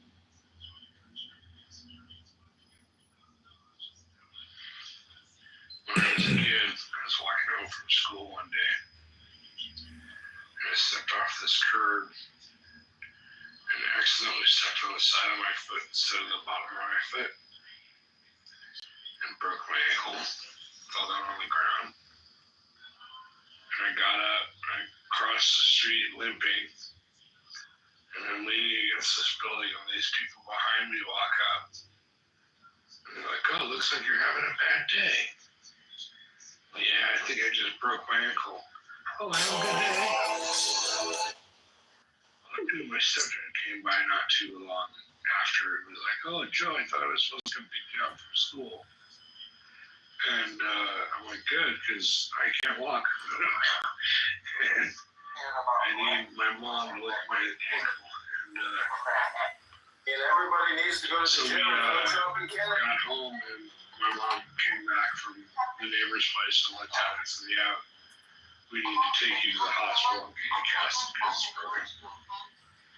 And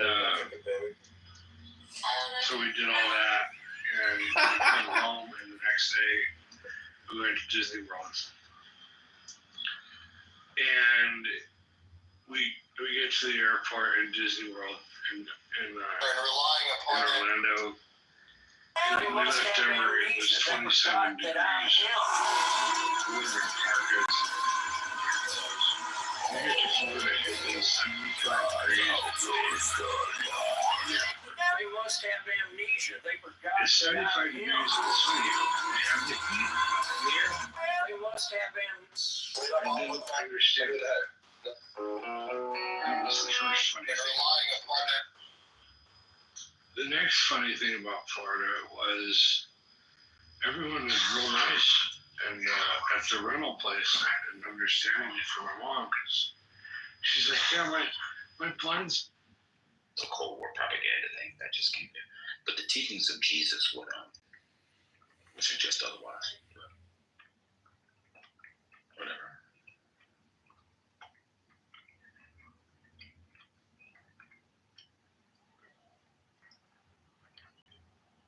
Biden constantly crossing himself and all that. That shit was stupid. He's the one when that preacher was being goofy was the only one who looked like he was actually praying. He's trying to buy more time now. I think Biden will be fine. He'll go off, and his wife really takes care of him. I've always thought that was sweet. I think she did a terrible job of taking care of him for the last 4 years. I thought it was elder abuse in many instances, but we don't need to have that argument again. I mean, the legislation that Biden has passed, I think, I mean, he's done a ton of stuff, and he literally did it right up to the last day. That's admirable.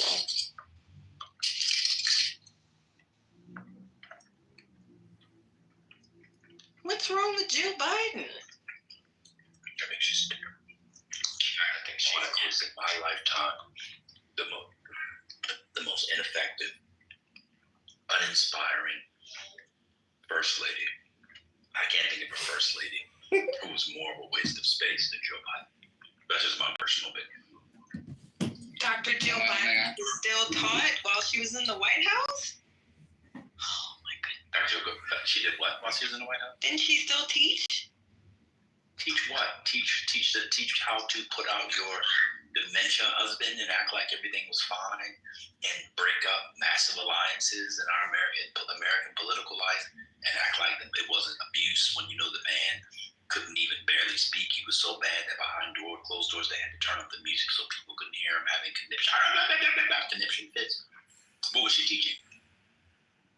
What was her initiative? So what was Joe Biden? What was Joe Biden's initiative? I think Biden sounded just old when he gave who was he in South Carolina? I mean, he's just older. What was Joe Biden's initiative? Did she have an initiative? Exactly. But do we pay attention to the First Lady's initiative? What was Michelle? Oh, Michelle's was the school food, right? I can't remember anybody else's. Was Barbara Bush's literacy? I can't remember. Y'all don't remember Be Best? That no one. What the fuck was that? Barbara was also in Houston. So they the Bushes in the library. They do a lot of stuff. Remember Nancy Reagan? You had graduated high school by the time Reagan was inaugurated. You don't remember?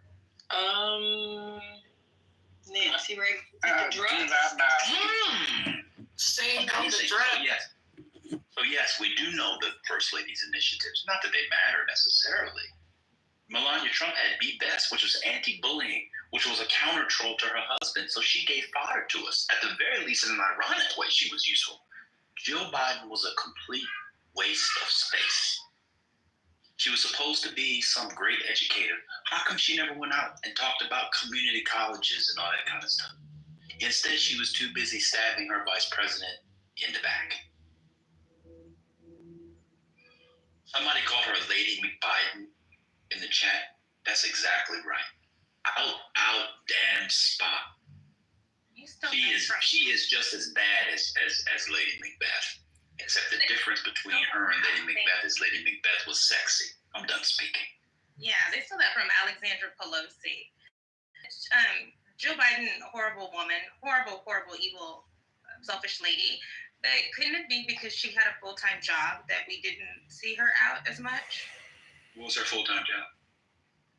She was still a professor at a university in. At a community college, she taught at a community college. She did. She worked. She still taught. Go. No, she didn't. Yeah, but if you're first lady, maybe you don't do that job. I did not have a full-time job. She did.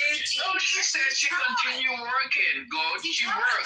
She went to the school and they were talking to students. It was on the news. Go. That's not a full-time job talking to students. Oh, go. She worked at a community college. She had a regular job. Why are you yelling at now? What is wrong with you? Oh, I didn't realize I'm yelling because I'm driving.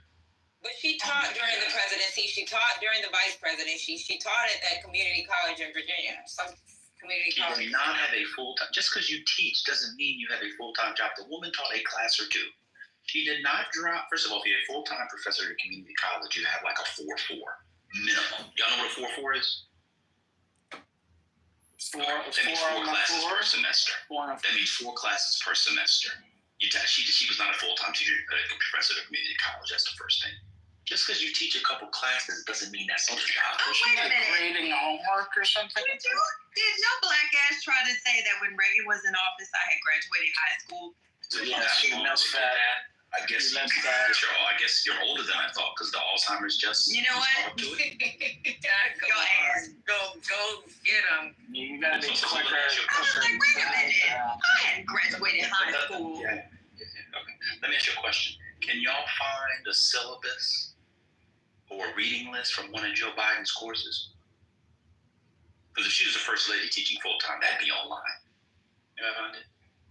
How was she teaching full time at a community college when she was always with the president or now ex-president? Is there a video? She was taking papers with her. Y'all believe everything these people tell y'all. That's insane. I see why we look. That woman wasn't no full-time community college professor. The thing is, nobody would have been mad if she just quit her teaching job and did the first lady thing. You didn't have to stump that you're like, I can handle multiple jobs. Like, be the first lady. What was the lady's initiative? What was her initiative?